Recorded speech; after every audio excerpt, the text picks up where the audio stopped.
And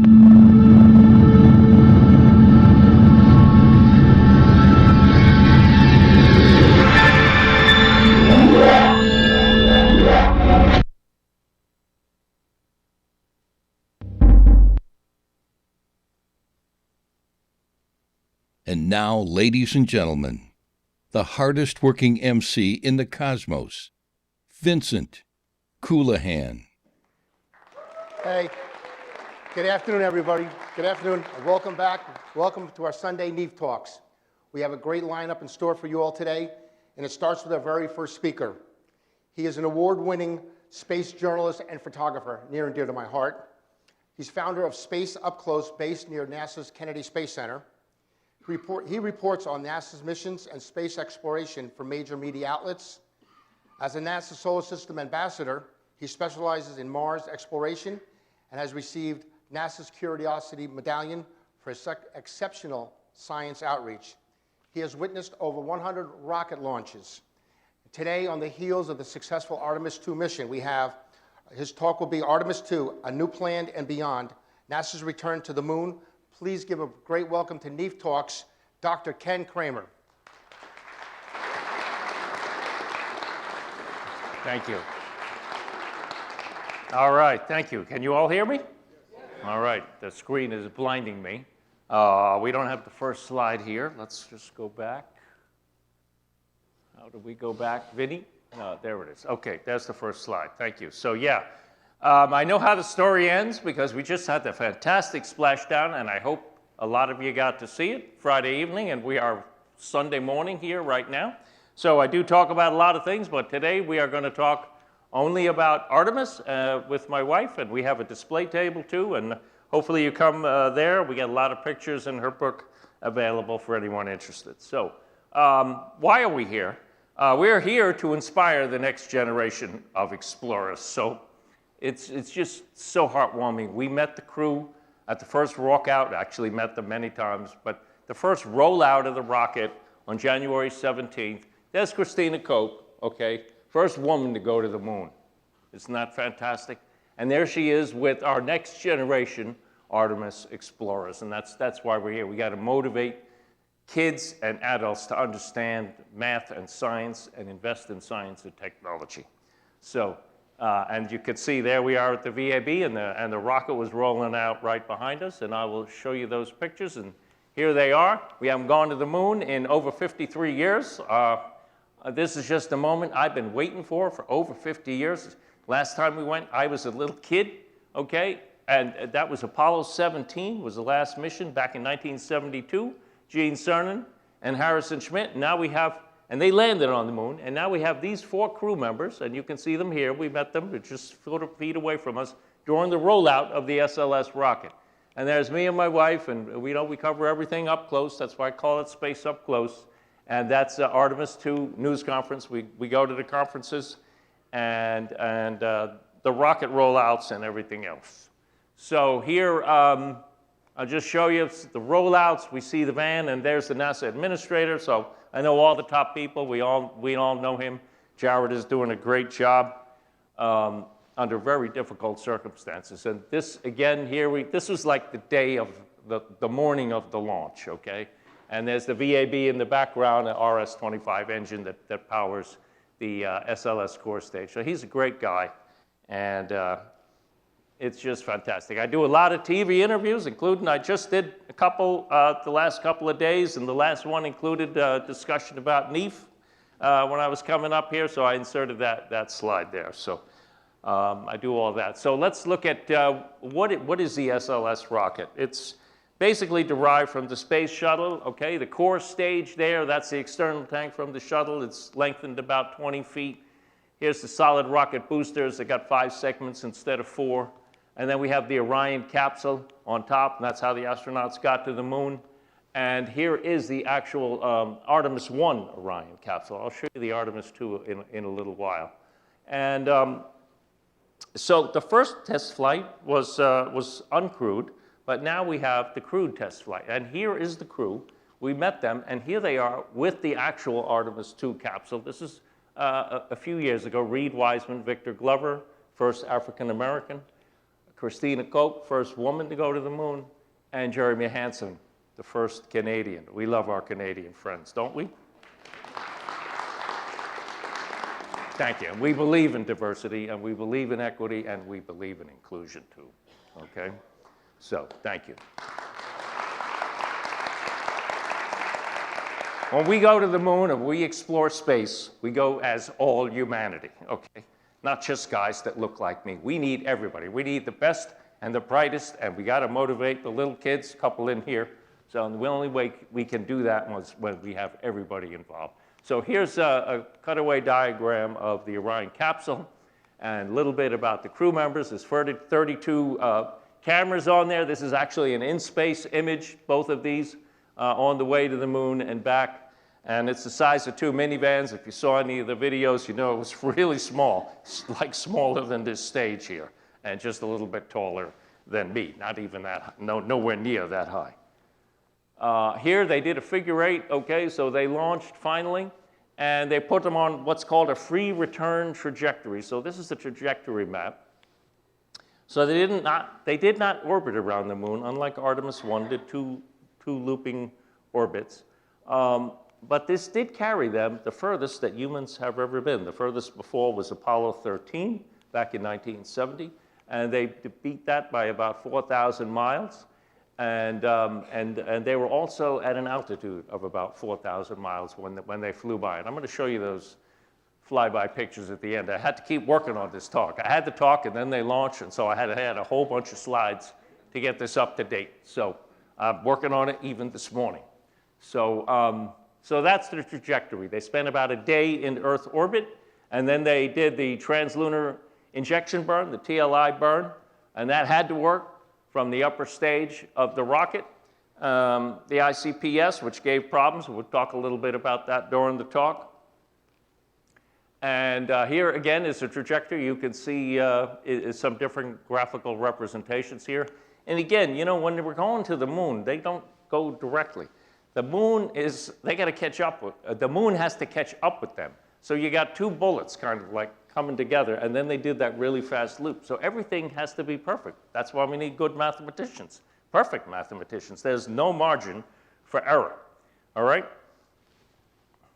So here's a graphical diagram of the launch, which did happen on April 1 at about 6:38. It's about 9 or 10 minutes later, 2 minutes into the 2-hour window, so it went really well. Everything went perfect.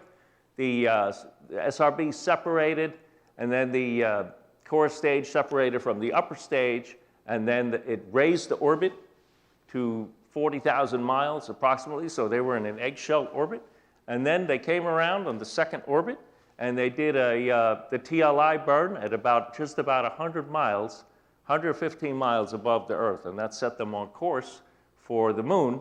That was also the reentry burn at the same time, so that they didn't have to fire that main engine again afterwards. They did some maneuvering thrusters with the engines I'll show you on the side, but the main engine never had to fire again because it hasn't been done before. This whole thing is a test flight. And the life support system had never been tested before. 90% of it is new compared to Artemis 1, and we had crew on. So they wanted to make it simple but dramatic, and you know the result was even more dramatic than any of us could have imagined. But basically everything went perfect. So here is the rocket, and it's powered by liquid hydrogen and liquid oxygen in the first stage and the upper stage. And this is where they had a lot of problems loading the hydrogen. That's the tail service mast umbilical. And there are a lot of leaks. Those leaks you might have heard about. I'm sure you heard about. It actually caused the rocket to scrub. And they had to roll it back and fix it because the seals were leaking. And up to 16% volume by hydrogen, which is extremely flammable. I'm a chemist, so you know you don't want to get a flame anywhere near that. The whole thing would blow up. So very, very bad. Then they had also here up in the upper stage umbilical lines for the helium, there was also a filter that broke, and that also caused issues, and they had to roll back then a second time. So yeah, let's move on. So here is now the rocket here. So these are most of the pictures I'm showing you are mine. So here is the core stage. This is the tail service mast umbilical where the oxygen, liquid oxygen, and liquid hydrogen flow through lines. And, but that's where the leak was. And so they had to roll back. And then later, they had a helium leak up here in the upper stage. This is the upper stage umbilical assembly. The ICPS comes from ULA. The core stage comes from Boeing. And Northrop Grumman built the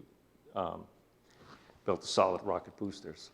So here's our, this is our wonderful launch director, Charlie Blackwell Thompson, first female launch director. She basically worked under Mike Leinbach. We know her very well. And she is the one that gives the final go. She's got to go through with her team. There's over 500 launch commit criteria. Okay, so their job actually is to not launch the rocket. Everything has to be exactly perfect in order to launch the rocket. And so they go through tremendous number of checks with the team. And again, this is from us being at the briefings. And so they rolled it out. Here's some, just show a couple of rollout pictures and from their various stages. And here's Gene, and we have our lucky launch trolls, Astrolina and Nebulina. They're not just lucky launch trolls, but you know, they're lucky fueling trolls and lucky flyby trolls. We need them for everything, and we use them on all the rockets. And when we don't launch, it's never the trolls' fault, okay? It's the humans. So we finally got to April 1, and I'll show you some stuff in between. But they had basically 6 opportunities in April after we had to bypass the ones in January and February. 2-hour launch window. There's a new liquid hydrogen tank there. So unlike Artemis 1, which had like a 4-minute launch window, and some that were a little longer, the team was able to get 2-hour launch windows, and that's really good when you have technical issues or you have weather that's going to cause a lot of problems. So let's take a closer look at the Orion. That's the Orion capsule where the astronauts are. This is the service module. This is built by ESA, so that's built by Lockheed Martin, the capsule. The Europeans build the service module, and here's a let me get out of the way here. This is a view of it under assembly in Bremen in Germany. And so that's the bottom part here. So it's an international mission. And going back to the moon again is international. And that way we spread the cost, and that way we can do a lot more because they'll contribute components to lunar exploration. And yeah, this again, it's the power and propulsion that the service module provides. That's where the air and the water is. And so it's absolutely critical. And again, it's built by these different countries in Europe. And that's why European astronauts will eventually fly to the moon. That's why a Canadian flew on this mission, because Canada is also providing hardware for the lunar program. And you know, they built the robotic arm too. And so here's when we put the side panels on, this is what Orion looks like. There's the capsule, the completed capsule. And here's a view of Artemis 1. And that was a night launch. And you see this bird here on the buoy. We always try to get a bird there if he's possible. And he didn't fly away with 8.8 million pounds of thrust. That's 20% more than the space shuttle. All he did was open his mouth and close it at his beak. It was unbelievable. He's only 3 miles away, and he didn't fly away. So it was just spectacular. Here is why now it took so long for Artemis 2 to happen. Okay, Artemis 1 test flight, everything went great, but the heat shield didn't quite work right. And you see all of these deformations in the heat shields and punctures and charring and pieces lost. So they had done a skip reentry, which I'm going to show, let's see, on the next slide. Yeah, skip reentry, and they thought that would, here actually, they did a skip reentry where they went out, they descended, then they came back out of the atmosphere, and what happened was gases got trapped inside, and they didn't expect this to happen. This took 2 years to figure this out, and they were able to reproduce it. Here you see the holes in the heat shield. Heat shield protects them, okay? It's got to work, otherwise they would burn up in the mission. The capsule and the astronauts, the capsule would be destroyed and the astronauts would die. So you can't have that. So what they did was 2 years of work, they made it a much more steep descent instead of skipping out with the rock, a much more steep descent to minimize the amount of gas buildup. And that seems to have worked out well because we know what the ending is now. We don't know the condition of the heat shield, so that's going to be really important, looking at that heat shield in great detail to see if it worked. The Artemis 3 heat shield for the next one is going to be modified, but they were not able to modify the Artemis 1 heat shield. So that's what they did. So what they did instead then was they adjusted the reentry profile. So it's a lofted reentry instead of a skip reentry. So it went up a little bit, not anywhere near as much as an Artemis 1. Heats up to 5,000 degrees, smashing into the atmosphere at 25,000 miles an hour. So there's, no margin for error. It's do or die. It has to work. There is no plan B. And so that's the most nail-biting part of this entire mission following the launch. First, you got to get to space, but then you got to come home. So those are the two most critical parts. So we wanted to, again, prevent the gas buildup in the heat shield because we want to prevent this from happening.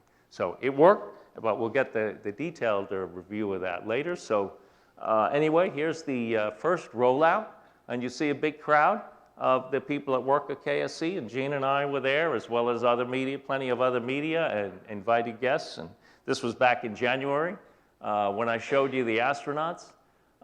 Here's some more pictures from the rollout. There it is, a nice, beautiful water reflection. And after that, we got to go out to the pad, right along the crawlerway. So again, we see everything up close. And here's some more shots of that first rollout. There's the Pelican Air Force guiding it along. And the beautiful water reflections. We always like birds in the pictures. And we always like reflections, too, with the VAB there. And here, look at this.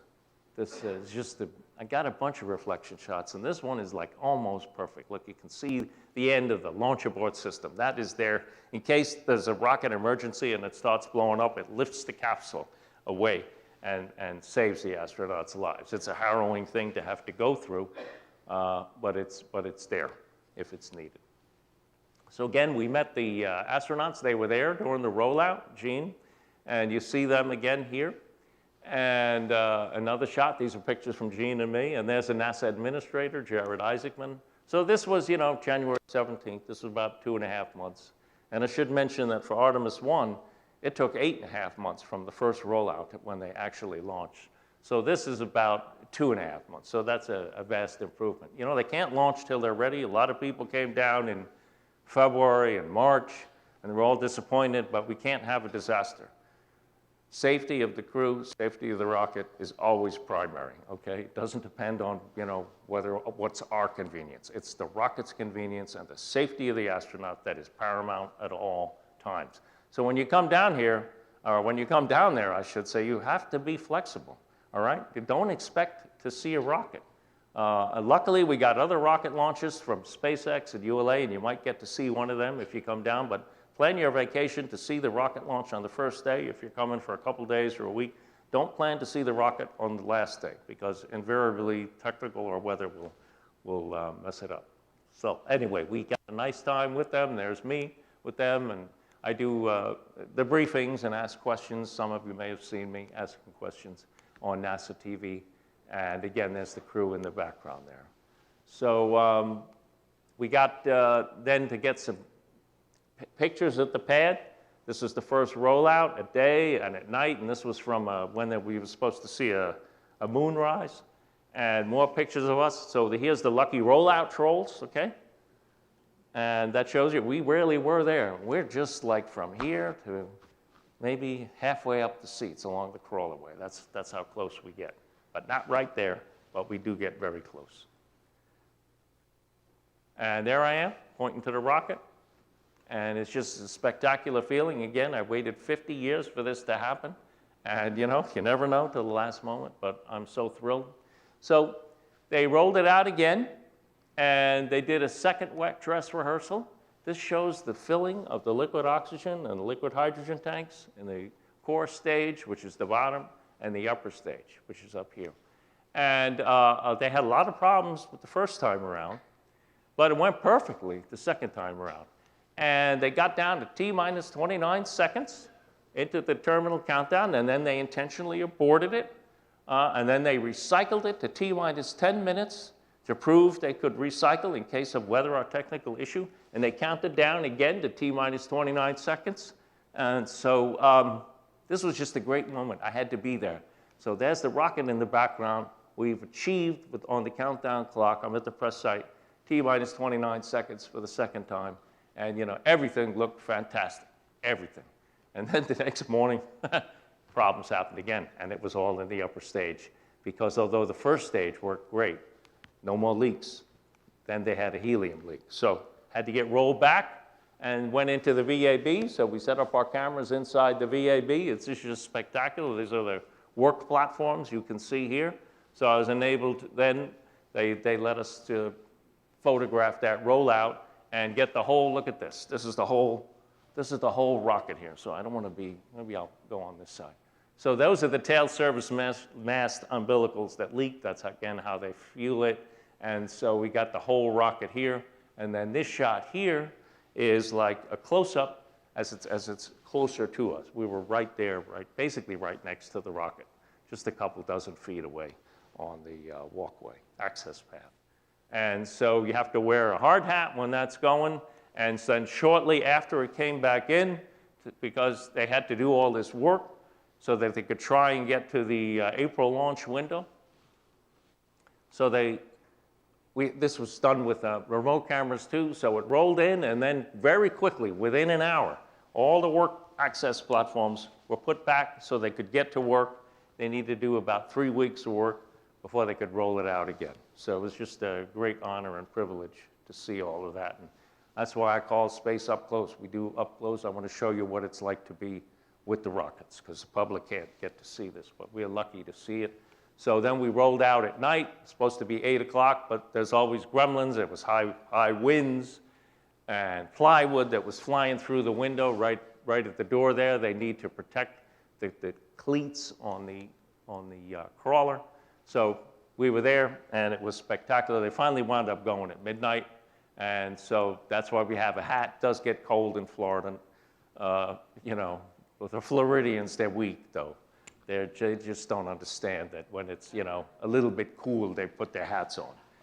Okay? I'm used to it. But this really was cold. Anyway, so it rolls out here. The pictures I just showed you from the VAB, and now as soon as they get it out, they move the crew access arm up here, all right? And then they put the doors back down again, because it's very windy that day. And there's some more pictures. Here's the crawler transporter that was upgraded for Artemis compared to shuttle, okay? Because it's a couple million more pounds for the Artemis compared to the space shuttle. This is the same system that moved Apollo, okay, and the space shuttles for, you know, 55 decades, 50 years. And so there, they rolled it out, and they had to go back. When they rolled it in, I should say, they were in quarantine. They came back out of quarantine, and then when we rolled it out at midnight, they re-entered quarantine. That was then in mid-March, leading up to the April 1 launch window. And then they came 5 days before. We got to meet them again here at the runway, the landing strip for the space shuttle. And they fly in themselves on 2 jets, two T-38s, the crew. And that was on March 27th. And, you know, and then they unveiled, you might have heard about this Rise mascot. You hear that? Yeah, and there he is. So a kid, this was a second grader designed this, and this is what NASA adopted as the zero-G simulator, right? You let it loose, and then it floats, and then you know you're in zero-G. So, and that's Reed Wiseman, Victor Glover, and Christina Koch, and Jeremy Hansen is there. So absolutely spectacular. And, you know, you never know if they're going to launch. So here we are at T-minus 2 weeks, T-minus 5 days to launch. And if you guys are wondering if I was really there, I was on CBS News 5 times, actually. That's me, photographing the astronauts. You can see them here walking away, and then there's another shot of me here. So I make cameo appearances on the national news. It's pretty cool. And then we started the countdown, T-minus 2 days, basically, T-minus 49 hours, and we're pointing to that. And then this is actually the launch day when we got there. We didn't need to worry too much about the rest of the launch window at that point.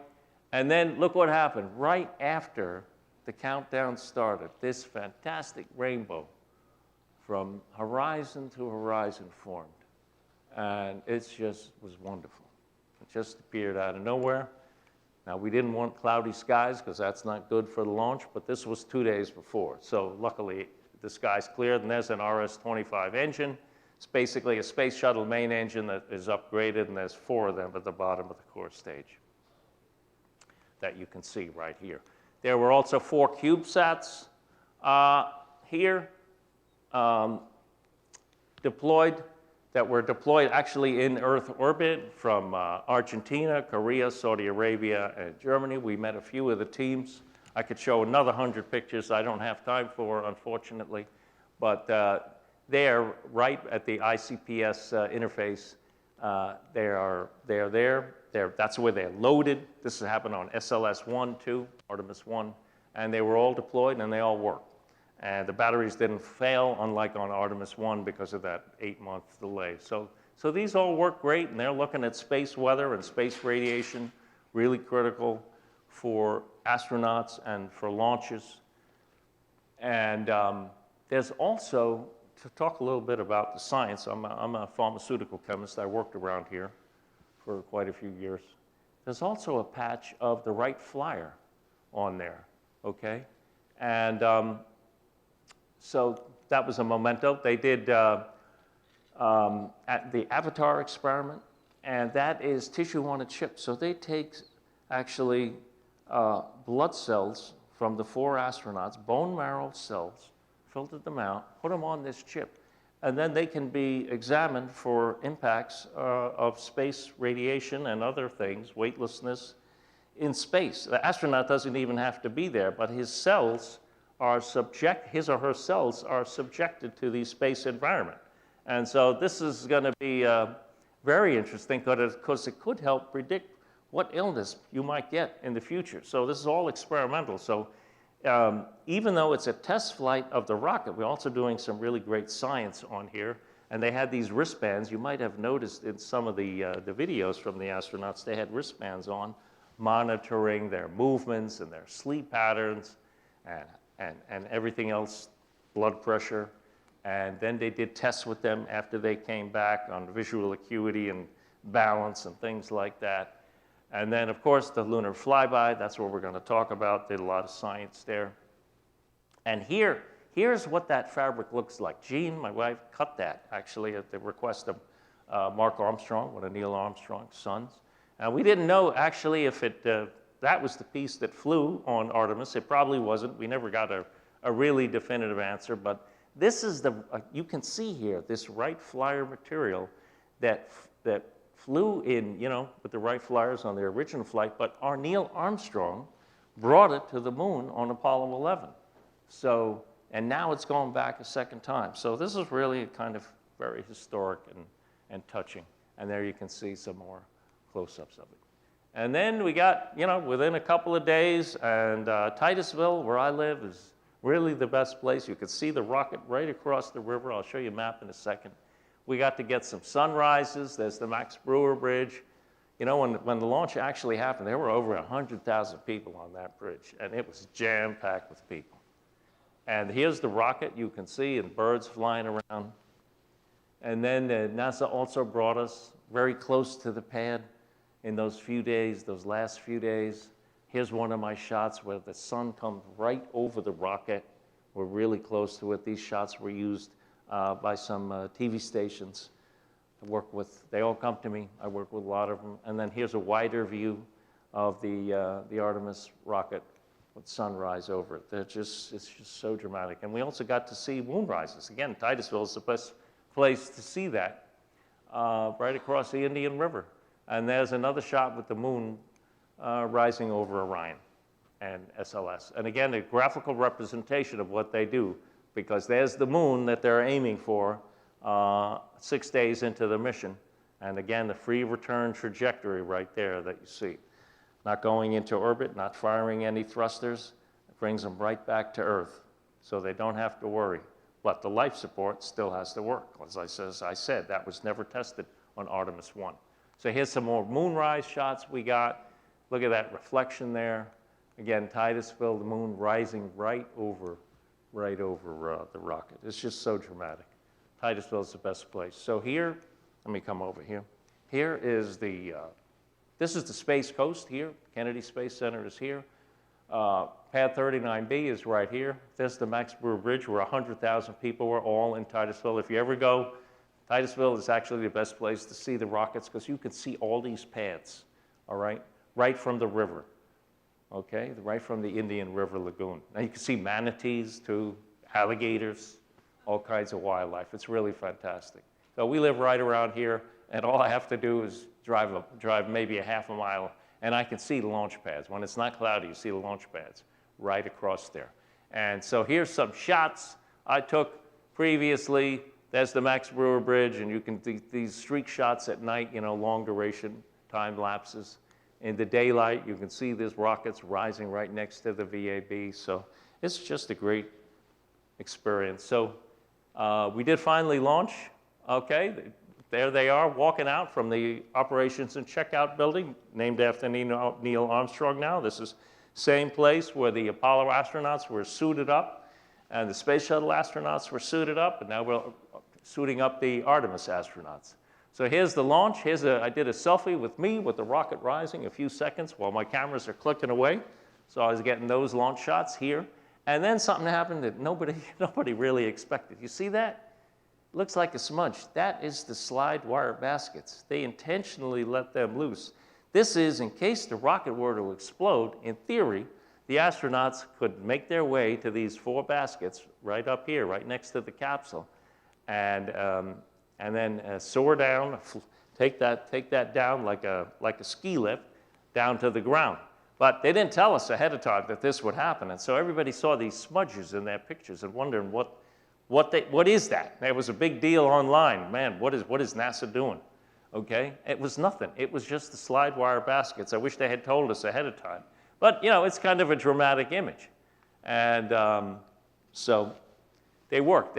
What they did was at the moment of launch, they released them to try and protect the baskets so they wouldn't be subjected to all that heat and exhaust vapor from 8.8 million pounds of thrust. So they thought that's a better way to preserve it so they don't have to refresh it and repair it for the next time, Artemis 3, which hopefully will launch, you know, in a year or so. So here's some more launch shots. Here's the buoy, our infamous buoy. No bird on it that time, but anyway, it's okay. All that mattered was we launched, and we launched safely.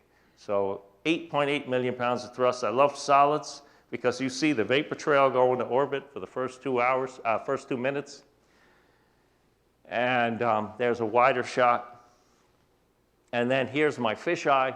See, I'm standing right here. I'm actually right there. I had the camera in where the audience is. And you see the American flag.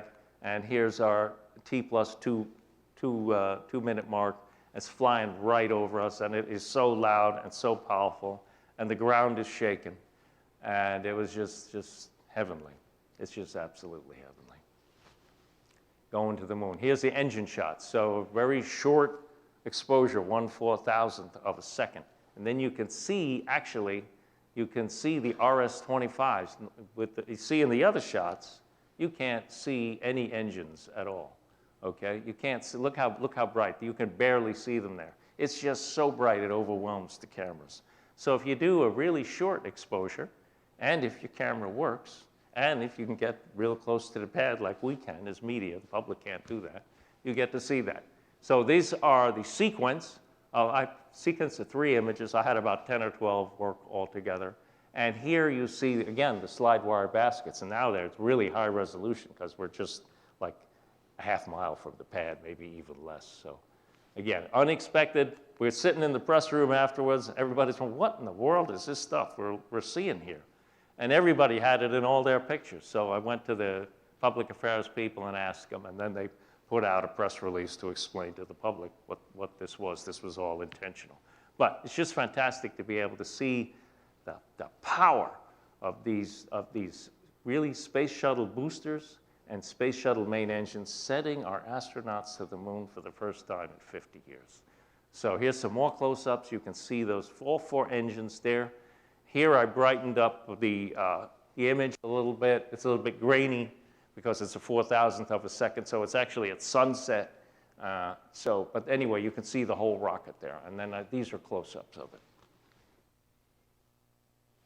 And then another camera had a little bit of jitter. This again is right at the launch pad inside the fence. So we're just a couple hundred feet from the rocket.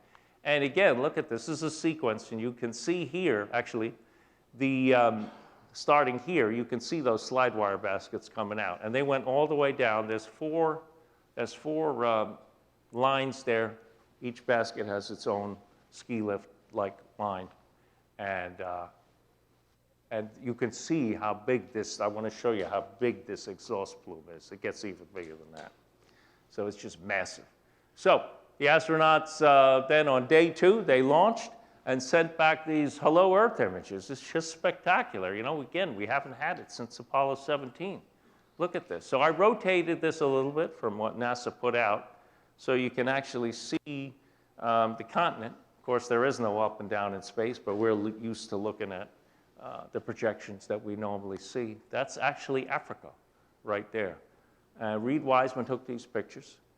And this is a longer exposure image. This one is shorter. That's why it's at night, and it's just lit a little bit by the moon. So this one was a longer exposure. This was a very short exposure.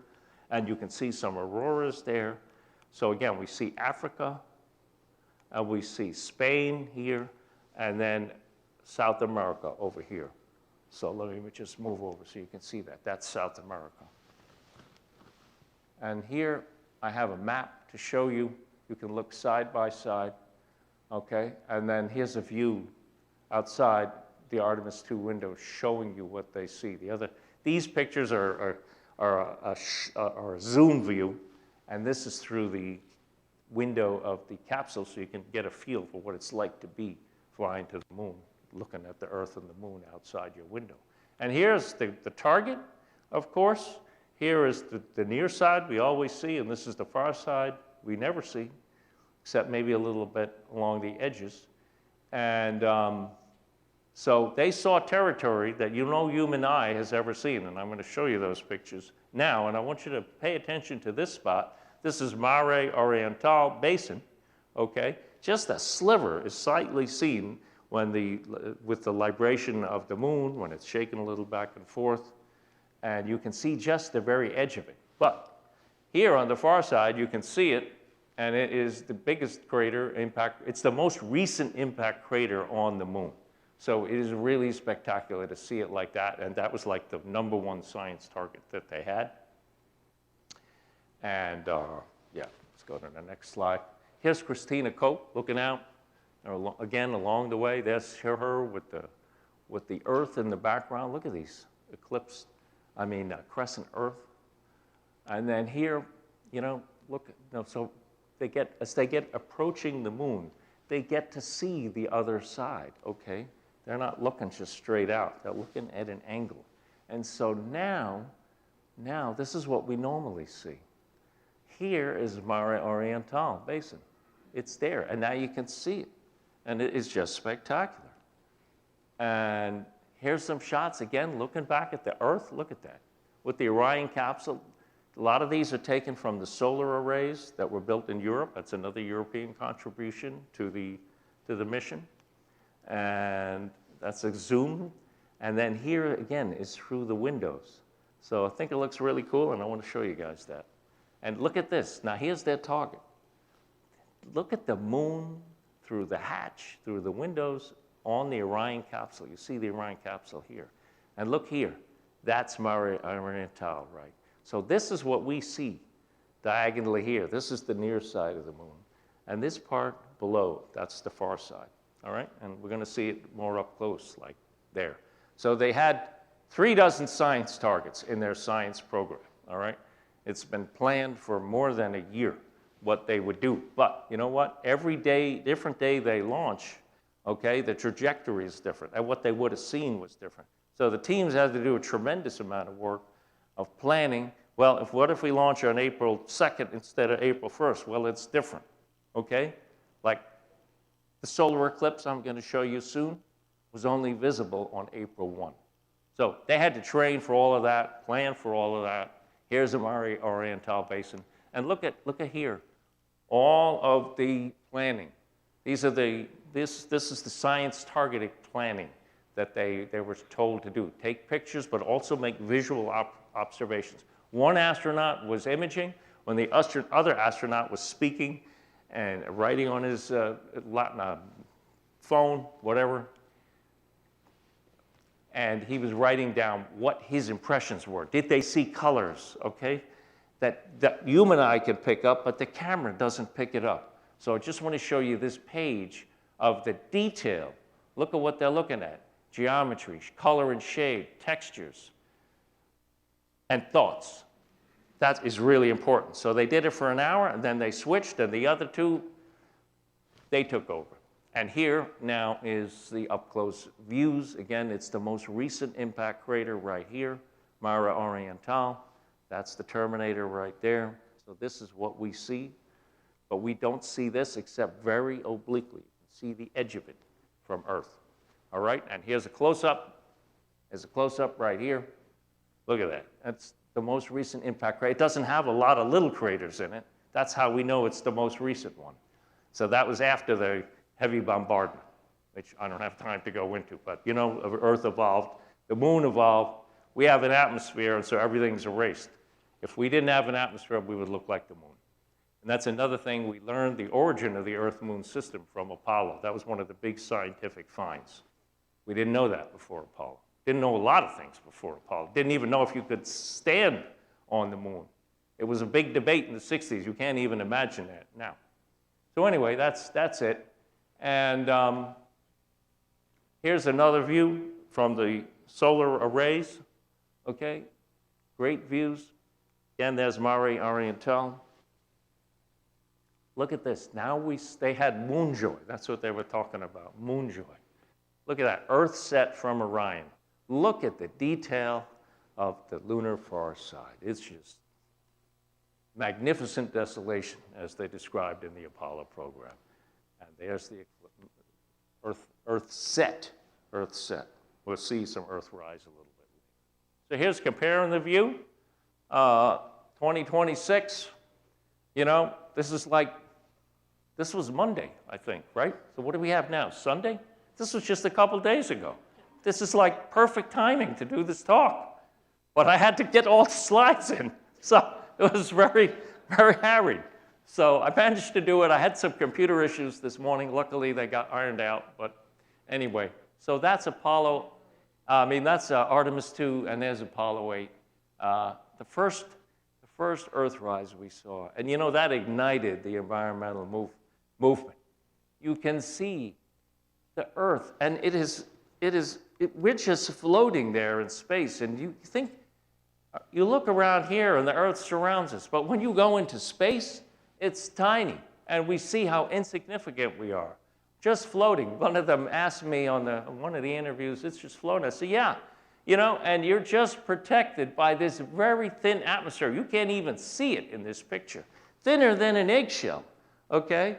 Thinner than an eggshell is what protects us from the utter destruction and desolation of outer space. There's no air, there's no water, there's energy, but it's a complete vacuum.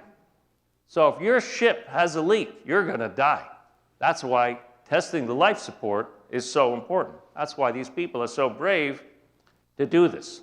And so now, after 53 years, since Apollo 17, we finally get these images again, and we're finally going back to the moon. So here's some more pictures of Earthset with zoom and some wider views. It's just so dramatic. And here, more views. Look, here's the Earth-Moon system, okay? When the Orion capsule got a little bit further out, coming back home, when we only splashed down 36 hours ago. And so this was like, maybe 2 or 3 days ago they took this picture, all right? And it's just spectacular. Yeah, you just can't look at it enough. And then, like I said, on April 1, launching on April 1, they got a once-in-a-lifetime miraculous experience. They got to see a solar eclipse, all right? And so they even donned those solar eclipse glasses like we wear here, right? We wear them when we want to see the eclipses. Well, they had to have them too, so that for the same reason, so their eyes don't get damaged. Now look at this. This is the moon with Earthshine on it. There's 2 planets here, Saturn and Mars.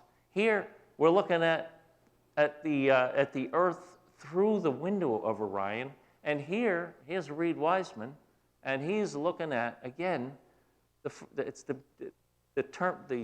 far side and the near side of the moon through their ship. So just absolutely wonderful. And there's their patch too.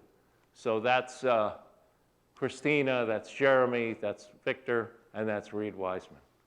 And these pictures, they all just came out. So that's why I had to put all these pictures in the last couple of days. Look at this. Look at this eclipse picture. Solar eclipse of the heart, they called it. And so there it is. There's Saturn. There's Mars. Here, this one was taken from the solar arrays of the Orion capsule. Some of you might have seen this, but maybe a lot of you didn't. But look at it. I want to see it projected on the big screen myself. Isn't that dramatic? Man, it's so fantastic. And then here's another shot. The sun is just starting to show, but we're seeing, let me go back here too, we're seeing the solar corona, right? You only see that when there's an eclipse. And they had 57 minutes because, you know, the moon perfectly blocks the sun here. It's just coincidental. But when you're in space, it could be any perspective. And so the sun was much smaller, and that's why it was 57 minutes from this perspective. Sun is much smaller. So they got to look at it for 57 minutes. Here's another, and there's that view, right. So here we see 3 planets now, Saturn, Mars, and Mercury, all right? And again, the solar corona, 54 minutes. Earthshine, again, is shining onto the moon, and that's why you can see some of these craters here. It's just wonderful. Solar corona and zodiacal light. And again, the 3 planets, a wider view. Now, this was one taken by the astronauts. The previous one was taken by the solar array cameras. And here's some close-ups. Again, there's the corona. Here, and here, and here. And they're getting, you know, a lot of scientific data out of that, and we'll learn all of that in, you know, the coming weeks and the coming months. And then, you know, while they were there, the crew really brought it home. You know, there's Reed Wiseman with his wife, and she passed away from cancer back in 2020. Beautiful woman, and she was a nurse helping people. What they decided to do was name 2 bright craters, 2 little bright craters after her, Carol, Carroll, and Integrity, the name of the Orion, and there's Mare Oriental. So they want to name these craters after his wife and the ship. And he couldn't speak, Reed. He couldn't do it. So he asked one of the crew members to do it, Jeremy Hansen. Maybe you've seen this video. It's very heartwarming. I can barely talk myself. And he read the tribute to Carol and what they were doing. So then we're on the way home. Here's some beautiful views. They emphasize teamwork, okay? That's the only way things can happen. Teamwork between them, teamwork between the ground, and we hopefully get support from the public. We need you as part of the team too. And then they took a deep sky image. Look at that, the Milky Way. The day after the eclipse. And then we're going to conclude now, and I'm actually on time. Good. Look at this. This is the infamous heat shield, okay? So I had a little trouble with my PowerPoint this morning, so it's not 100% at the end here. But there's the heat shield, and it worked perfectly. That's the service module, again, built built by ESA, okay? And it took just a few moments and it was gone. And then there's a view of the Earth as they were approaching. And then we have splashdown. First splashdown since 1972, about 53 years. Apollo 17, Artemis 2. There's some happy shots of the crew. I didn't get to put them all in, but you get the idea. And so it concluded. And now the question is, you know, what's next? And where are we going to the moon? So I found this beautiful graphic at the Kennedy Space Center Visitor Complex. And this is where we want to go, the South Pole of the moon, all right? This is projections of the South Pole. Permanently shadowed craters down there, okay? And why is that important? Because no light gets there, because they're bombarded, they have been bombarded over billions of years by comets, meteoroids. Those comets carry water, they carry organic molecules, and so that's where we want to go. We want to mine that water. We want to see what minerals are there. And in the permanently shadowed craters means it doesn't evaporate. There is no water on the surface because it gets too hot in the lunar day, all right? So the only place you can find it is in these permanently shadowed craters at the South Pole. So that's where we want to go. We get water. Now we have rocket fuel. We can split it into hydrogen and oxygen. We have water that we can drink when we filter it. And we have air, oxygen, that we can breathe. So we don't need to bring all of that from Earth. All right, so living off the land, very, very important. It costs a fortune to send everything into outer space, so the much more that we can live off the land, the better off we are. So the plan was to, it just changed, the plan was to land on the moon in about 3 years from this mission, but Jared Isaacman has sped up the whole program. What he did was insert an Apollo 9-like mission as the next mission. So the landing will, and I had to change the slide, landing will now be Artemis 4 in 2 missions instead of Artemis 3. So what did they do on Apollo 9? Many of you might not know. That was an Earth orbital test of the human landing system, okay? The Grumman lunar module. So they launched Apollo 9, crew module docked with the human lander as a test to make sure it would work. And it all worked out beautifully. And Isaacman felt that was just too much of a stretch. We all felt this, actually.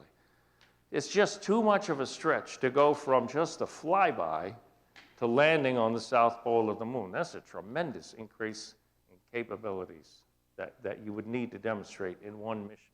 So he has added this new mission, and I think it's a great idea, to test the human landers in Earth orbit. This was only announced a month ago, and I was there when he announced it. And I asked him, you know, why did this have to happen? Because SpaceX is way behind in what they're doing. They basically have done a great job on the Heavy and the Crew Dragon and the Falcon 9, but they have totally failed NASA when it comes to the human landing system, okay? They're doing Starlinks, but they got a contract to land on the moon, and they are nowhere near that. So the contract was pulled last summer and opened up to SpaceX and Blue Origin. This is the SpaceX lander, 171 feet tall, with tiny legs. I mean, none of us really like this. And the rugged, I just showed you what the South Pole looks like. And they have gotten an Inspector General report severely criticizing what SpaceX is trying to do. So they're going to have to simplify it. This is what I asked Isaacman about. You're going to have to simplify what's going on, because what the plan is to do 10 to 30 launches, because they would need to refuel the transfer stage, cryogenic propellant transfer, that has never been demonstrated in Earth orbit. They would have to do that before they can actually launch the astronauts to the moon and dock with the Orion. So that's just crazy. So Isaacman realizes that now, and so they got a new plan. We should hear what it is exactly in a few weeks, but I said, you know, you're going to have to make this much simpler. We can't have 10 to 30. It's going to have to be a much more simplified architecture. And they didn't want to agree with that so much, but now that's the plan, actually exactly what I suggested. So we don't know what it is, but it is not going to be 10 to 30 missions. It's going to probably be just a few. We don't even know if this is going to survive in this form.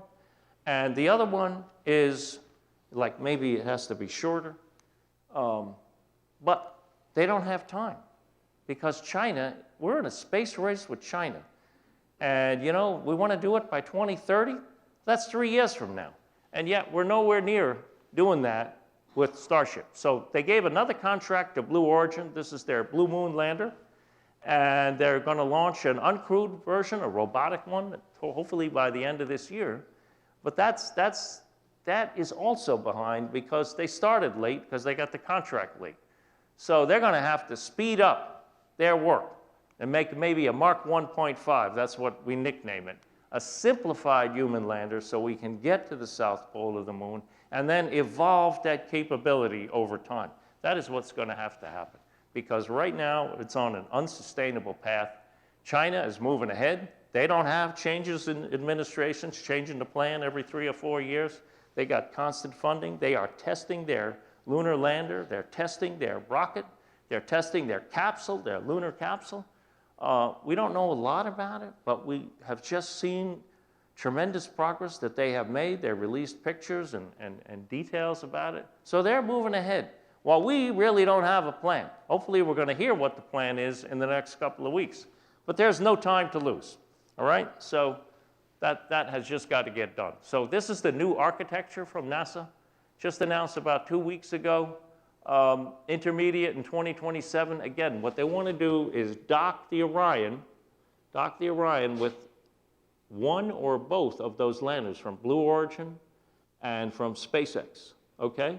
Who's ever ready. It's going to be who's ever ready, whoever can get it done faster, they're going to get the contract to land on the moon, all right? So it's kind of doubtful that it'll happen in 2027. You know, the SLS and the Orion, they're ready. They're going to come together. The trouble is we don't have a human lander. So what are we going to dock with in Earth orbit? We don't know, all right? Hopefully we're going to find out. And then after that, they want to establish a moon base, do 2 lunar landings in 2028. I think that's really a stretch, probably be 2029. And even Isaacman says it's going to be a matter of months between us and China who gets to the moon first, because they're aiming for the South Pole for the same reason.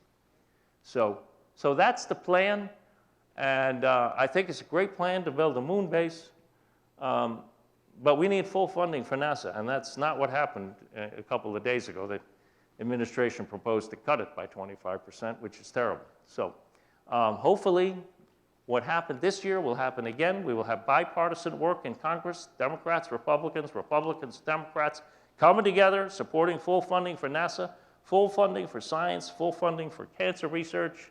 That's what I do. I'm a cancer researcher and a cancer survivor, and we need that. We need that to build our technology. We need that to motivate the next generation of explorers in all fields of science to build our economy. So that's the plan, and here's a little bit of a look at the moon base. And then these are the only 12 people that went to the moon before this past week. And Apollo 11 to 17, 13 circled the moon. They didn't land because of that issue. So we're going to have some robotic lunar landers later this year and in the next years, and then there'll be an increasing cadence after that. So that's the last slide I want to show. Hopefully you've come to our table. I hope you learned something today, and I'll be happy to answer any of your questions.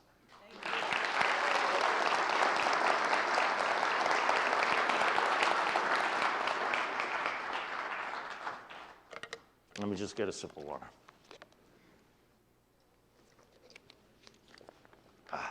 Yes, let me get a picture too. I got a picture of the crowd here. All right, anybody? Somebody's got a microphone, I think, right?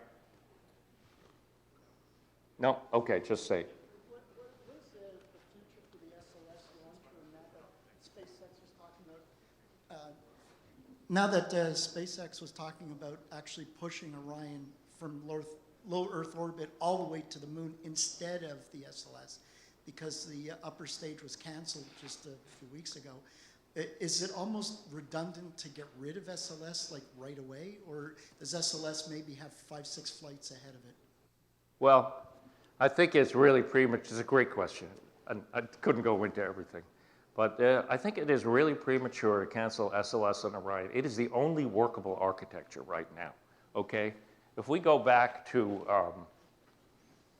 that slide. Yeah. There isn't anything else that can get Orion to lunar orbit right now, okay? Those other rockets, they're medium lift rockets. The Falcon Heavy and the upgraded Blue Origin New Glenn rocket. So they can't do the job right now. Eventually, you know, SLS and Orion is expensive and it should be replaced at some point. But, you know, Isaacman wants to replace it maybe starting with Artemis 6. I think that's really premature, especially when we don't have a plan yet. And like I said, we have SLS and Orion that work perfectly twice. But Starship hasn't been proven at all. Okay, it has exploded many times. They got a new version 3 that keeps getting delayed. It got delayed again just before this talk, another 4 to 6 weeks.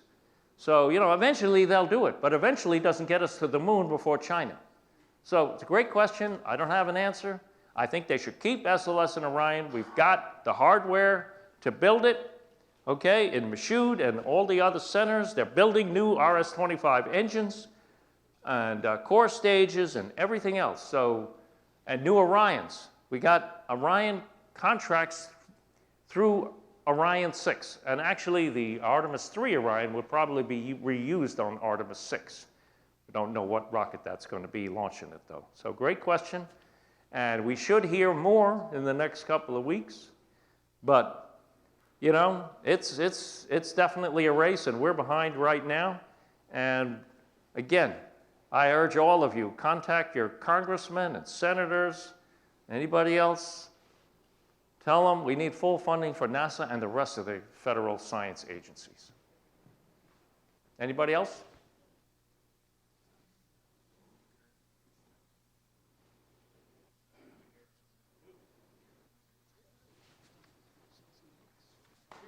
Okay.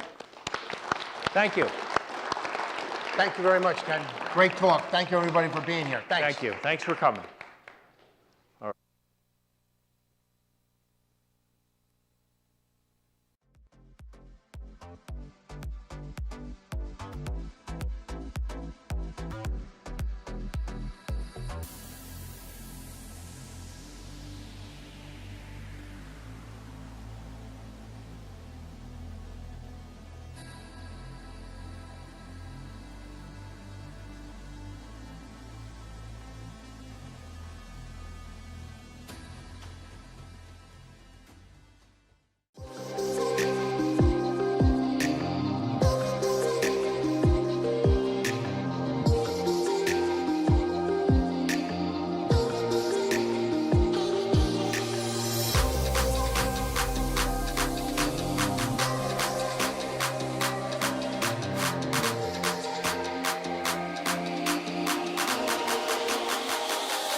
impressive, and it's so easy to use. You connect it to an app on your phone or a tablet. There's a built-in encyclopedia. You can select what you want to photograph, and it will do it for you. It even does the post-processing for you. So when you're doing astrophotography, you do stacks. So you take maybe 40 or 50 or maybe even hundreds of photographs and you layer them up, and each one has got a different bit of detail the previous one didn't have. And when you stack them, that's all blended together to give you a final high detail, high resolution image. It's really impressive. It stopped. No. The sky's cleared. The sky's cleared. Right, right, let's get the telescope. I can't believe this. It's actually cleared. Right, I've got it switched on. I got my phone. I'm gonna get it. I've got the app running. What am I gonna photograph? Deep sky? Go to Atlas.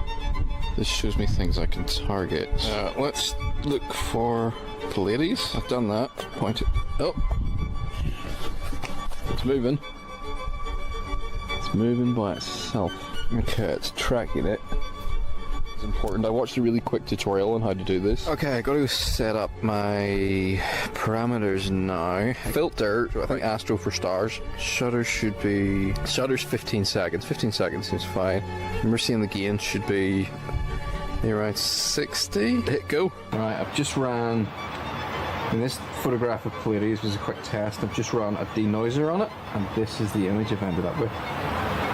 Okay, that's not bad for a first attempt. Let's try and photograph something a bit more interesting.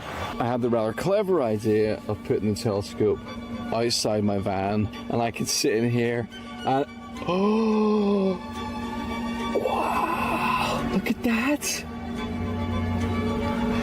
I just set it to photograph the Orion Nebula. I've been messing around with settings for the last hour. I really should have educated myself a little bit better before coming out. And I've just got... Like, Orion looks like a dot in the sky. It looks like a red dot. But it's a net. Look at that. This might be my good photograph for the night. I'm going to leave that running.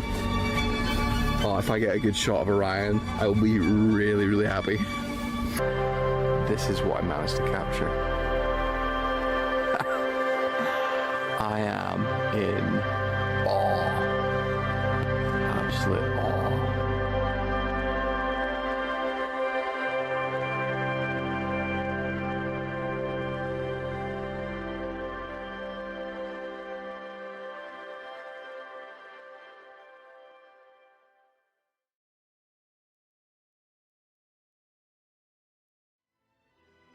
New Mexico Skies Astronomy Enclave. At 7,200 feet above sea level, you're on top of the world. Nestled among the tall, cool pines of the Sacramento Mountains, we're located in south central New Mexico. Founded in 2004, this premier mountaintop astronomy community offers you the opportunity to make your dreams come true with both mountaintop and mountainside lots. Just imagine living here under some of the darkest and best skies North America has to offer.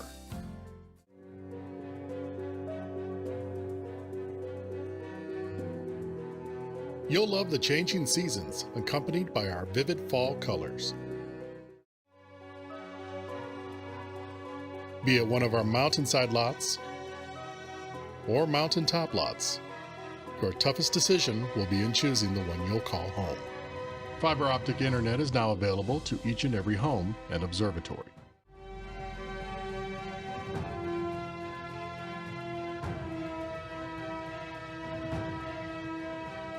Our exceptionally clear skies will provide you with the best images.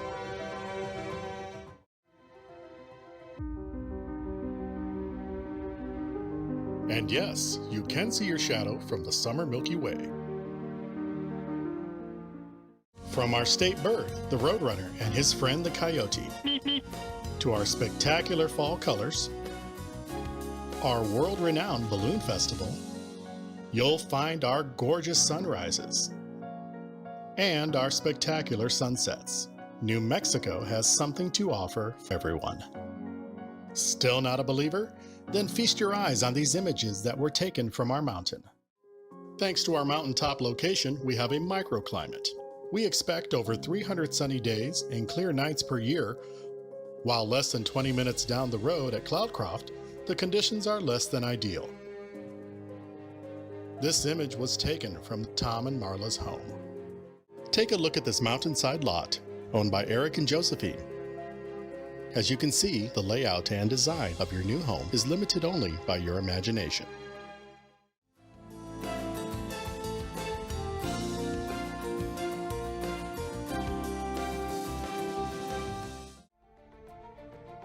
Seeing is really believing, and so my hope is that after someone has heard what we have to say about the astronomy enclave, don't take our word for it. Come and see it. Come and really take a look at what this enclave has. Look at our community and understand what our community has to offer, and really look at the skies, because ultimately, if you're doing astrophotography, the skies are the most important. New Mexico Skies Astronomy Enclave. We're not for everyone, only for those who are looking for the best.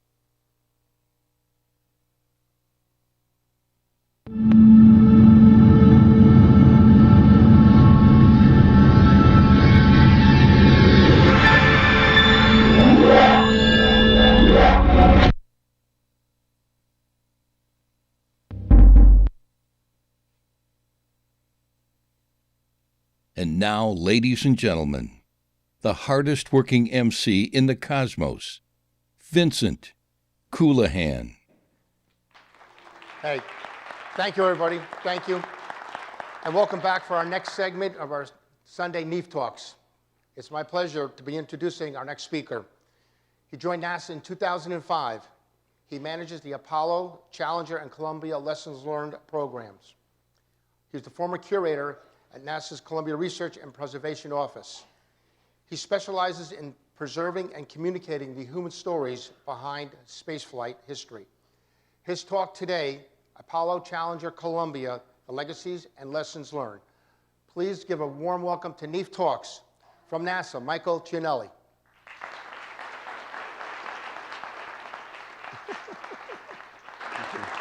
Hey, Thank you, Mike. thank you. Appreciate it so much. Thank you so much, Vinny. I appreciate that. It's great to be here. Thank you for the invitation. I'm originally from upstate New York, so it feels like I'm kind of coming home. And it's colder than Florida, so I'm going to get a little used to the culture shock. But this event is incredible. I was telling Ed and Ken, all the folks that run that, you guys run a fantastic event. And this is also a pretty cool venue. I'll tell you just a little background story for a second. I'm not sure if you've been back to the green room or seen some behind stage things, but you go back in the green room, we kind of get ready, and there's a big sign there. And it's got some neat history. It tells you all the performers that have been on the stage before. So I was thinking, oh, community college, maybe some local professors. You got Linda Ronstadt, Kenny Rogers, Billy Joel. You got the Monkees from the 1960s. It's like, what am I doing here? So you get a choice. Since that's the landscape before that, I can either give a presentation on lessons learned, and we can talk about Challenger and Columbia and Apollo and what we've learned from those, or I could do the Monkees' greatest hits. Any preference? All right, I know you're whispering, please do not sing. And that's called a win-win in our business. So we're going to abort the singing. We're going to go for what we're here to talk about. But anyhow, thank you so much for being here. I appreciate that. It's really important to talk about that. So I'm going to tell you about, throughout history, very briefly, about Apollo 1, Apollo 13, Challenger, and Columbia, what happened in those incidences, with the importance of what we take forward on that. Not just what we learned for the sake of learning it, but how do we apply it today and tomorrow to make our lives better. So I want to do that today. But I have to also bring up one piece of housekeeping. Today is also a very important day in the space business, right? April 12th, very important day. 65 years ago today, Yuri Gagarin was the first human in space, right? Pretty cool event. And to top that off, 45 years ago today, Space Shuttle Columbia went for the first flight, STS-1. So I'm not sure who, as a child of the 80s, remembers that, but a very important day in our history. Okay, a few hands up in the audience there, so I don't feel that old anymore. But a very important day, so ode to Columbia. 6, 5, 4, we drop the main engine 7.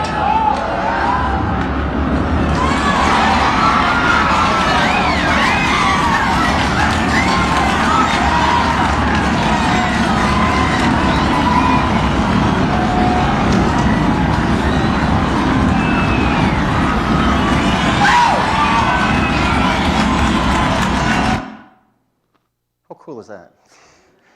If you're like me, I'm kind of geeky with rockets. I can watch those all day long. So anyhow, we're in honor of Columbia today, and it was a Sunday, April 12th, so it's all poignant and appropriate. Anyhow, talking lessons learned, I'm going to get started with that part of it. Lessons learned come in all kinds of forms, and we sometimes think of lessons learned just when things don't go right. But please, I humbly suggest, think of lessons learned when things do go right. Because in the space program, we're so busy going from one launch to the next, sometimes we don't realize, why didn't that work? You know, why did it work so well? Maybe it was a lot closer than it was. So sometimes doing those post-test briefings, understanding, did I get lucky? Were there things I didn't see? Right? So it's also the good and the bad. Things to be mindful of. Again, there's so many flights. Every flight you can pick out a lesson learned. We take this message all over the country.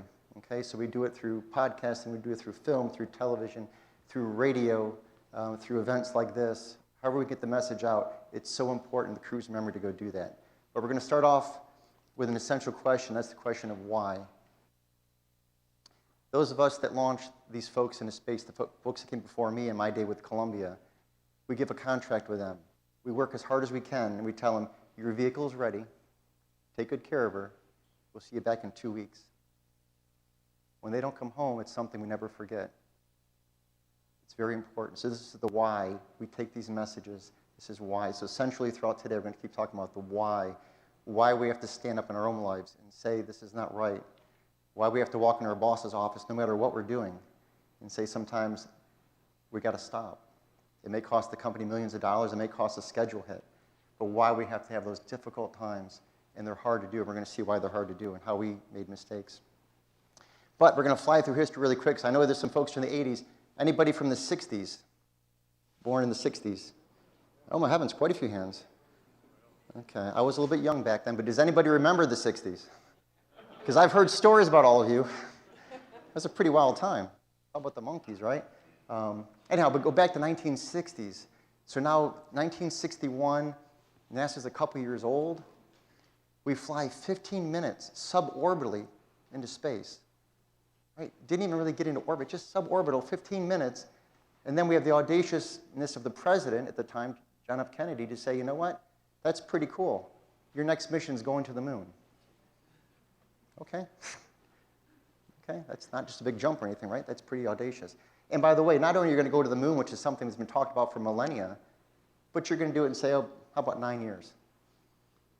Okay, so in 9 years, they had to transform the Kennedy Space Center area, which is just a bunch of fishing cottages and orange trees, and basically a swamp. I say it with affection, but it's a swamp, into the most technologically advanced place on planet Earth. Build rockets that weren't even thought of, and the computer systems that go along with them. In 9 years. Right? So the clock was running. So we did Project Mercury, testing how if man could live in space, he could function and survive. We got through Project Mercury, went to the two-person crew of Gemini. We learned rendezvous docking maneuvers and all the things we need in Apollo. We were pushing those missions. We were pushing the envelope every single time. Okay? Pushing, pushing, pushing. Now it's 1967. It's time for Apollo. Apollo 1's ready on the pad to go. 3 years left, right? And there's lots of things to go do before you land on the moon. So you can imagine the schedule pressure that starts building up through Mercury, Gemini, and Apollo. And I mention that because schedule pressure is going to be something that's a central theme through all of this. All of our lives, we face pressure and schedule, right? The boss usually doesn't say, well, just finish that when you feel like it. It's, no, have it on my desk tomorrow morning, right? We all have schedule pressure. I'm not putting it down. Schedules are good. If we didn't have schedules, we'd never have a rocket launch. I'd never probably have graduated college, right? We'd never get our paychecks. So schedules are important, but how we mind the pressure and how we deal with that that's where the important separates. However, 1967, January 27th, we're sitting on the launch pad. The Apollo 1 crew is ready to go. They're flying in February, but this is January, and they're doing a plugs out test, which is basically a dress rehearsal. They want to get ready. The important thing to note is this particular dress rehearsal is labeled as a non-hazardous test. Okay? Non-hazardous test. That's the psychology. This test is similar to those in Mercury and Gemini, a little different because the command module is different, but the philosophy is very similar. Okay, we've done this before. It's non-hazardous. Let's go put the crew in there, check out the systems, get them ready, and they're going to fly next month. However, just after 6:31 p.m., this was the result. A spark happened. And in a pure oxygen environment, that spark turned into a blazing inferno very, very quickly. And that fire consumed the crew alive. It's definitely not a non-hazardous environment, right? So the investigation team come in, understand what happens. Frank Borman and the team that did the investigation coined a phrase, and they called it, Apollo 1 was a failure of imagination. It seems really strange, right? We've got engineers and scientists and astronauts calling something imagination. If this was Disney World, it'd make more sense. But we're ones and zeros people. What do you mean imagination? We had a failure to imagine different scenarios. And I'll give a couple for example. We were flying with pure oxygen. There was reasons they had flown with pure oxygen before, right? But we all know when you have pure oxygen on board and you have a fuel source, all it takes is a spark, and you have a very intense fire. Okay? These were very sharp, smart people, and we missed it. I say that with a dose of humility. All of us can make mistakes. All of us can see something that seems so simple today in retrospect, but at the moment, that's why it's so important to have that ability to see ahead as much as you can, be aware of the surroundings, and don't have a failure to imagine scenarios happening.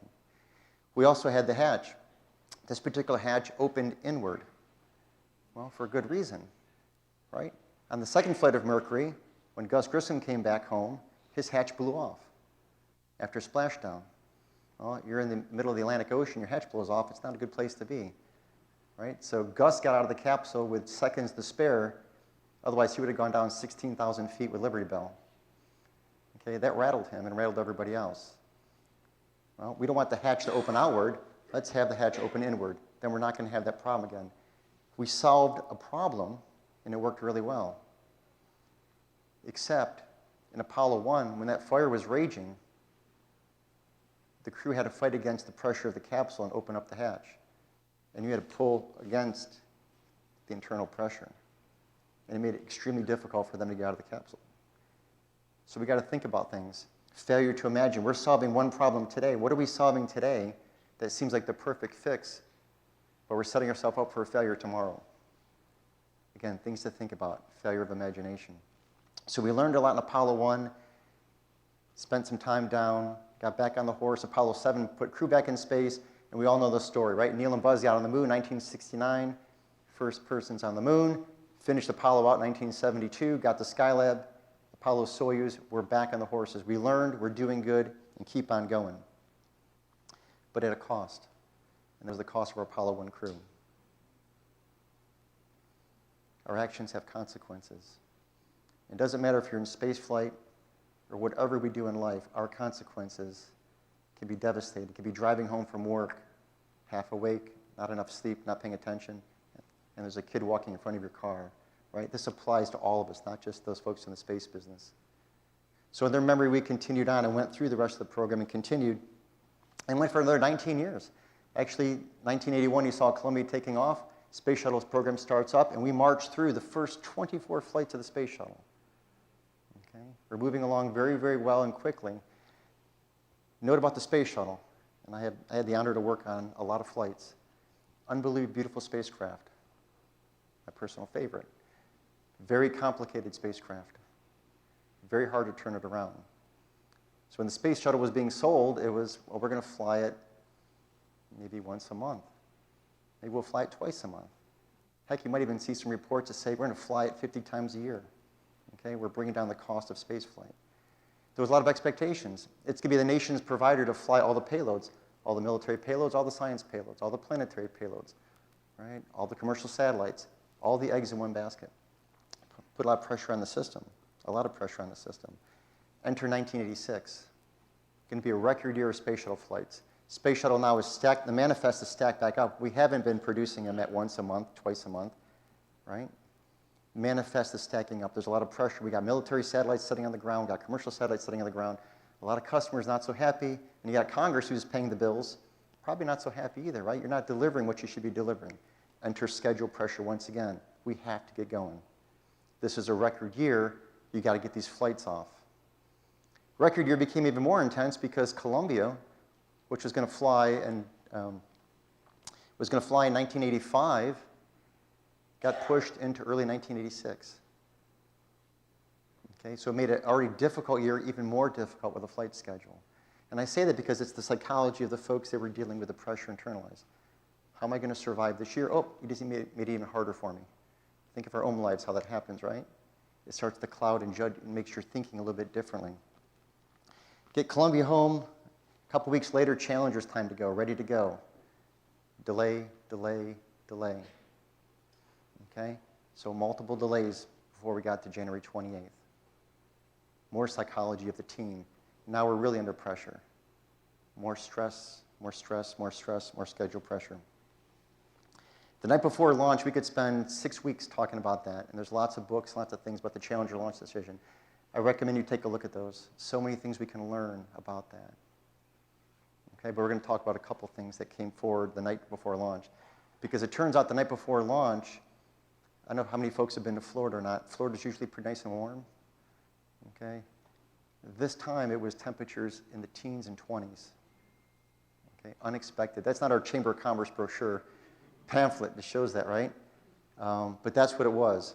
So night before launch, some of the systems are saying, you know what, we're concerned about these temperatures. In this particular case, on our solid rocket booster joints, the O-rings, rubber O-rings that seal the joints, we're concerned temperatures may affect those. Again, we could spend hours and hours talking about this, but suffice to say, there was an internal debate going on. Engineering teams were concerned, we don't think this system's going to perform correctly and seal the joints at launch. Management's thinking, you're telling me you want a delay. A delay is not a good answer. Initial recommendation, initial decision was no go for launch. That was the engineering recommendation from Thiokol. And then the telecom went off. We're going to have an offline conversation. Telecom comes back up. We're go for launch. There's a lot written about that conversation. And I've had the honor to meet some of the folks that were in that room. Talk about pressure being applied. Comments like the one you see were made in that meeting from the folks. When people pushed back about no-go, management said, take off your engineering hat, put on your management hat. Okay, that wasn't a fashion conversation, right? That was, and it also wasn't something so dramatic as, I want you to do something, put the crew at risk. It's always the nuance, right? That was the message. See it through my eyes. You're not giving me the right answer.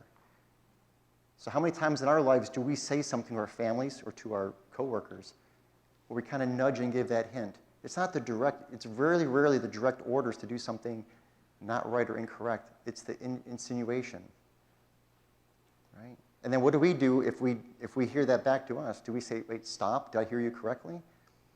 Or if it's our boss saying it, that's the boss, right? I got that hint. How do we respond to that? It's really important. It's a two-way street. How we communicate and how we receive it and how we transmit. Okay, so it's important to be mindful.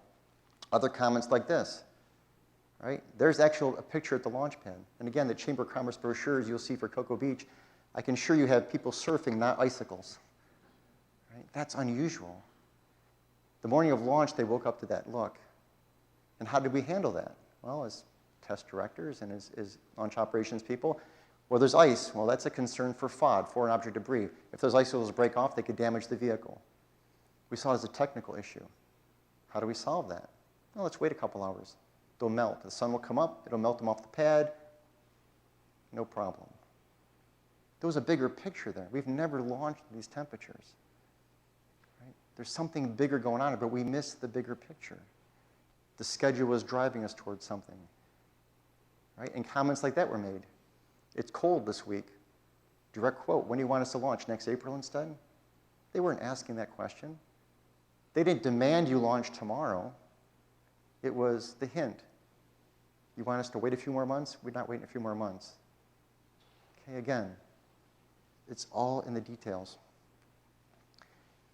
The biggest concern those folks had was that if those O-rings are cold, they can't expand at the moment of ignition. So basically, you just have two joints together, rubber O-ring, and that O-ring seals as the joint flexes during ignition. It's springy, right? It's flexible. It springs into position, seals it.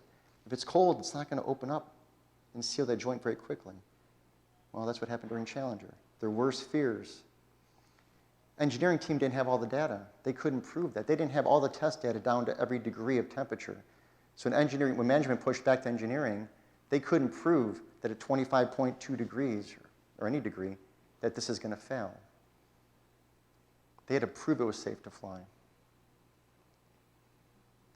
More importantly, they had to prove it was not safe to fly. Okay, how do you do that? Their biggest fears are realized that joint actually opened up, and you can see that puff of smoke coming out is actually the O-ring burnt in the rubber, and the gases coming out. Fortunately, a few seconds after ignition, it actually sealed itself up. It plugged itself up. Amazingly, somehow, we don't know. And it kept riding up the hill. Except Murphy's Law played a hand in this. It was one of the most windiest upper atmospheric wind days in the shuttle program history. The vehicle was shaking up there. A lot of jet stream turbulence. So everything was shaking and rattling, and it loosened up that joint a little bit, and you can see the picture on the other side. That flame opened back up, and it got bigger and bigger until it actually compromised the strut holding the solid rocket booster to the vehicle, and we lost our crew. Same lessons learned, right? The schedule pressure that was through Apollo. In Apollo, when we learned losing our crew, we fell into that same trap again with schedule pressure. We also fell into the concept of normalization of deviance. We had seen trouble with O-rings before.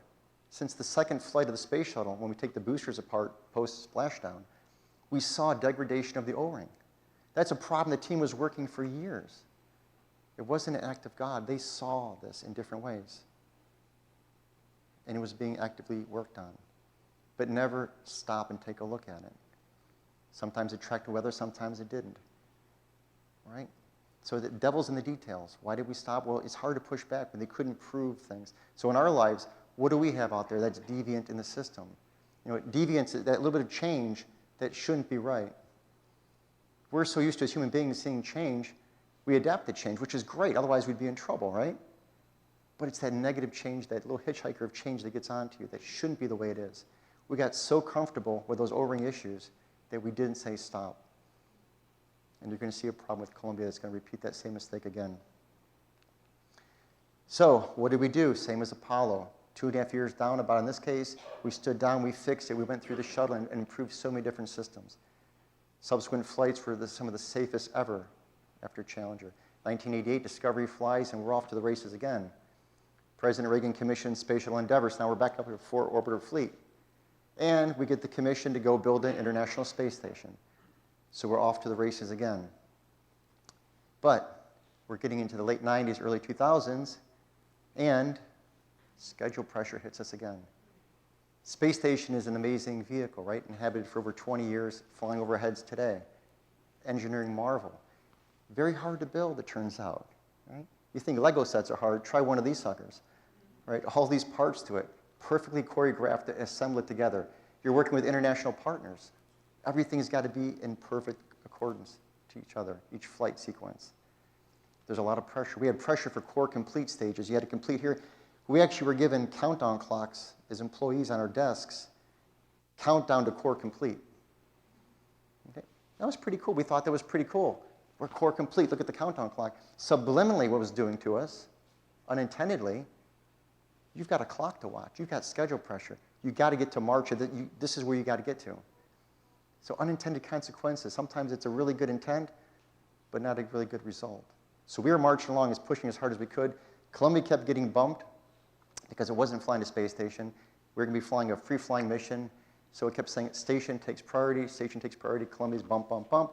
Finally, we needed to fly Columbia. right? We had research we had to get done, and Columbia had to come back and get retrofitted for next flights. So January 16th, 2003, Columbia's at the pad and ready to go. What I want to do is I want to take about a 3-minute video here. I want to introduce you. I'm not sure if you've met the Columbia crew. Unbelievably amazing folks, but I want to get you a sense of the Columbia crew. I want you to meet Columbia. Watch this video, and we'll come back and talk a little bit more in a second.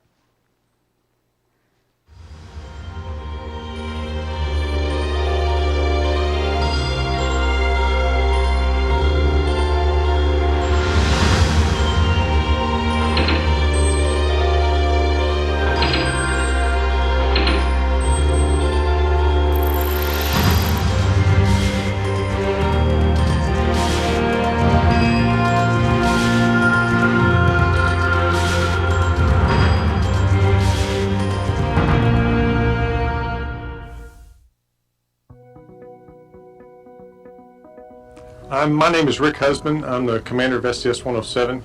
Whenever we have these type of launch delays, I would say probably initially there might be a bit of a letdown or disappointment, but then we realize that we've been given a gift of more time to prepare. And we're going to be flying a 16-day science mission. We'll be dual shift, round-the-clock operations doing science in a Spacehab double research module for 16 days. We're really looking forward to it. Rick talked about the delays a little bit, and I'd have to say from a rookie standpoint, the delays are probably good. I feel that in going through the training flow essentially a second time, a little bit less like a rookie and a little bit more like a veteran. It's been 6.5 years since I came to NASA, so and I really was hoping that I get to go sooner than this. I got the most excited today when we pulled out of crew quarters in the Astrovan and I saw the flashing lights and the police cars and the helicopter following us, and I really felt like a little kid, and I remember getting down to the vehicle thinking I should really be, a lot more serious, a lot more paying attention to detail. But then I thought about how I had worked here for 2 years as an astronaut prior to getting assigned to this mission, and I really know the care and attention that everybody here puts in to getting the shuttle ready and launching it.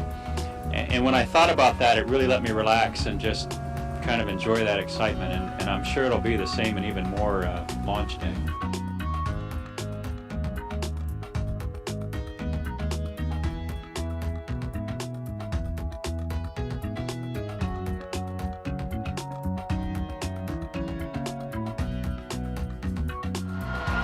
And our astronauts coming out now as they are making their way to the astronaut van. Commander Rick Husband, Payload Specialist Ilan Ramon, Pilot William McCool, and Mission Specialist Michael Anderson, David Brown, Laurel Clark, and Colton Chapa.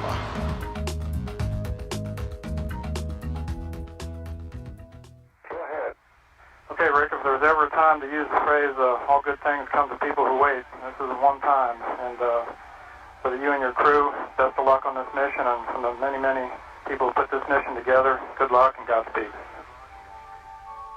Oh, we appreciate it, Mike. The Lord has blessed us with a beautiful day here, and we're ready to go.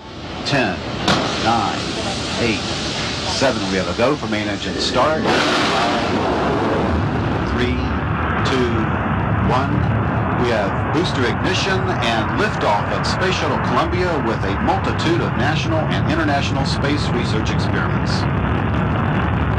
Houston now controlling the flight of Columbia, the international research mission finally underway. Roger, roll, Columbia.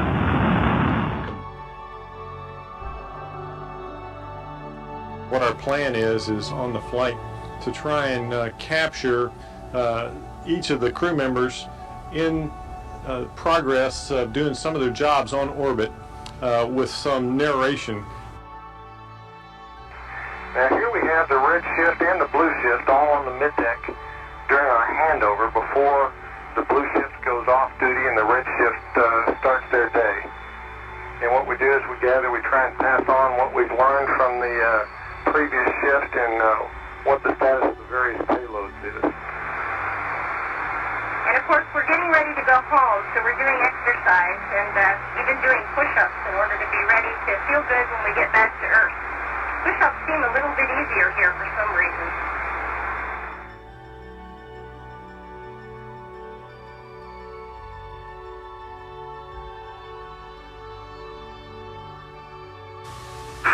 Houston.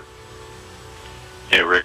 I guess you've been wondering, but you are go for the deorbit burn. We are going to continue to assess which runway end we prefer, but for now we are happy with the weather at KSC. You are go for the burn. Houston, here comes SSME high repress. And we're ready, Willie. No deltas. Copy, no deltas. We're gonna leave visors down now. Hello. I'm just saying, just check your suit. Banking to the right now, a steep bank of 60 degrees and approaching the west coast of the United States.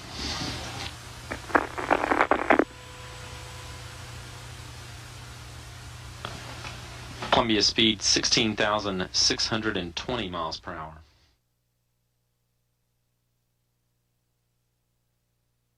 Columbia, Houston, comm check.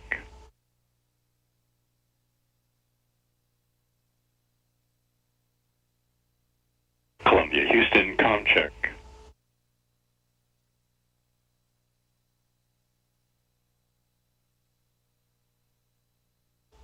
Columbia, Houston, UHF, comm check.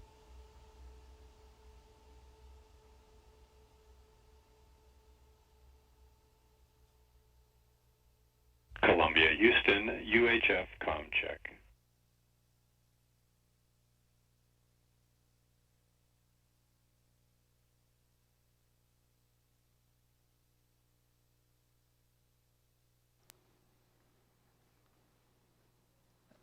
I can tell you that was not a good day. That's the why we take this so seriously. That's why we need to learn from our past. For preventing failure, we have to take the lessons learned and apply those.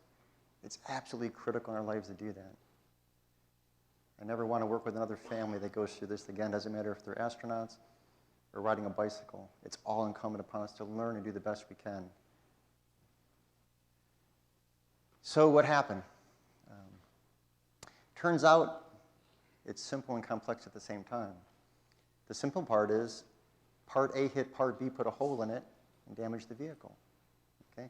A piece of foam came off that orange external tank on ascent, hit the left wing of the vehicle, and it punched a hole in the wing. Of course, we know heat shields are very important. Columbia was coming back home 16 days later, didn't have that intact heat shield. Hot plasma, about 3,000 degrees, got inside the aluminum wing and melted the vehicle from the inside out. Technically, it sounds very simple, right? But how did we get here in the first place?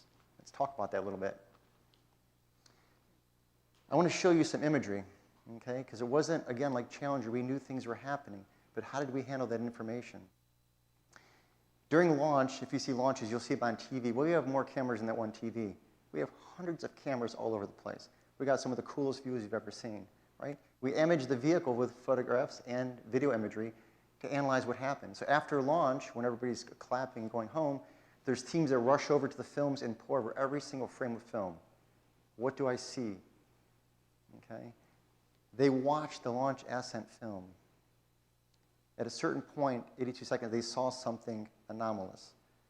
I want you to watch this film and see if you notice anything wrong with it. Okay? And when you're watching this film, please be mindful of something.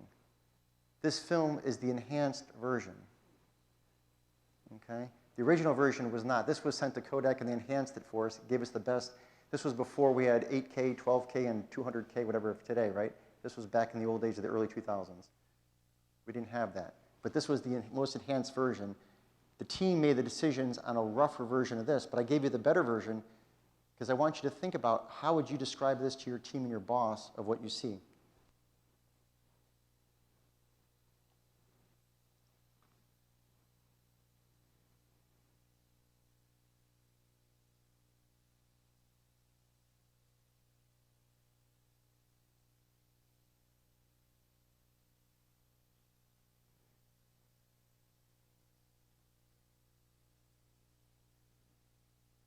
Okay, so you see the vehicle going up. Something seems to be coming off the top of the middle part of the tank where the orbiter attaches, orbiter attach fitting. Seems to be tumbling, and it seems to hit somewhere, right? Well, let's take a little different look. because the wing is blocking us from there. So let's go look at the underbelly, another camera. Tell me what you think.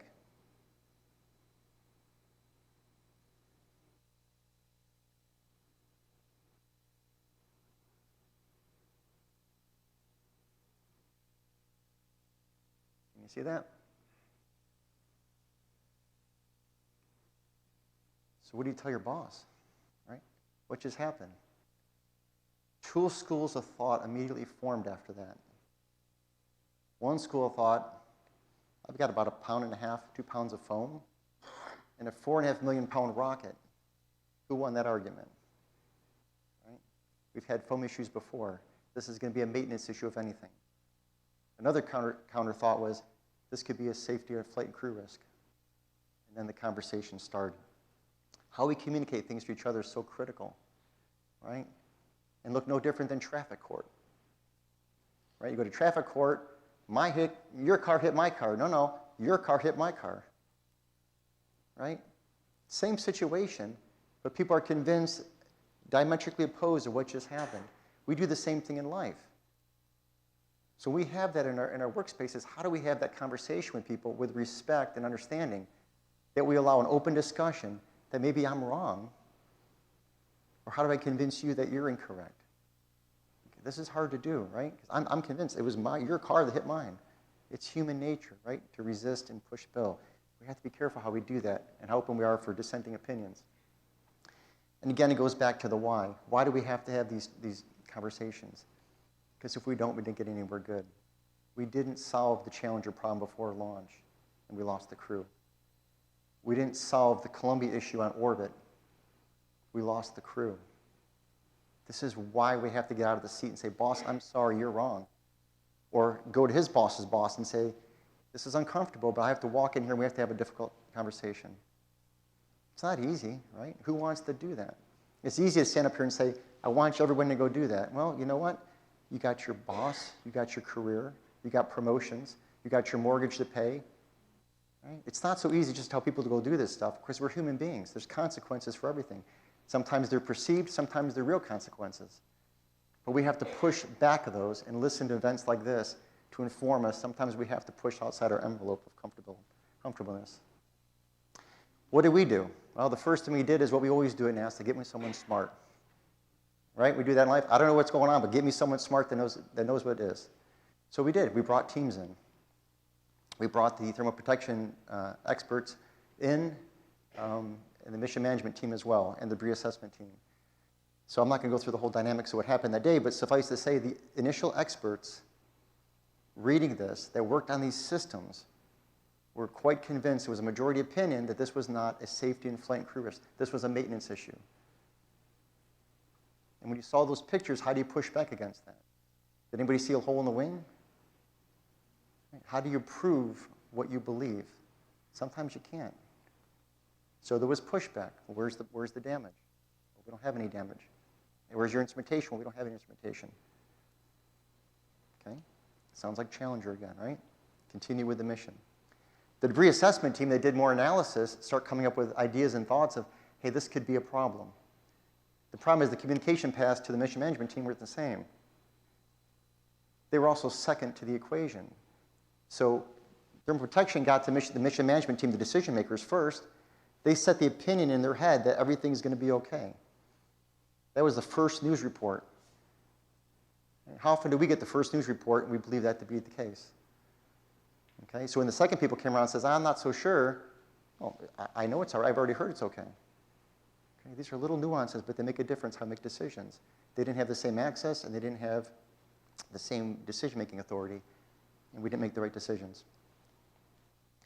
That was February 1st, 2003. To show you how difficult some of these things are to figure out, look at the date on this, July 2003. We had the world's experts help us out. There's people who are experts in foam and materials I never even imagined before. All over the world came to help us out. Okay? We spent months and months and months of this. The day of the accident, we were convinced, even shuttle program leadership said it can't be the foam off the tank. That's how convinced they were. Okay? That was everything set in our head. 6 months later, this test is, and when we play this, I invite you to listen to the end. Listen to the sound of this test. What this test is, once we started really understanding the problem, we mocked up the wing, and we had a foam cannon, and it shot the foam at the exact same physical characteristics, momentum, speed, angular velocities, that the foam we expected to see what would happen. Predicted was nothing would happen. The foam would just disintegrate. Here's what happened. And again, listen to the ending if you would.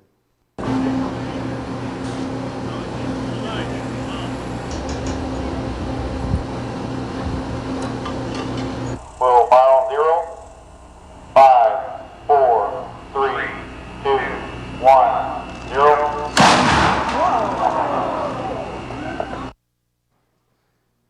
Everybody hear that?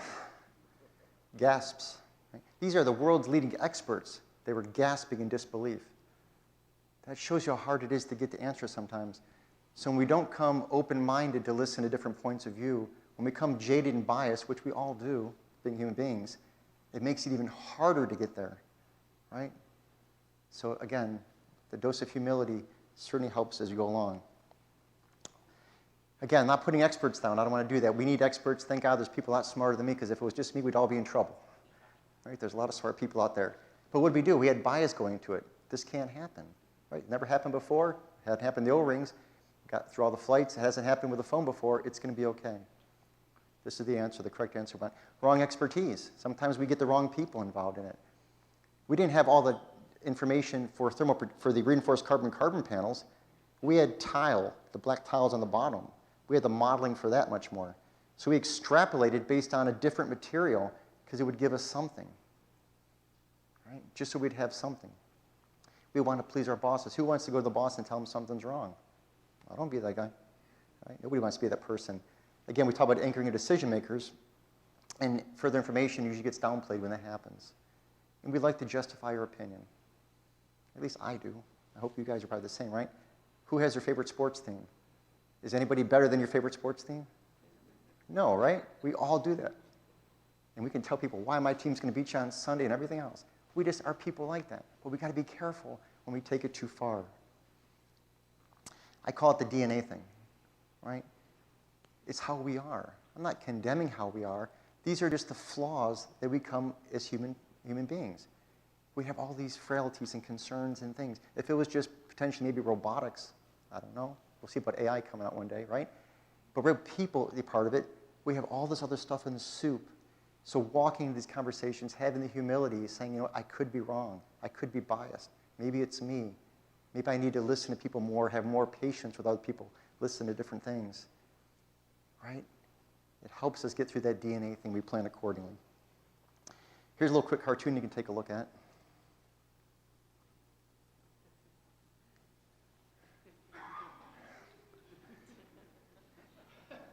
And I love hearing laughter, because I'll tell you another quick little story. I gave a presentation a couple years ago to a legal conference. The audience, I did this thing, I was waiting for the laughter and all this stuff going on. Stone cold, silent faces. Nothing, zero. It was nothing. And, okay, they didn't get it. So engineers, scientists, you're my people. Thank you for laughing. But it's true. Sometimes it's better to have no data than bad data. Right? When we used that bad data during Columbia, we extrapolated those other models and contorted them, Frankensteined them into something to give us something. It gave us bad data.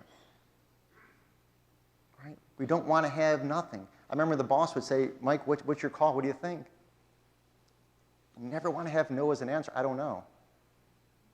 I want to have something. We even had engineering, even the chief engineer, remember way back when I first started out, had a mantra. And on his door it says, trust in God. All others bring data. It was a pretty cool slogan, but it sent a message to us. Well, a good message and a bad message, right? The good message was, get really good at what you're doing. The bad message was, don't come to my office unless you know what you're doing, and you have everything wrapped up with a bow. We don't always have that. I don't know are powerful words. They're hard to say. Nobody wants to say them. But I invite you, please say the words. I don't know what's going to happen with the O-rings. I don't know what's going to happen with the foam. Maybe we had a different solution. Also, get really good at learning, really good at forgetting. That's human nature. That's the DNA thing. Those quotes are from the different accident reports. You can almost cut and paste Apollo to Challenger to Columbia. The same mistakes, philosophically repeated over and over again. Technical differences, but psychologically same. Management caused the problem, equal with the technical failures, as was the culture. Not good. Again, a simple problem, right? Part comes off the tank, hits the wing, punches a hole in it. Unwrapping that onion, a lot more layers to it. It's not so simple all the time. And because we didn't figure it out, we lost our crew. The consequences of not getting it right. And we lost Columbia.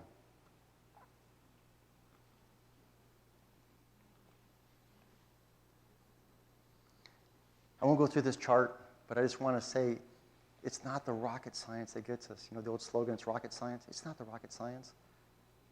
There's so much probably brain power in this audience with theoretical physicists and astrodynamic people. You blow me away just talking about it, right? It's not the physics and the chemistry and the science, computer science and orbital mechanics that gets us. It's the communication with each other. It's the relationship building with each other. It's that deviance that creeps in. It's being complacent. It's the lack of vigilance.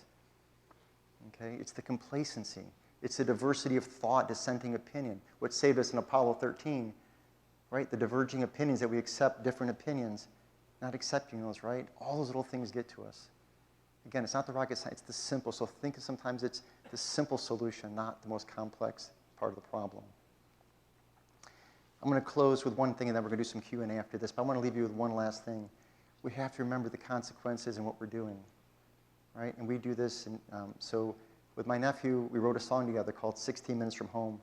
16 minutes is the moment we lost Columbia over Texas. We show this at the memorials. We show this at different meetings.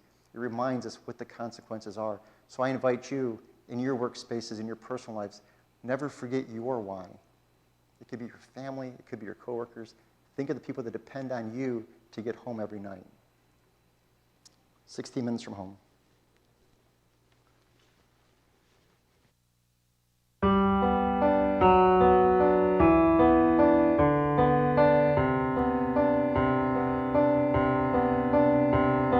How can we find what's been lost? Retrace steps, find out the cause. Over and over, what went wrong? Just remember, stand tall, be strong. When you're just 16 minutes from home, know with us you are never alone. We will always remember the ones lost just 16 minutes from home.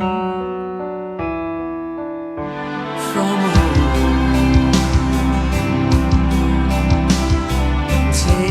taking steps into the unknown. But all that we've learned is what they have shown.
So I want to thank you very, very much for listening.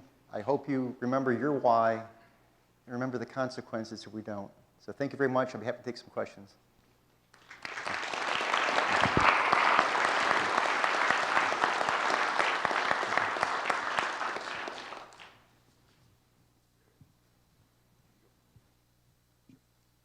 Any questions out there? Yes. Okay. In your opinion, from the lessons learned from Apollo, Challenger, and Columbia, have they been accounted for appropriately in the design and operations of Orion? Yes, and I hope so. Okay. There's always a preface, and that's the humility part. There have been changes made. Actually, matter of fact, after losing Columbia, a couple years afterwards, we did a crew survivability report. We worked with the astronaut office and worked really detailed. It was very difficult work, but understood what happened forensically to the crew. And the reason that was done is understand, could anything be done better to help the crew in a situation like that, make it a survivable event in the future? So a lot of that work was done. So the Orion seat design was impacted dramatically about that. So the seat design on Orion was actually designed in big part from Columbia, making it more safe for the crew for different parts of flight. Also, like neck restraints on the spacesuits, we realized what Columbia went through was very violent, so we try to make the suits more survivable themselves as well. So there was a lot of things that were instituted into, on a technical nature, into Orion, and also psychologically, physiological, and how the countdown would work, how mission management team would interact, a lot of things happen like that. So not only in Orion, but also from STS-107, but through 135 at the end of the program, there were a lot of changes made. The hope-so part comes in the humility part, because we learned after Apollo 1, we made similar mistakes in Challenger. We learned a lot during Challenger, made the same mistakes in Columbia. So I can never say we've got everything, right, and we're going to have it forever. That's where the vigilance comes in. We have to keep on top of this. We can't just check the box and say, yes, we did that. Right? Every day in our personal and professional lives, I humbly suggest keep double-checking each other, keep asking ourselves questions, right? Play devil's advocate over and over again, because it's the complacency that we all fall into. That's when it creeps up and gets us again. That's when that deviance creeps back in the system.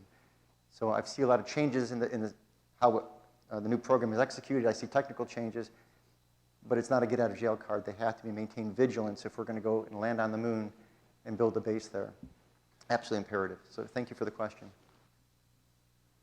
I can't see people too well, so I'm just going to hear voices. So if I'm looking the wrong way, you'll know I'm not looking on purpose. Okay, gotcha.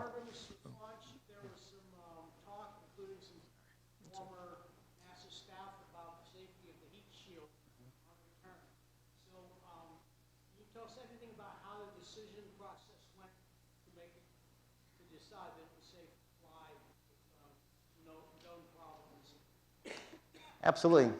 And as you well point out, there was a concern for Artemis 1 was an uncrewed flight with Orion, went out, swung around the moon.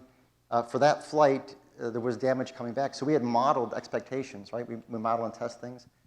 Expectations were that the heat shield was going to be fine. Well, the heat shield got back and there were chunks of it missing effectively. It was spalling and pieces were flaking out of it. Shouldn't have happened that way, right? It should be a nice ablative heat shield type environment. So we went through a lot of model testing, tremendous model testing, understood what was happening. Artemis 2 had the same exact heat shield. Okay, so there was a big pushback. Why don't we stop? Why don't we fix the heat shield and solve that problem?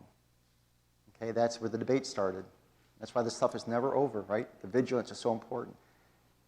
The conclusion was, if we change the reentry profile and change the heating profile, it'll be okay. There were astronauts and other people who weren't comfortable with that, and they expressed themselves very vocally in conversations to the administrator and other folks as well. Okay, a lot of contentious meetings. As you saw a couple days ago, thankfully the crew was okay. Okay, so but it reminds us, now when we examine Orion, when it comes back, did we get lucky or not? When you look at it up close, I don't know the answers yet. We haven't looked that close. Okay, but that shows you how we can still make decisions. It would have been a multi-year delay if we had to do a new heat shield on Artemis 2. That was one of the biggest pushbacks. Let's make a fix for it, right? I'm not saying it was a bad idea. The crew got home. But this is an ever-vigilant type of a thing. Similar discussion happened on Starliner recently, and you remember that in the news, right? So again, this is something we have to be on top of. Artemis 3 thankfully has the fixes for that. So the next flight will have the new designed heat shield, which addresses the permeability issues, and we should be fine. Okay? We have a microphone we'll be passing around for questions, okay? Regarding the Columbia and the damage on the wing, did they not have the ability to use the robotic arm to take a picture of it and see what was going on? Not that they could have maybe repaired it in space, but they could have at least known what they were dealing with. Is that true or not? Great question, and we couldn't for a good reason. On this particular flight, we didn't fly the arm. So we typically flew the arm, right? It's the Murphy's Law gets you again, right? So most of our flights at that time were space station flights. Most of those flights, of course, we go to the space station, we dock for a number of days. When we get near the space station, everybody sees it. We have a robotic arm usually using because we're attaching modules or whatever. Columbia was flying a free-flying mission. We were just going to go up and do science in the payload bay in a space lab module. So we didn't have the arm with us. Right? So you think about that. Where the hole in the wing was, it was in the wrong spot. Right? Panel 8-9 of the wing. When the payload doors are open, you can't see that part of the wing. When the crew's looking out of the commander's side view, you can't see that part of the wing. That one section was obscured. Right? You had no robotic arm to go out, and there's no planned spacewalks, and there's no space station crew to see it. Things sometimes stack up against you. Right? So when the pushback was, well, where's your problem? Because people raise the issue to mission management. Where's the hole? Well, we don't see one. Where's your instrumentation that shows it? No. So they say, okay, you want us to stop the flight, stop all the science. The reason you're up there in the first place is to do all the science. You want us to stop the science, train the crew for an EVA they weren't scheduled to go do, put the crew at risk. There's no hard tethers. There's no arm. So I'm going to send somebody over the sill on the edge of the payload bay on a hunting expedition with a 300-pound pack on him and maybe bump up against the tile and damage it for real. Again, not saying what was right or wrong, but that's how thinking comes in, right? What's risk versus reward? So in our decisions, now we look at it saying, for heaven's sakes, you sure wish they would have, right? But we didn't. And there was good reasons not to. But were they listened to? Could we have done it? We could have done the spacewalk. There were spacesuits on board. Okay, so sometimes Murphy's Law is going to make it harder for you to figure out the answer. It doesn't give you an easy one. If we had seen the hole out the window, it would have been a whole different conversation. We didn't. Okay, and that's our bad. Lessons learned to lessons applied, right? Subsequent flights, we had not only the robotic arm, we had another arm on the other side of the payload bay, like a big dental instrument. We'd take the robotic arm, grab onto it, and we would scan the entire belly of the ship. So we knew all of the thermal protection system was either good or not before we came home. And then when we got to the space station, we'd do an RPM or a flip maneuver, and we'd have the station crew look at the whole belly of the ship and confirm it was good. And then, by the way, if there was any more questions, a day or two before landing, we'd take out the arm again, and we'd look again in case there was a micrometeor hit or something like that. We gave ourselves the data for success. Okay? We also brought some repair kits up on board, and we had contingency plans, all this other stuff. All of that derived out of the accident, all amazing ideas. But we didn't implement them until we lost the crew. So we tell the Artemis people and everybody else going forward is, don't wait till you have an accident. You think of a rainy day today. You think of what you're going to do. You prepare for it today. You green card it, you strategize, you figure out what are you going to do and how are you going to save the day or prevent the day from even happening. So think in our lives, why wait till there's an accident? Let's get that car fixed. Let's fix something at work. Let's get that done today. Because complacency will get you. Next one.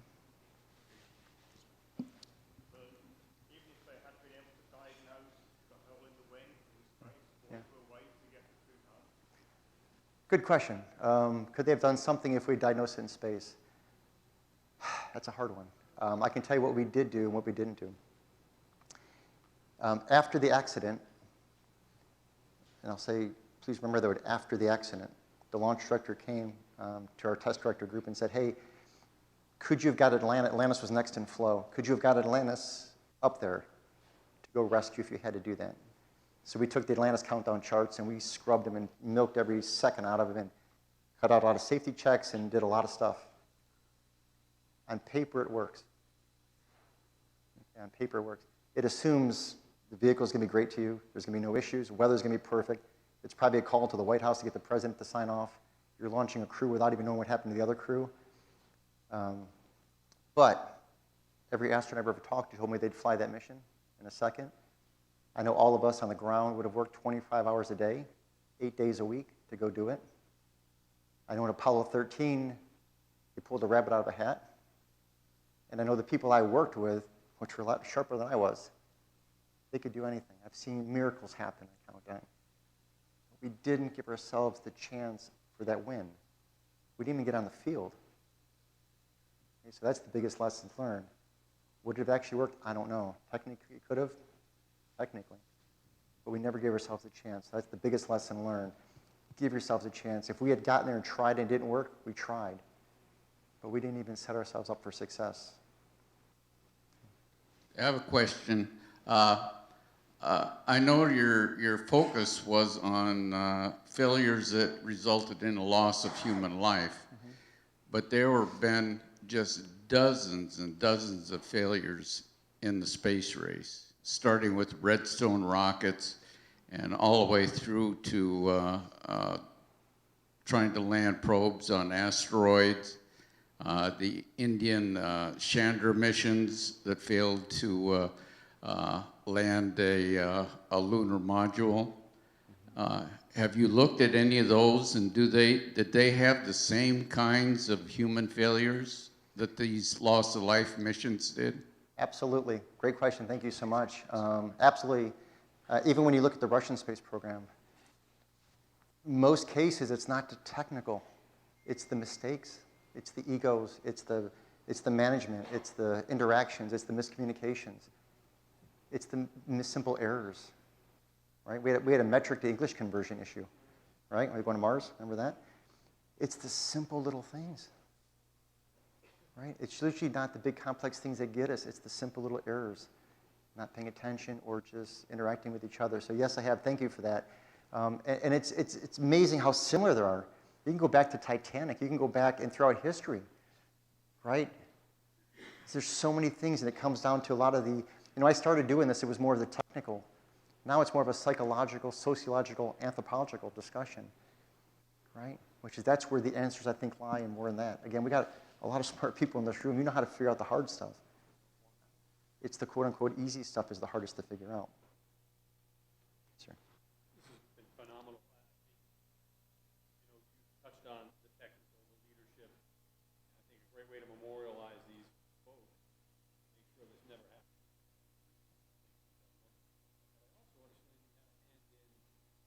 Memorializing the act of Apollo, of Challenger, of Columbia, with the display of the Kennedy Space Center. Tell us a little bit about how you flipped that switch in your head, anthropologically, in terms of getting out of a technical discussion. How do you represent that loss? By the way, if you haven't seen it, you have to. It's been amazing. How do you do that? It's hard. It's hard, right? Because you're coming face to face with the difficult part. It's looking in the mirror. It's easy to blame technical pieces of metal and foam, right? Those are the villains. It's hard to look in the mirror and to say, we caused this. Our frailties do this. So in that case, I try to approach it from the human element part of it. And if you do this, called Forever Remembered, it's the Nation's Memorial. Thank you for sharing your thoughts on it. It's a Nation's Memorial for the crews of Challenger and Columbia, and we have an Apollo 1 exhibit as well. And it brings the human element. We introduce the crews as people. We have their lunch boxes, we have books, we have their hiking boots, their Bible, personal items. We personalize it, make it humanize it. We have pieces of Challenger and Columbia. The only place in the world on display is Challenger and Columbia artifacts. And then we have a video montage from the day of the accident all the way through return to flight. And what I try to do with my team, and I had this amazing team that worked with me, was to bring the human element out of it. Because it's not really the technical story, it's the story of people, it's the story of all of us, right? All of the discoveries that all of you and your colleagues have made throughout history in astronomy and all different sciences, yeah, the telescopes did a lot of the work, right? Or the spacecraft did a lot of the work, or the computers did a lot of the work. But it was all of you behind those that did it. It was the human element that drove the concepts, the ideas, the interpretations, and made those discoveries, right? Hubble gets credit, right? James Webb gets credit. That's metal and hardware and glass. It's all of you. It's the people part of it. So I try to approach it from the people perspective so people would understand what this is all about, and then have that mirror to reflect backwards, living our lives so we can improve all of ourselves. Thank you. Thank you. I appreciate it. It's very kind of you. Thank you. I had some help from above. Any other questions? Yes.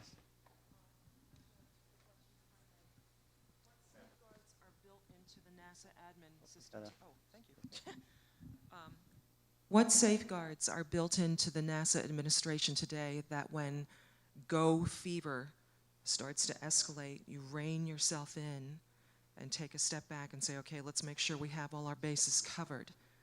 That would be my first question. My second question, out of curiosity, I understand that a piece of Challenger was discovered by divers on a Discovery Channel show a number of years ago. And I was just curious if that was ever, if NASA ever retrieved it. Thank you. Great, 2 questions. The first one is walking the walk. We have the administrative things in place. We have the stop authority, right? You can call a scrub, you can call an abort, you can do that stuff. What do you do with that, though? Right? We have a lot of those procedures. We had those in place before Columbia, right? But how do people react? Do they feel comfortable with that? Do you walk the walk? So, for example, we in Challenger's case, people stood up and said they shouldn't go. Some of them were fired afterwards. Right? The careers were destroyed in some cases. Right? That taught people, you don't do that. Right? When it works, it's beautiful. I remember sitting during a countdown. It was Columbia launching. And we're sitting in the firing room, and we light the engines at 6 seconds, 6.6 seconds. A lot of sweat, right? A lot of sweat coming down your hands. It's a pretty poignant moment. You don't want to turn those engines off if you don't have to. About a second before that, somebody screams out, "cutoff," in the firing room. Okay, you got attention, right? Boom. They punch the button with microseconds left to go before I light the engines. Very scary time. We don't know what did the turbo blade, what starts spinning up. We don't know what's going on, right? Very hazardous state. Turns out, the engineer that did that, and I was good friends with him, sat in the console right in front of me at the time. It was a bad piece of data. A bad slug of data for haz gas came through. And he saw what he thought was a spike happening, potential leak, hydrogen leak. He made the right call. It was bad data. So one of two things could have happened. Either one, you just cost millions of dollars in delay in the launch for something that was bad, or the other thing could happen. Okay, another good friend of mine, Mike Leinbach, was the launch director. The next flight, that team hung the plaque on the wall, which is the highest honor in the group. Right? That showed the message. Even though that was bad data, you did the right thing. We got your back. That's important to do. Real quick on the other, because I know we're going to burn time here. I don't want to get Vinny in trouble. But the last thing is, yes, a number of years ago, Discovery was out there doing a Bermuda Triangle show, looking for lost aircraft. Sometimes you get strange phone calls at NASA. I've got a lot of strange phone calls over my years. Strange phone calls saying, we're in the Bermuda Triangle searching for things. I usually go like this. I don't want to hear about it. But anyhow, in this case, we listened to them, and they were searching for World War II aircraft. They found something that looked a little more modern than that, and actually it was a piece of Challenger's wing. So they brought pictures in, showed the pictures to me, and it was pretty conclusive. It was Challenger. They found the part of the wing, and the wing is still in the ocean. So I did work with the Navy to go explore, but the condition was not such to bring it home. So I wanted to, it was a decision between me and the administrator who made the ultimate decision, and deputy administrator, but to leave Challenger where she is. But yes, it's out there. Yep, I'm good with you. Good, whatever. It's my pleasure, Dave. Thank you very much. Thank you very much. My pleasure. Thank you. Big My round of pleasure. applause. Thank you, everybody. That's great. Thank you. Thank you. That was really good. Thank you. Is that good?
impressive, and it's so easy to use. You connect it to an app on your phone or a tablet.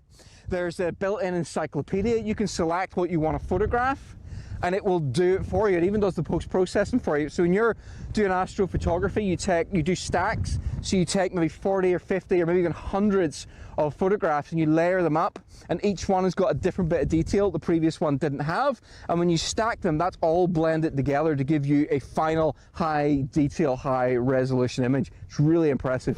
It stopped. No. The sky's cleared. The sky's cleared. Right, right, let's get the telescope. I can't believe this. It's actually cleared. Right, I've got it switched on. I got my phone. I'm gonna get it. I've got the app running. What am I gonna photograph? Deep sky? Go to Atlas. This shows me things I can target. Let's look for Pleiades. I've done that. Point it. Oh.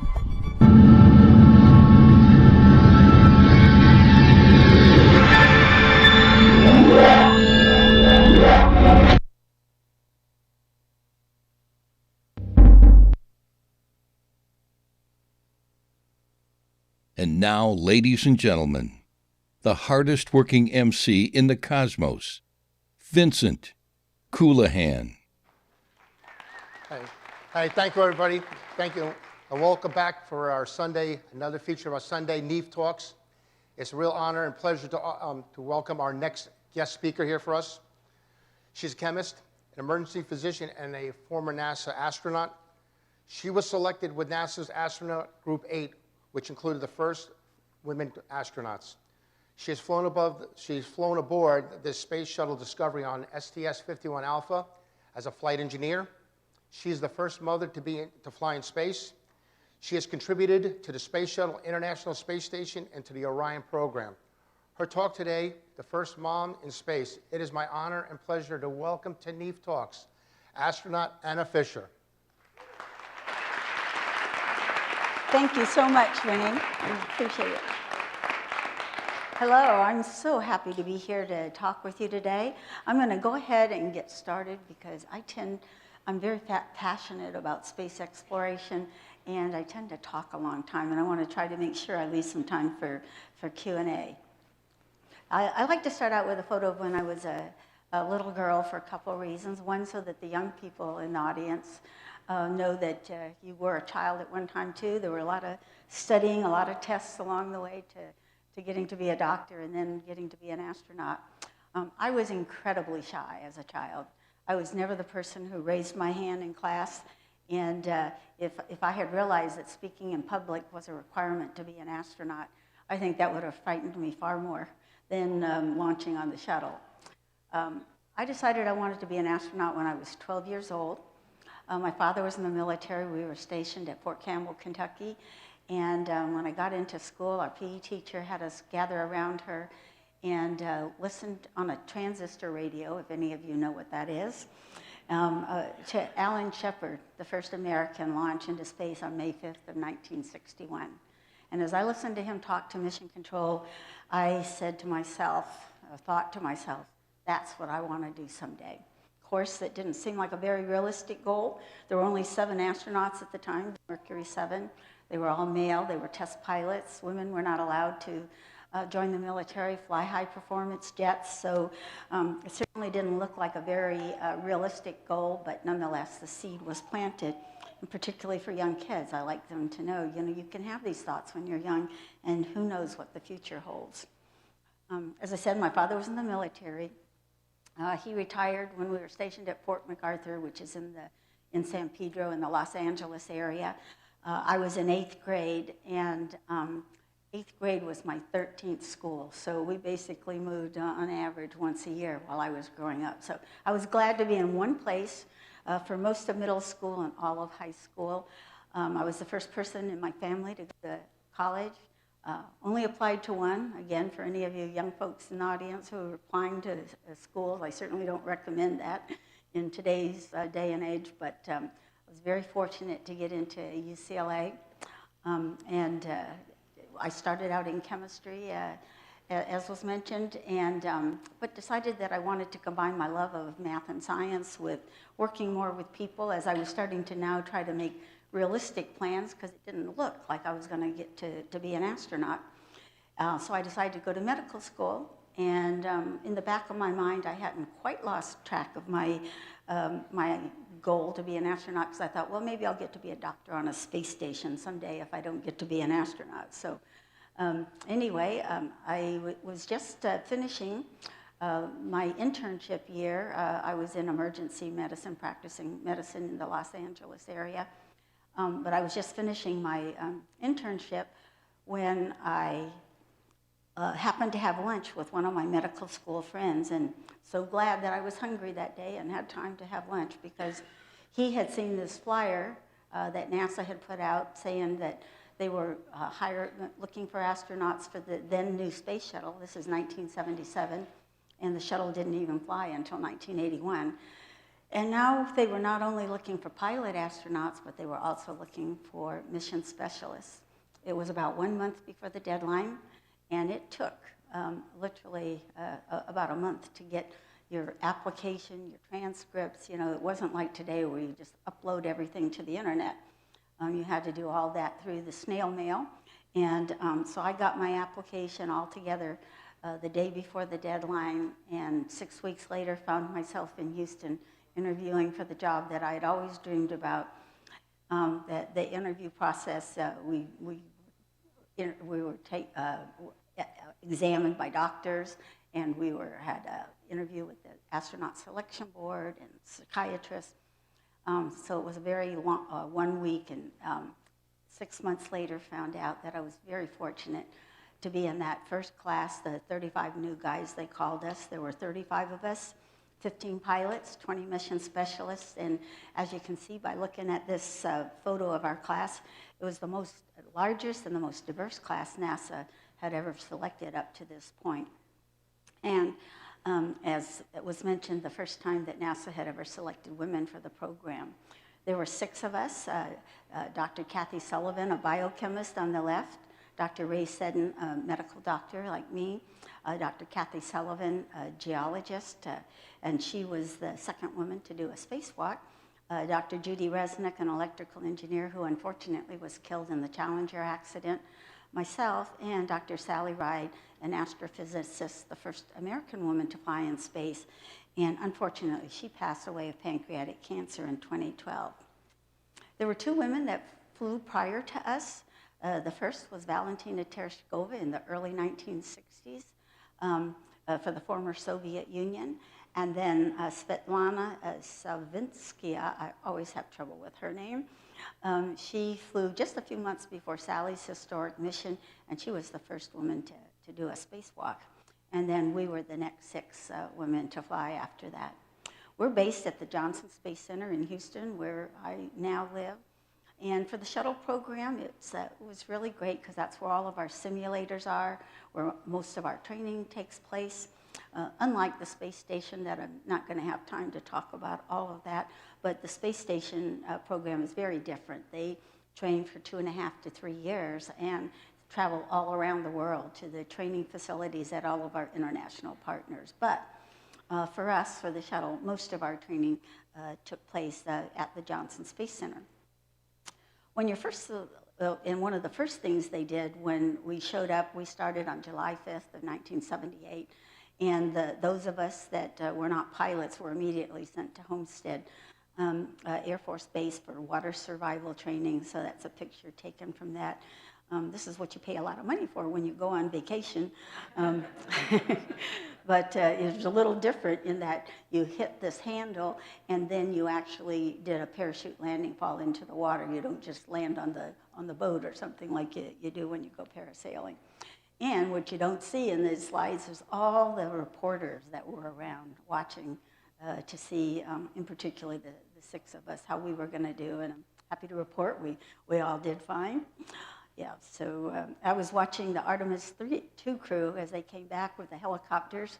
If you've never been in the water with a helicopter rotor picking you up, it's like being in the middle of a hurricane.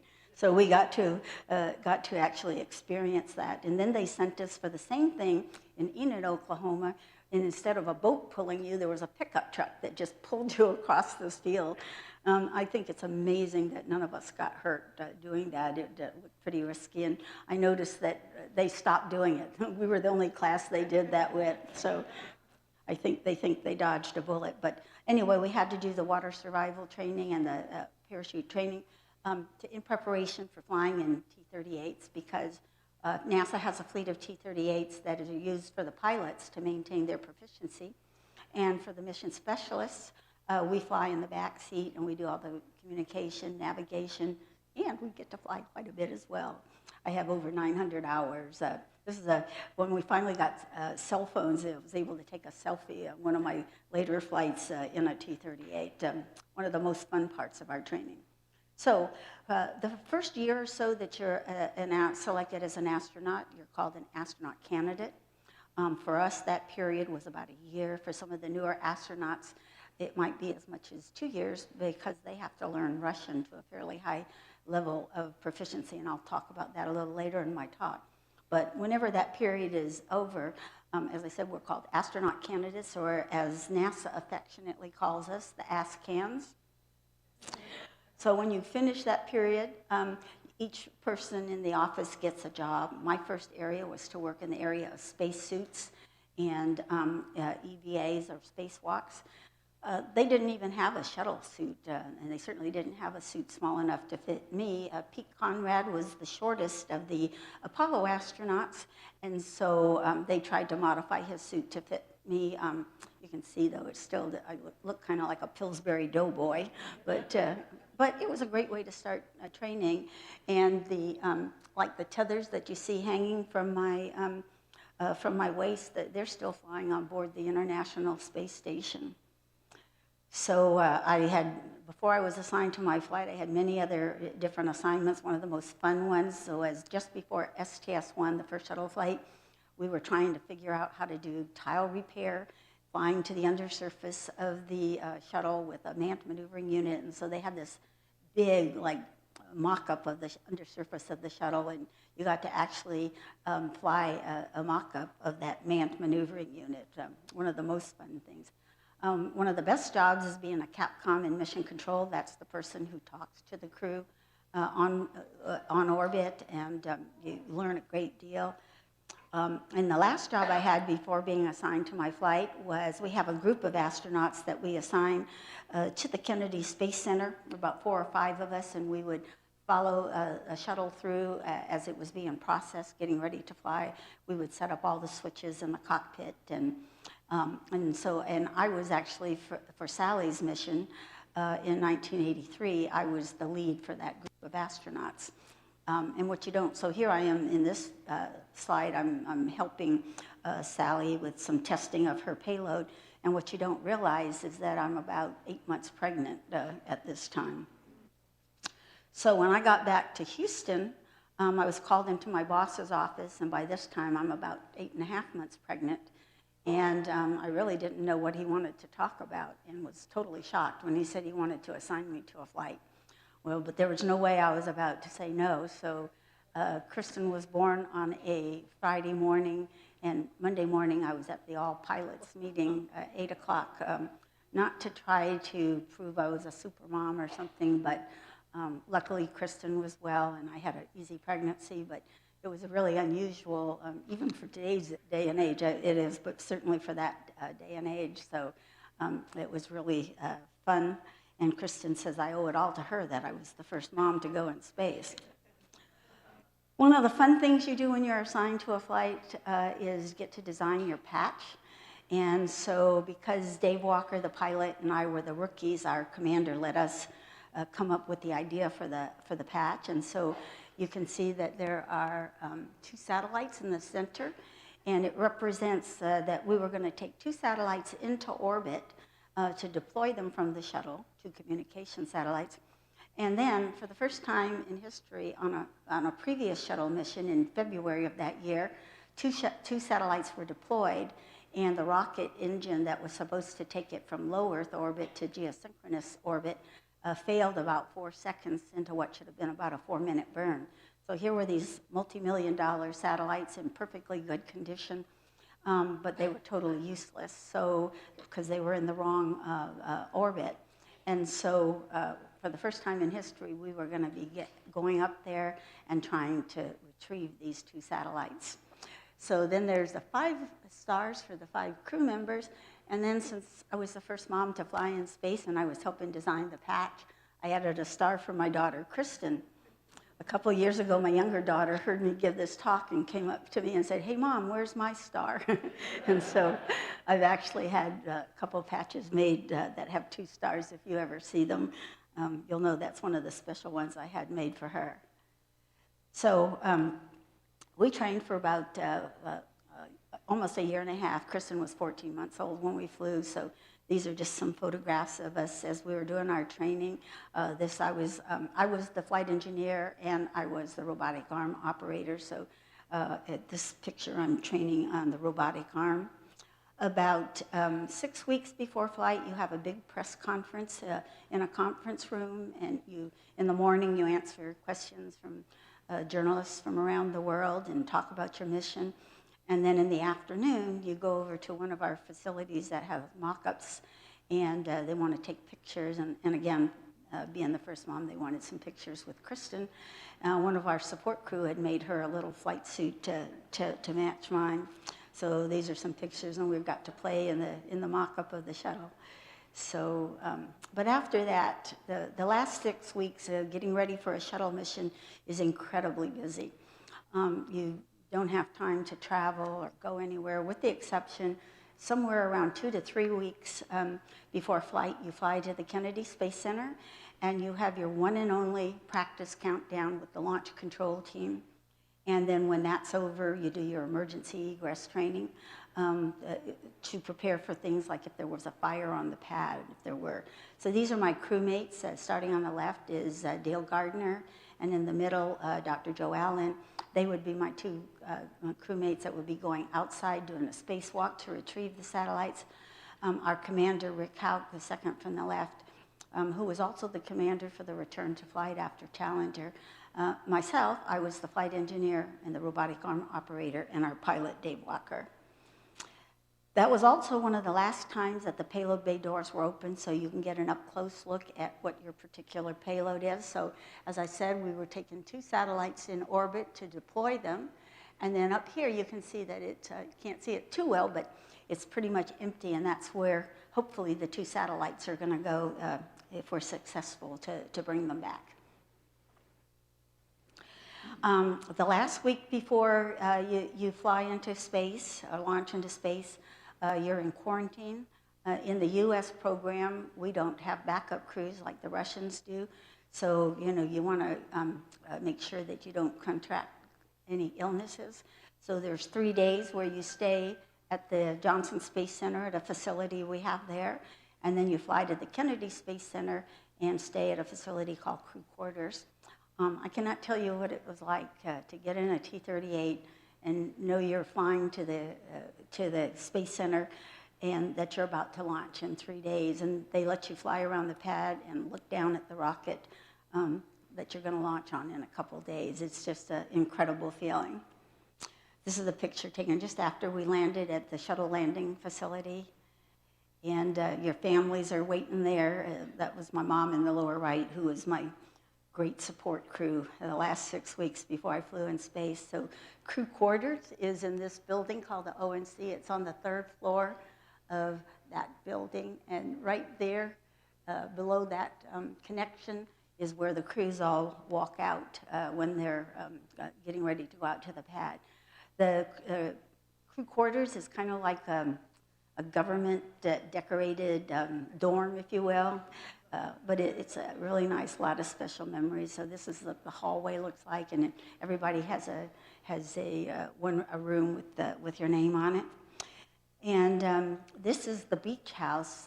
When you're not at Crew Quarters, you're not in a meeting or studying your checklist or whatever, the really nice thing is to be able to go over to the beach house and just spend a little bit of time with your family and by yourself, just perhaps getting mentally prepared for what you're about to go do.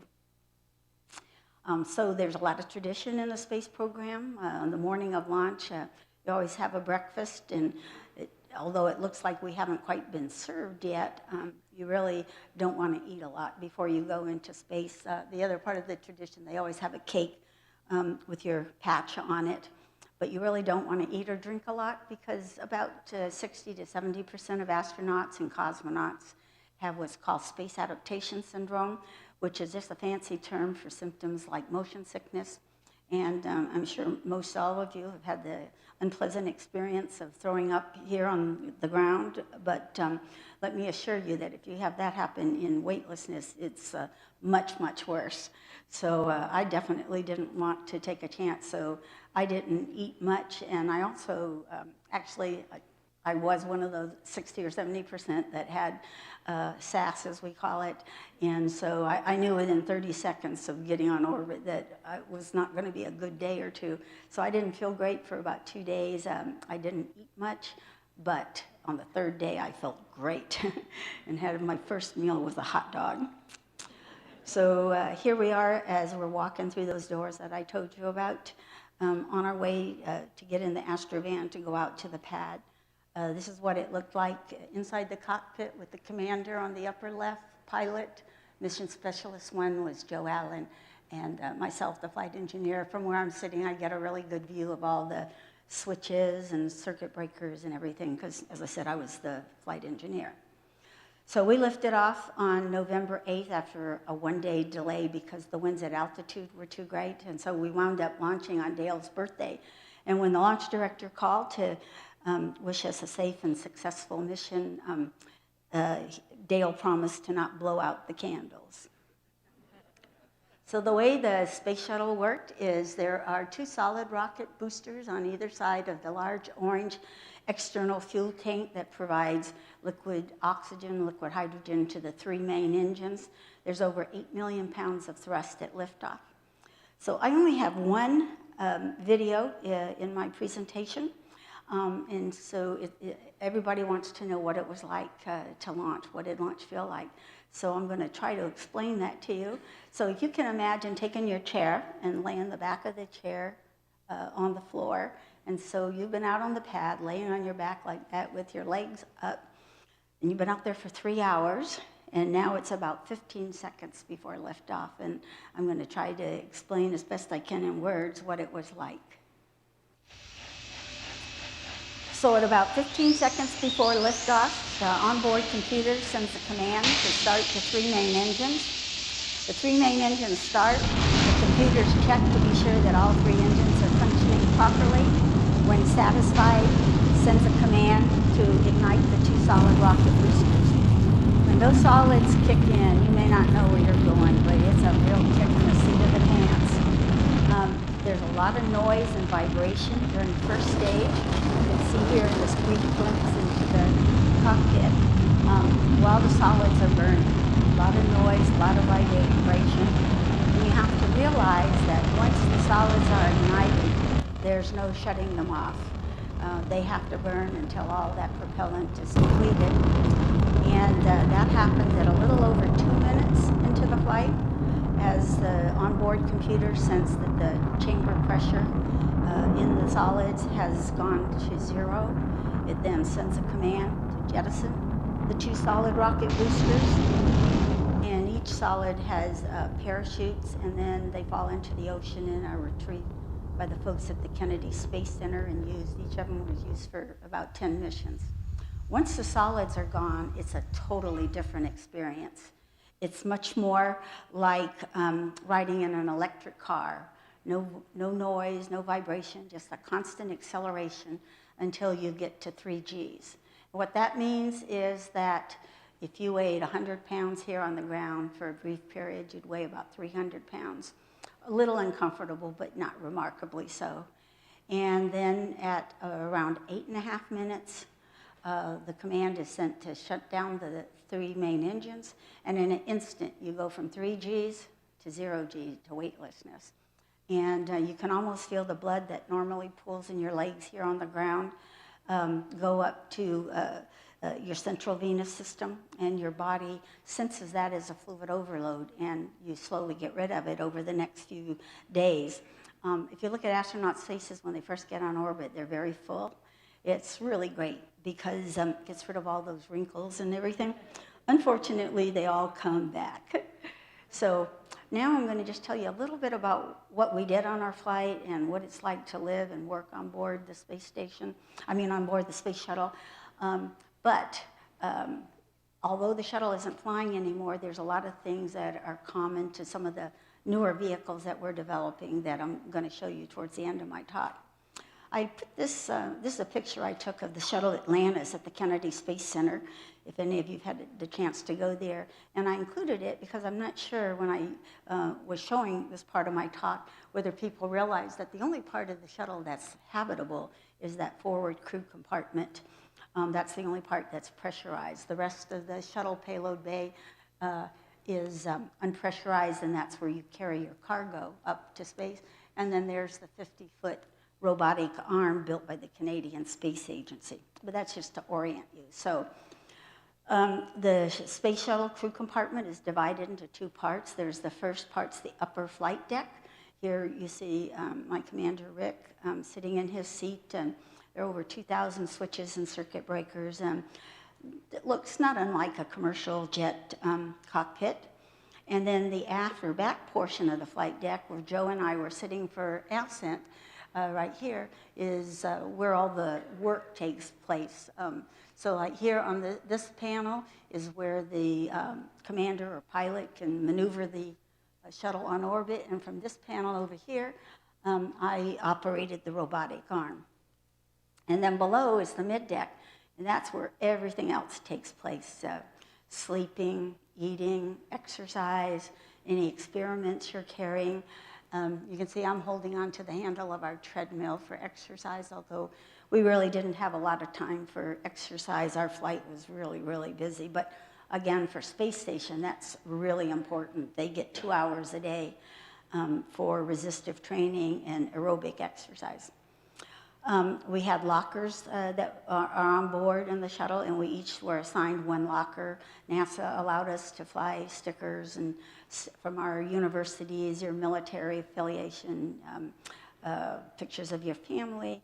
You can see I'm wearing the necklace that I'm wearing today that flew with me. You can see I'm demonstrating space hair. No such thing as a flat hair day in space because your hair floats. And if you go on YouTube, you can see a lot of the newer female astronauts who have long hair. There's some pretty funny pictures. A little bit about sleeping in space. I'll never forget that first night. It just felt so strange. I kept feeling like I wanted a pillow, but you really don't need a pillow. Your head's floating like everything else. None of us wanted to use our sleeping bags the way they're designed to get in, and they have holes for your arms to stick out. Rick wanted to sleep up in the flight deck under the commander's seat. Dale wanted to sleep in the airlock where the spacesuits are stowed. So Dave and I created this little hammocky arrangement. So it's like between two sleeping bags. It was like a bunk bed. So I was sleeping here, Dave was up there. And that way you could float free, but you were contained, so you didn't float around and annoy your crewmates. But this is a picture Joe took on our last day as we're getting packed up. The mission was over, and I was taking a little power nap. And you can see that there's a tether to the zipper of my jacket to the handle of the treadmill. And I'm off at some weird angle and literally fast asleep. Didn't even know he took a picture till we got back and looked over the photography. So you can get really used to sleeping that way. Some people really like it. I've heard some of my other colleagues talking about that they didn't like it. They like the feeling of a hard bed. So it's interesting. Everybody's different. A little bit about the food in space. There, as I mentioned, I didn't eat a lot the first 2 days. The third day, woke up, was hungry. The food's a lot like backpacking food. Everything has to be contained, and of course, everything floats. There's a really, Scott Kelly, one of the newer astronauts, flew on a short shuttle mission, a 6-month space station, and a 1-year space station, and he wrote a book called Endurance, if any of you are interested. And he talks about, things like how hard the 1-year mission was and how difficult it is just to sit down and have a meal. because everything's floating. So they designed these little trays where our food containers would fit into. But the food was really good. For an 8-day, 9-day mission, you know, it's not that important. But for the people that stay 6 months on space station, food is something really important. A little bit about how to go to the bathroom in space. Everybody wants to know, but nobody wants to ask.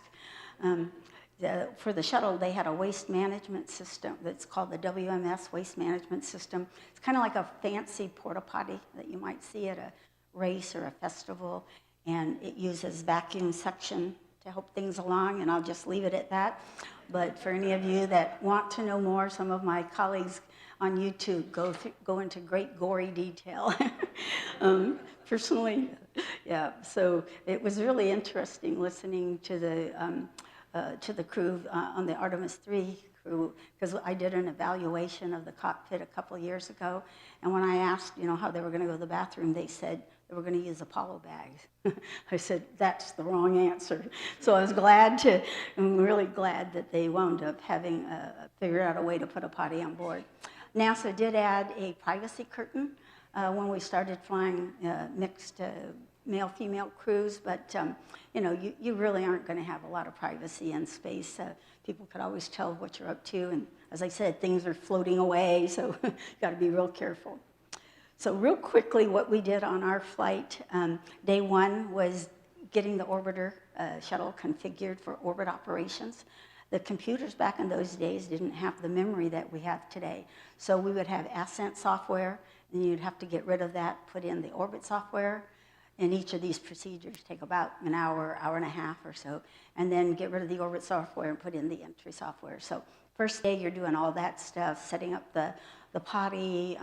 I had to check out the robotic arm about an hour and a half or 2 hours to make sure it wasn't damaged during ascent. Then on day 2, we deployed one of our communication satellites. On day 3, we deployed the SYNCOM for the U.S. Navy. Day 4 was the preparation day for the 2 really long, hard days coming up on day 5 and day 7, when we would rendezvous or join up with the Palapa on day 5 satellite and the West Star satellite on day 7. And so Joe and Dale were below in the mid-deck airlock checking out their suits. Rick and I were getting ready to do the rendezvous. So we're doing the rendezvous while they're down below on the mid-deck getting suited up. So probably one of my favorite memories was sitting in the pilot seat looking at the earth. Our nose was pointed straight down to the earth, coming overhead Houston. I could see Houston, Dallas, San Antonio, like in a triangle, because it was a beautiful, clear night. So I don't have time to go into all the details of how we retrieved the satellites, but you have to remember that these satellites were not designed to be retrieved. The way the robotic arm works is whatever you're going to grab has to have a special end effector on that satellite or whatever it is. And of course, these satellites did not have one. So we had to figure out how to get an end effector, an end effector onto the satellite. So here you see Dale, and he's donned his spacesuit and his manned maneuvering backpack that uses compressed nitrogen. He's flying untethered, unattached to the shuttle with this device that we call the Stinger. And on the right side, it has a grapple fixture, and he's going to go over and I call it docking with the nozzle end of the satellite. Here you see as he's approaching to dock. And then we really don't have any photos of the first spacewalk because we were so busy, and there were, the 2 of them were outside. Our pilot was talking them through the procedures. Rick was flying, and I was operating the arm. We just did not have enough. We needed another person to take pictures. So all of our photos come from the second spacewalk, and we changed it a teeny bit. So here, Dale has docked with the satellite. He's maneuvering it over to Joe, and Joe is in some foot restraints on the end of the robotic arm. He told me that he felt like he was on the world's highest diving board, looking at the Earth 200 nautical miles below. So then I maneuvered Dale undocked from the back of the satellite, stowed his manned maneuvering unit in the payload bay.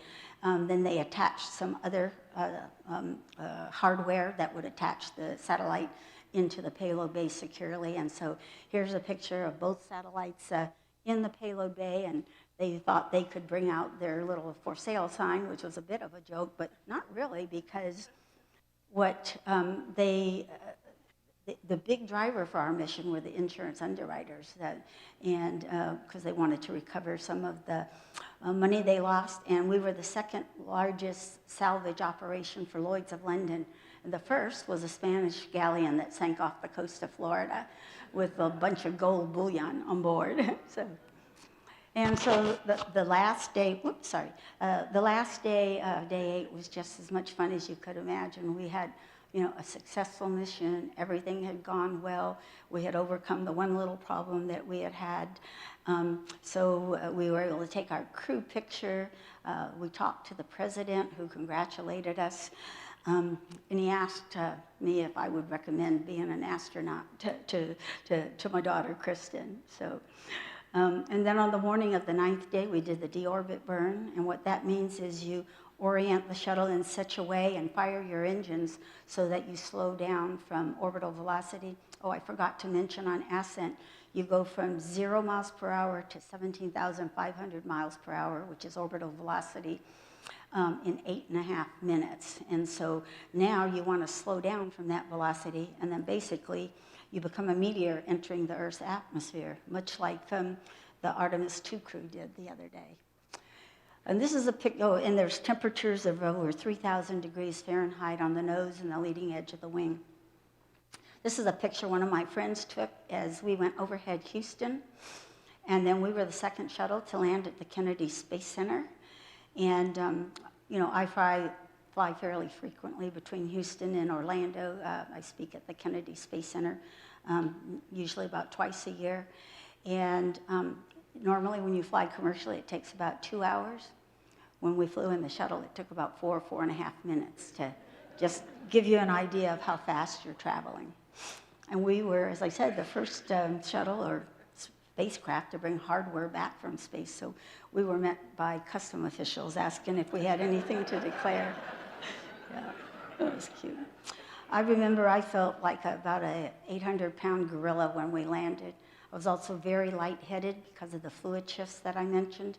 You can see we're all holding very tightly onto the handles as we were exiting. And on later missions, they stopped having us do that because we had some close calls of people falling, getting hurt. And they had a vehicle that goes up to the hatch, and they have a flight surgeon who can start an IV and give you like a liter of fluid or so, and then boom, you feel fine after that. So, and then we got to go see those 2 satellites that we brought back. I cannot tell you how amazing that feeling was to bring them back. And then after you take a shower and everything, we landed about 7 in the morning. By about 2 in the afternoon, we were back home in Houston. Cannot tell you how great it was to see my little girl, who was 14 months old at the time. And Kristen now is a broadcast journalist, and she's actually started her own YouTube channel now and covers space. And we just had so much fun together covering the Artemis II launch a few weeks ago. This is her launch party that we had. She had like a 30-minute interview with Jared Isaacman the night before launch, so it was really fun. So it's fun sharing space with them. So just real quickly, what happened to me after our flight, I was assigned to my second flight. This is my second crew within a month after I landed, and we were about 6 weeks from flight when the Challenger accident happened. We knew that it was going to be another 2 to 3 years before we would fly again. And so my husband and I decided we wanted to have one more child, and so my second daughter was born. This time I wound up taking some time off. I wound up taking a 7-year leave of absence. It wasn't planned, it just a lot of different reasons why. But it was a really fun way to bring up, take your daughters to work day was always just really, really fun. And here's just some pictures of them. They've been very thoroughly indoctrinated. But one of the things that I loved is like the Mother's Day right after I flew, I was given an award that they have in New York City. There's a group that gives out Mother of the Year awards. So I was one of the awardees. There were a couple others. And what I found so interesting was, so while I was working the whole time, I got this Mother of the Year award. Then when I took a 7-year leave of absence to stay home, no Mother of the Year award. Just kind of ironic, I think. Oh. So real quickly, I just want to tell you what's going on in the world of space now, because it is such an exciting time. The first thing, when I came back, I was on leave of absence from January of '89 to January of 1996. Coming back was probably the hardest thing I've ever done. I left a world where nobody had computers. If you wanted to make a decision about something, you had a meeting. You used view graphs. There wasn't such a thing as PowerPoint. So I came back, and most of the people that I was selected with, my classmates had gone on to other positions, either inside NASA or out of NASA. It was a totally new office. First thing they do is give you a computer, and I go, what's this for? And so it took about a year to get comfortable in this new environment, but I'm so glad I did, because I was the only person left in the office who remembered what it was like at the beginning of the shuttle program. And the beginning of a big program like that is so different than when by now, in the mid-90s, the shuttle was a very smooth operating system. Training was good, procedures were good. It was not that way at the very, very beginning. And now we were getting ready to build the space station. And not only were we building it, but we were doing it with our international partners. So very quickly, I was made chief of the space station branch in the office and had 50 astronauts and engineers working for me. I think the space station is one of the most amazing things humans have ever accomplished. It took over 10 years to build, over 100 spacewalks, and it's been operating, been continuously manned, or peopled, however you want to call it, since October of 2000.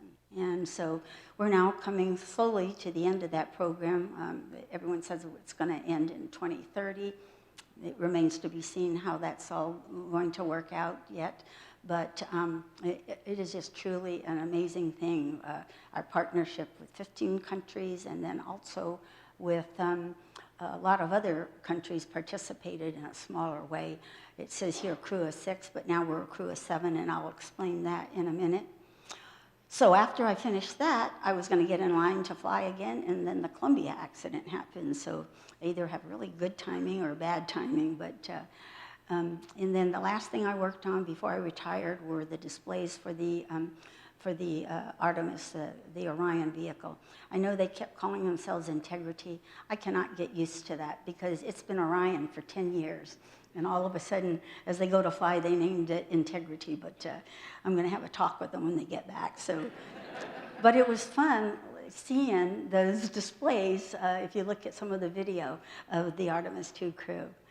And so I retired in April of 2017. And I don't say I retired anymore. I just say I retired from NASA, because I do a lot of speaking, a lot of traveling, and have 5 grandchildren that I've got to work on now.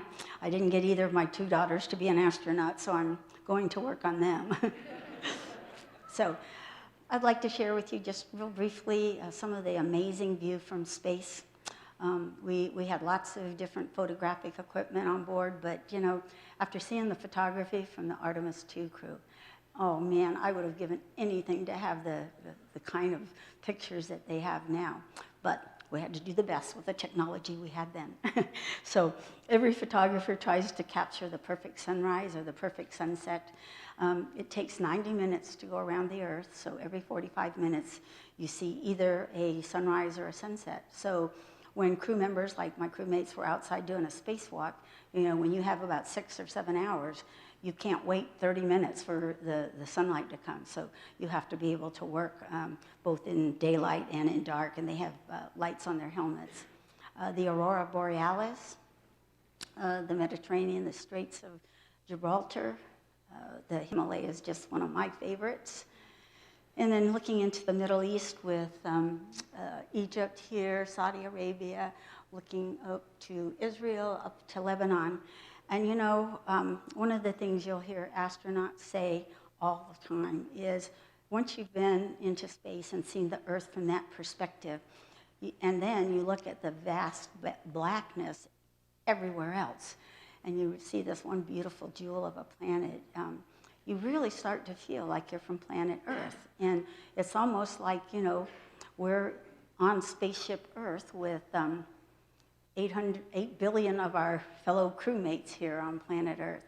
And it just makes you sad that we can't all get along better and take better care of each other, you know, especially in this part of the world where there's been, you know, fighting going on for thousands of years, and then what is happening in Ukraine and with Russia. It's just amazing how even now, with all of that going on, the space station is working great. International crews working great together. It just shows how space can be such a unifying thing, which is one of the things I love about it. I always think leaders like presidents, prime ministers, kings, queens, whatever, congressmen, I'm one of those people who think having congressmen fly and see that view from space is a good thing. It is a good use of our money, because maybe if they got that feeling, they would all learn to work together better. And if not, maybe we just leave them up there. So the daytime views are amazing, but the nighttime views are spectacular. So this is Greece, Tokyo and Tokyo Harbor, the Nile Delta, the Nile River, and Africa truly is the dark continent.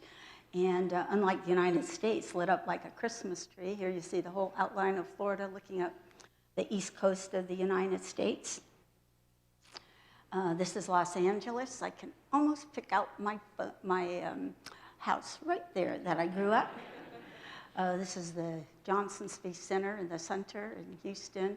And then the Kennedy Space Center, pad 39A, where we launched. 39A is where SpaceX has been launching crews up to the space station, but it's now being reconfigured for Starship. That's I'll mention in just a minute. And then pad 39B, where the Artemis program is launching from. The vertical assembly building where everything is put together, and the 15,000-foot runway that we would land on. By the way, I'm so glad I flew on the shuttle.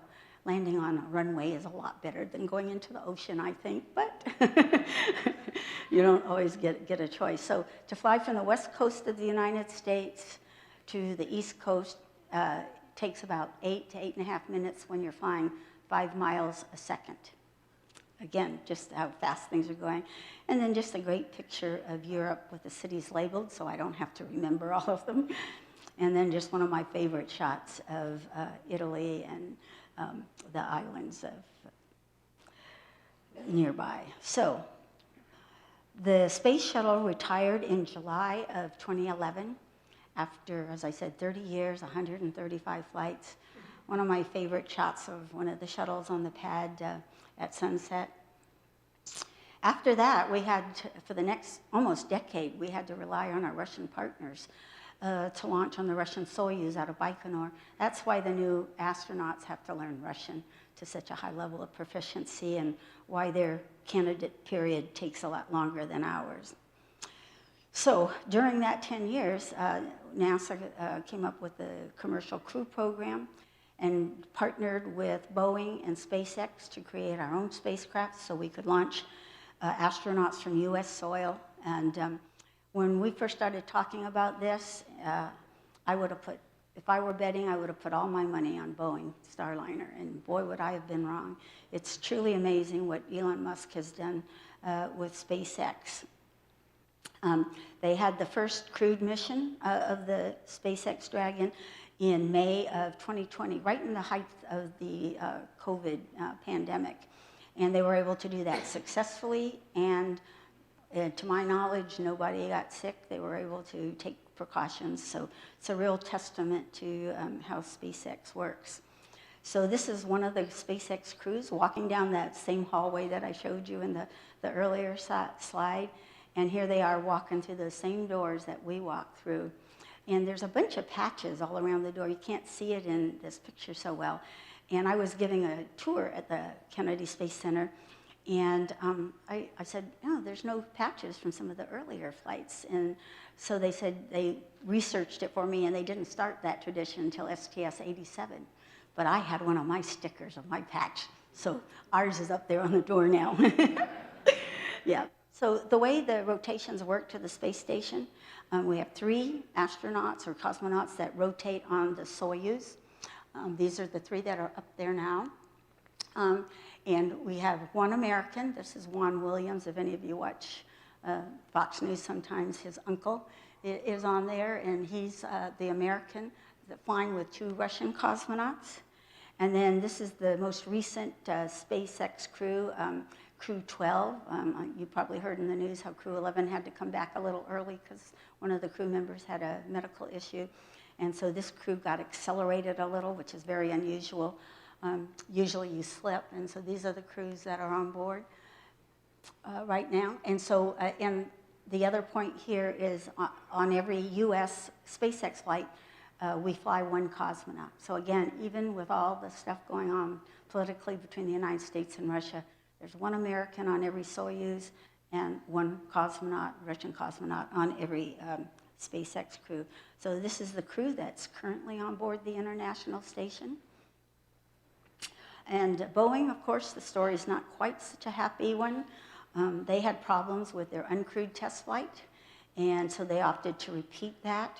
And then they finally had their first crewed flight, I guess it's been a little bit over a year now, with Butch Wilmore and Sonny Williams. And you know, they're the ones that were stranded in space because they had some problems. This is their launch. And then they had some problems with some of their thrusters, and they were a little bit worried about how that was all going to go. So after a lot of testing and a lot of discussion, they decided to keep Butch and Sonny on board the space station until the next SpaceX came up, and they deorbited the Starliner uncrewed, and it landed near White Sands, New Mexico, as you see here. And they're still working on that, trying to decide where they're going to go with that program. A couple other very interesting companies. Axiom flies, has 2, I think now they have about 3 former NASA astronauts that serve as commander, and then the other 3. This was the first crewed mission. There were 3 of these very wealthy people who paid to go up to the International Space Station for 10 days. They're guests on the space station. They're not part of the crew.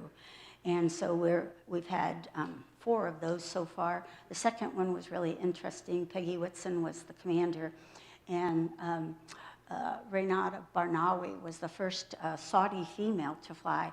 I was in Saudi Arabia about a month after she returned. The impact her flight has had on the women in Saudi Arabia is truly amazing. I was in Saudi Arabia about 12 years ago, and then just recently, and the change there is truly amazing. And then Jared Isaacman is another one of these wealthy people who just, he didn't use an intermediary like Axiom. He just went directly to SpaceX and, if you will, rented his own SpaceX capsule, Dragon capsule, picked his crew, and they flew 2 missions into space and did the first non-government spacewalk. And I've forgotten her name, but she got picked in the most recent astronaut selection. And Jared is now the NASA administrator. And I cannot tell you how wonderful it is to have an administrator who's been in space. He also owns 2 F-5s, which are the fighter version of the T-38. And he rewards NASA employees by giving them rides in the F-5. And then SpaceX is also building the Starship that you may have seen in southern Texas, the one that has that booster that lands with a chopstick kind of thing. And so they are now also getting ready to work on the lunar lander. This is the Starship. It's over 40 stories tall, 400 feet tall. And they're also working on a lunar lander. And Blue Origin has a launch facility at the Cape. They've been doing suborbital flights out of West Texas, but now they're working on their orbital vehicle. I think they're going to have their 3rd test flight, and they're also launching a satellite. I believe it's scheduled for like April 12th or something. It's coming up really, really soon. And they're also building their own orbital capsule. And now the administrator just announced that they're going to pit Elon versus Jeff in a race to see who's going to develop the lunar lander, because Artemis 3 is supposed to test that lunar lander in Earth orbit next year, 2027. And so finally, we have the Artemis program. Artemis is the twin sister of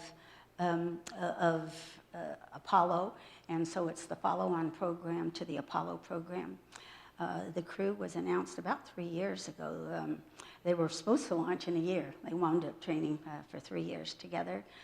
This is Kristen and I covering the Artemis launch on April 1st with my granddaughter, my grandson, and here it is as it's getting ready to lift off. It was just a really fun thing. Clara was heard saying on live feed, have we beat the Chinese yet? So some more pictures from that. And then here's the crew on orbit. Just what an amazing crew. I was office mates with Victor and Christina, two just a really amazing people. Reed was a former chief of the office, and Jeremy Hansen, who waited 16 or 17 years. He got assigned as an astronaut in the Canadian Space Agency, and his first flight is to the moon. There are a lot of jealous astronauts, let me tell you. I hope he thinks it was worth waiting for. And here's the displays I told you about, you know, the ones that I worked on, so that's exciting. Great shot of the moon that they took on their way, I mean, the Earth that they took on their way to the moon. Another just great shot. And then they just splashed down, 2 days ago? Yeah, so just truly amazing. But they weren't greeted by dolphins like Butch and Sunny were. So here are the rescue people bringing them out. As I said, I think I still prefer a runway. So I know I'm talking kind of quickly, but just to put these in your head, these are mock-ups at the Johnson Space Center. This is the Orion capsule, the Boeing Starliner, and the SpaceX Dragon.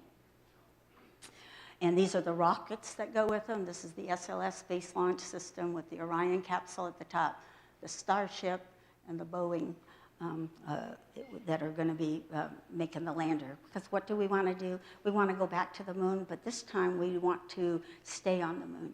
Build a base, much like the base in Antarctica. I'm sure it'll be an international base.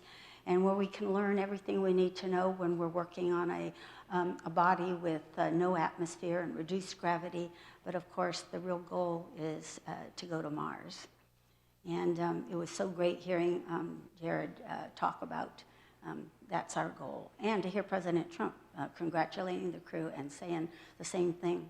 So finally, I want to conclude with what the women have done that have followed the six of us. One of my treasured possessions is this picture of each one of us on orbit with a flown patch from our missions, as we each flew at least once, and several of us flew more than once. Jessica Meir, who's the commander of the space station right now, and Christina Koch, who just got back from Artemis, a couple years ago did the first all-female spacewalk, and it was so neat hearing them talk on orbit when you know, they had done the first all-female spacewalk, and then they both just by chance happened to be in space at the same time. What a cool experience. This is our Capcom. Stephanie Wilson was one of the other female astronauts. She was the Capcom, and the flight director was also female. I just don't have a picture of her. Eileen Collins, who I believe was here last year, if I remember correctly, was the first female shuttle pilot and then shuttle commander. And this is a very historic picture of Peggy Whitson, the commander of the space station, and Pam Melroy, the second female shuttle pilot who was commanding the shuttle. So, and then of course Christina, now the first woman to go to the moon. And this is a poster someone put together, and it's probably a little bit out of date, but it has all the women that have flown. And at the top is Valentina Tereshkova, and I think that is Christina Koch at the end there. So anyway, that's all these amazing women that have flown since WEDAD. And I always want to acknowledge the crews that we lost, the Apollo 1 fire, the Challenger crew, and the Columbia crew. And I'll close with this slide. My grandmother passed away in 2003 at the age of 105. She was born in 1898 in the horse and buggy days, saw the development of commercial aviation, saw the first man walk on the moon, and to seeing her granddaughter launch on the space shuttle. With the way technology is changing now and the pace of everything changing, and with AI coming along, and everything, it's just almost hard to imagine a child right now, what they're going, and even the adults in the room, what we're going to see in 10, 15, 20 years. And so with that, I'm going to stop talking, and hopefully we have time for a few questions. As I said, I talk a lot. Thank you. Thank you, thank you.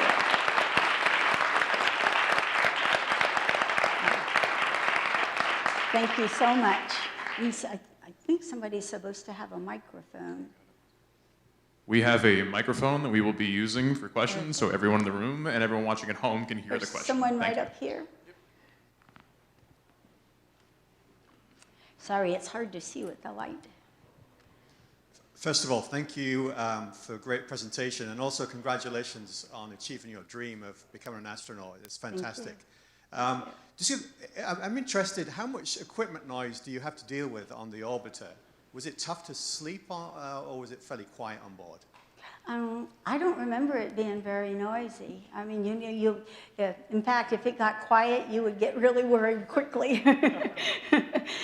We were concerned, when I was chief of the space station branch, one of the things we were working was the Russian segment was very noisy, and we had to talk them into putting some kind of mufflers and soundproofing on some of their equipment, because the Russians are a lot different than we are. You know, the American astronauts would have come back complaining like crazy.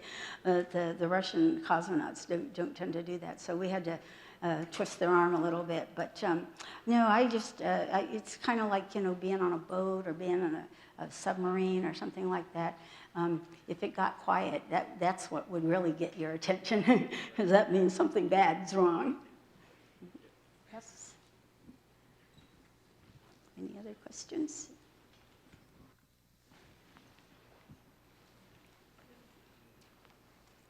I think we have one. He's trying to get the microphone over.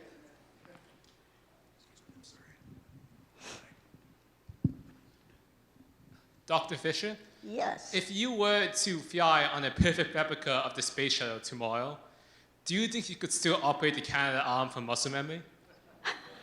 You know, I think I could, yep. And I would love to have the opportunity to try. The arm was an amazing piece of equipment. The Canadians did an amazing job, and then they also built the arm that's on the space station. And it had so much capability. When you operated the full-up arm, you had two hand controllers, an attitude and a translational controller, and you just flew the tip of the arm, and it was very intuitive.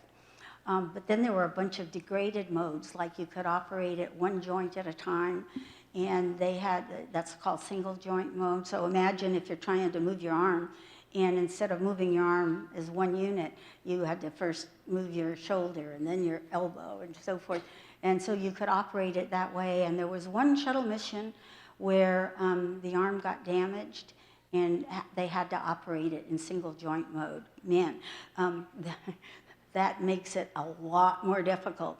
But anyway, the arm, that only happened once. The arm was just an amazing piece of hardware, and I would love to have a chance to fly it again. So thank you so much for that question. Nobody's ever asked me that before. I think I don't know if we still have time for more questions.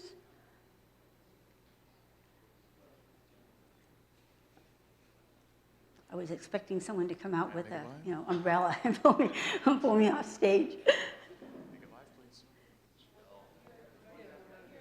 I think we have time for one more.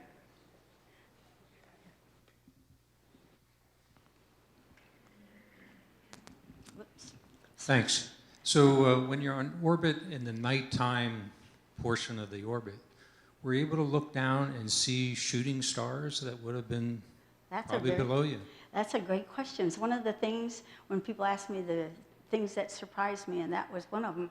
And it makes sense, but I had a very interesting experience at UCLA, and it'll get me to your question. And we had a professor. I took quantum chemistry as a third-year student, one of the hardest courses I've ever taken. And our professor, not a TA, the professor made us come in and pick up our midterm in person from him. And oh man, I was just dreading it because it was a really hard test. So I come in to pick it up, and then I did okay. It wasn't one of my best, but it was okay. And we got talking, and somehow he asked me if I'd ever seen a shooting star, a meteor. And I said, no, sir, I haven't. And he goes, well, you have to correct that right away. And he proceeded to derive the equations that showed that, you know, you can see a meteor anytime, but the most likely time when it's going to be the brightest is just before dawn. And I couldn't do those equations now if my life depended on it, but, you know, for one brief moment I understood that.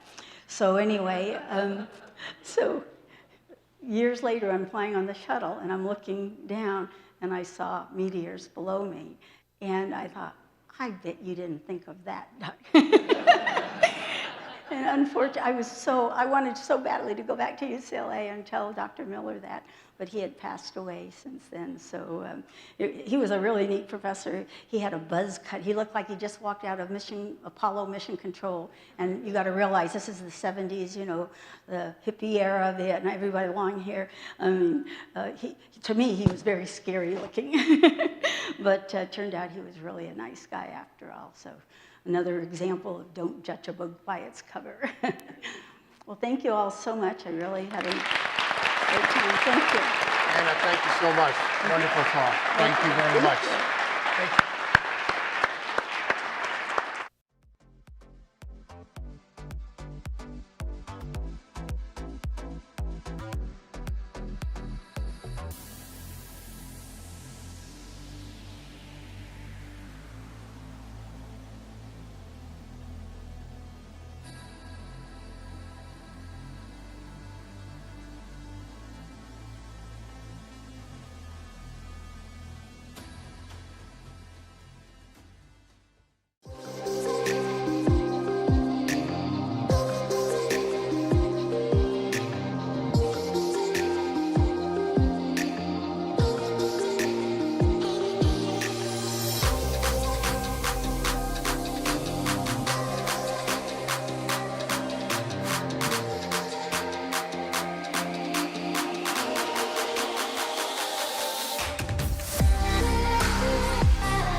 Very impressive, and it's so easy to use. You connect it to an app on your phone or a tablet.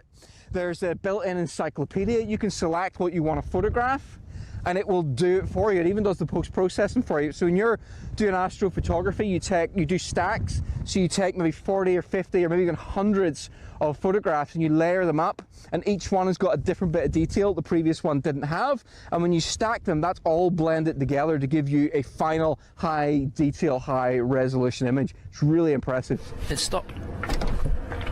No. The sky's cleared. The sky's cleared. Right, right, let's get the telescope. I can't believe this. It's actually cleared. Right, I've got it switched on. I got my phone. I'm gonna get it. I've got the app running. What am I gonna photograph? Deep sky? Go to Atlas. This shows me things I can target. Let's look for Pleiades. I've done that. Point it. Oh. It's moving. It's moving by itself. Okay, it's tracking it. It's important. I watched a really quick tutorial on how to do this. Okay, I gotta go set up my parameters now. Filter, I think Astro for stars. Shutter should be... Shutter's 15 seconds. 15 seconds seems fine. Remember seeing the gain should be around 60.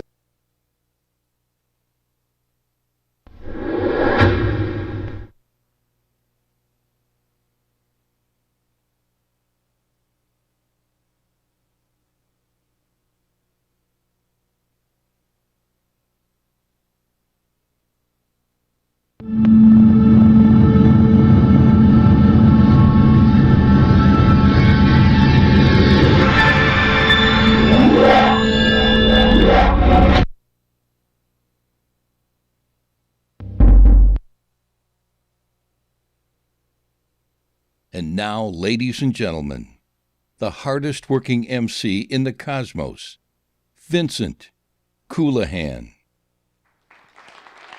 Hey, thank you all. Thank you all. And thank you all for being here for our Sunday, our keynote speaker for the NEAF Talks. But before I get to that, a couple of points. I want to thank all of you for being here from Moroccan Astronomy for making this happen. Truly hope we want to put together a premier program for all of you, for you to enjoy, and we certainly hope that you've all enjoyed it. I'd like to throw a quick shout out. A quick shout out for the technical crew, the audio, the video, everybody behind the scenes making this work and go flawlessly this year. Thank you very much. Lastly, to Ed Siemens and the directors and all the volunteers and workers that were behind the scenes that put this program together for you.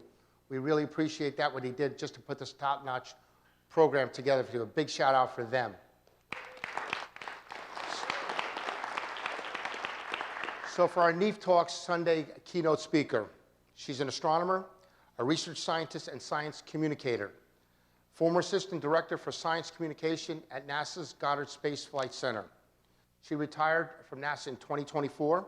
She was a staff scientist and outreach leader for the Spitzer Space Telescope. She's a frequent on-camera expert on the History Channel and Science Channel. Her talk today, Monsters at the Dawn of Time, New Observations of Black Holes and Their Possible Roles in First Stars. Please welcome to NEAF Talks our keynote speaker for Sunday, Michelle Theiler. Hey. Nice to be here. Thank you.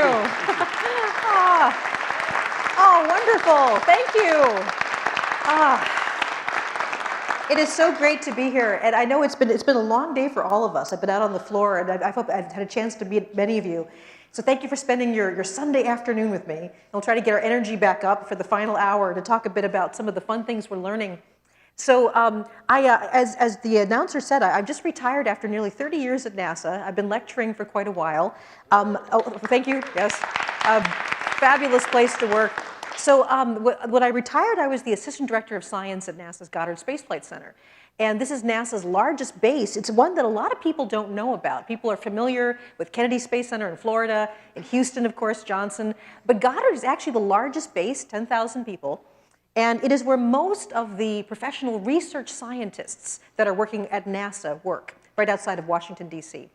And one of the amazing things, I mean, sort of being a kid in a candy store, is while my research was on very massive stars and how these stars evolve, contribute to everything around you that you see, we'll talk about that, I had a chance to be involved with missions, everything from earth science, planetary science, the study of the sun, all the way out to the deep universe.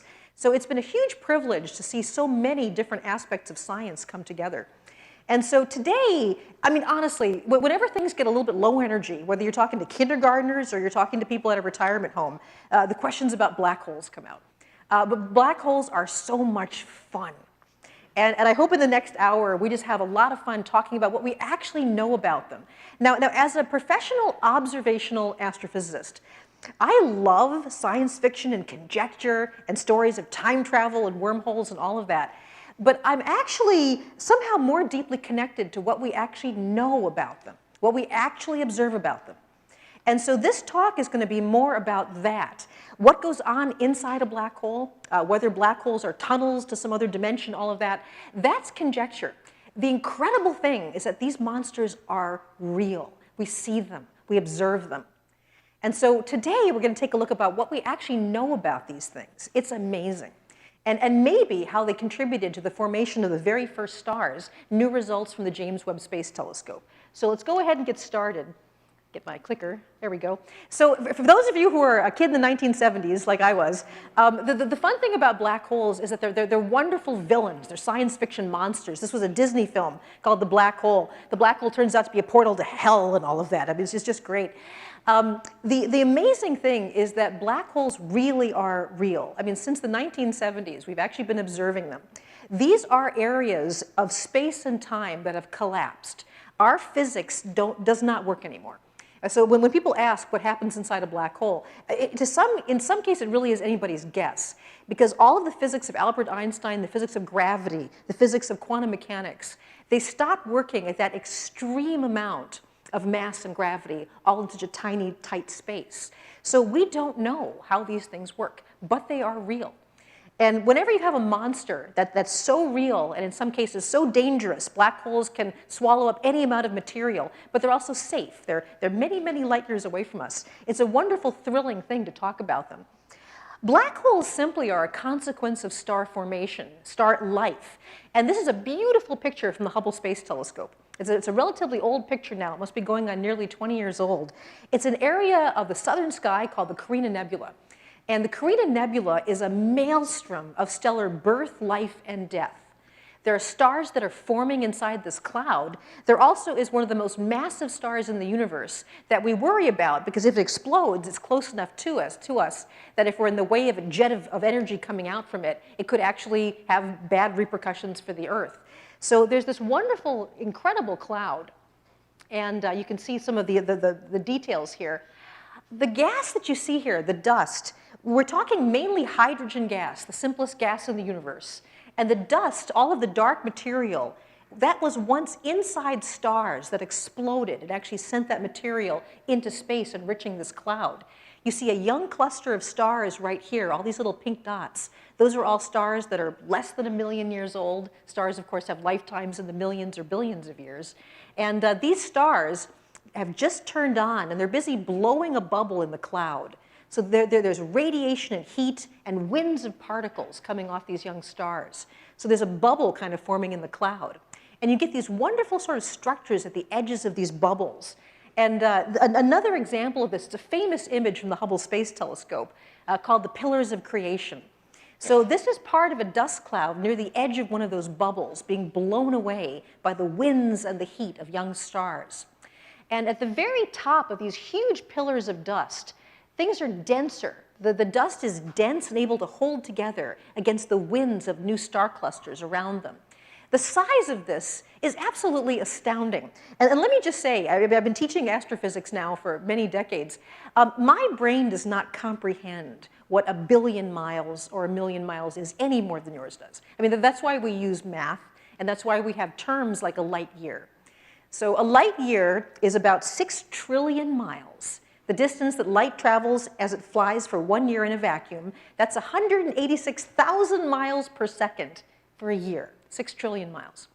The closest star to us, other than the sun, which is 8 light minutes away, the closest star, Alpha Centauri Proxima, is a little more than 4 light years away from us. So 4 times 6 trillion miles.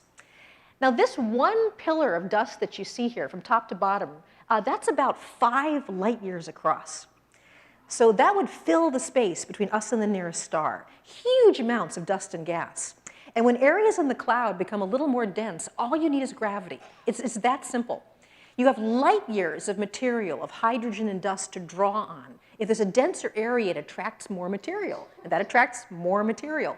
And these clouds eventually become very hot and very dense. And in the centers of these collapsing clouds, it gets up to millions of degrees. And when that happens, you ignite a natural nuclear fusion reaction. You begin a star. Here's the same cloud now seen with the James Webb Space Telescope. The Hubble Space Telescope sees the universe in visible light, the same type of light that our eye sees. In the case of the Webb telescope, this is actually a heat light image, an infrared image. So you see different details in the cloud. It may look a little bit different colors. You can also see how many stars are out there. So it was just one of my favorite comparisons. So here's the visible light image from Hubble. Oh, if my back one works, maybe not. Oh, there we go. Here's the visible light one from Hubble. You can see some of these little pink dots. Each one of these is a star. And there you have the dust, the huge dust cloud. With the Webb telescope image, you see so many more stars. All those stars were there, but they were actually obscured by the dust associated with the cloud. And at the very, very tops, in the dense areas, here is where the cloud is getting denser, gravity is bringing things together, and things are heating up inside. This is another close-up of the top of one of those pillars. And deep inside here, you can see that sort of red area. That's the part where the cloud is heating up, just with gravity. That's all it is. A star, in a very real way, is just a collapsing cloud of gas. Eventually, it gets so hot in the middle, a nuclear reaction starts, and that supports the heat, keeps the cloud from collapsing. But as the star's life goes on, we'll see that that actually comes to an end too. This is an image I actually never thought I would see. This is looking deep into one of those dust clouds, actually a different one than the Eagle Nebula that I just showed you. And this is actually a baby solar system. It's amazing. It's so beautiful. Let me explain what you're seeing here. There's a young star that's just turned on. The cloud has gotten hot enough that it's millions of degrees, nuclear fusion reaction starts. The little star is somewhere inside here. This is a disk of dust. So this dark edge that you see here, think about a Frisbee seen edge on. You're seeing the edge of the disk, and that's a disk of dusty material just left over from the cloud, stuff that came in and started to orbit around this young star. That will eventually become a solar system. Planets form out of these large disks of material left orbiting around young stars. This particular disk is about twice the orbit out to Pluto, so it's a bit larger than what we think of as sort of our traditional solar system. The young star is hidden in there, but we know it's turned on because there are these beautiful jets of material, high energy protons, all kinds of stuff coming off the star. The young star has a magnetic field, and just like a regular bar magnet, there are poles of that field, and that magnetic field is directing high energy charged particles up along the poles. So that's the young star's energy beginning to come out as jets. When stars are very young, they kind of have this temper tantrum, these terrible twos. So in many ways, the nuclear reactions haven't settled down yet, and you get these wonderful big jets of material. Light is filtering up. There's all kinds of disks of material from the hidden young star inside. It's absolutely gorgeous. So then, what we have after this is the lifetime of a star. And this is a movie from one of my favorite missions at NASA, one that I was involved with over the years, called the Solar Dynamics Observatory, or SDO. And we made this movie for the 5th anniversary. That was about 10 years ago now. We've actually been up for almost 15 years. And this particular observatory in space takes a high-resolution image of the sun every 12 seconds. These are all real images. Nothing here is created by artists or computer animation. These are all actual images of the sun. The Solar Dynamics Observatory sees the sun in very hot wavelengths of light, extreme ultraviolet, even X-rays, wherever the gas is near 1,000,000 degrees. So the surface of the sun actually looks kind of dark because it's only about 10,000 degrees. This particular telescope looks at the active, hotter areas where there's solar activity, gases being whipped up by chaotic magnetic fields, heated up and accelerated to millions of degrees. In some cases, we got photobomb. There's Venus. Venus is just doing a little, hey, there you go. Yeah. These images and these movies are real. They're sped up in time because the sun is so huge that all of these explosions unfold over hours. I don't know if you saw today with the solar observatories, there was a huge prominence of trillions of tons of hydrogen gas, and it was falling back towards the sun after having been launched. And you could see that today in the solar telescopes. But the beauty of this is just astounding. And as think about that. Trillions of tons of material. The sun is so large, you could fit 1 million Earths inside it. Everything you see here absolutely dwarfs our world. And the only thing that's powering this is just gravity, just the heat. As you press all this gas together, the collapsing cloud of material got hot enough inside to ignite a nuclear fusion reaction.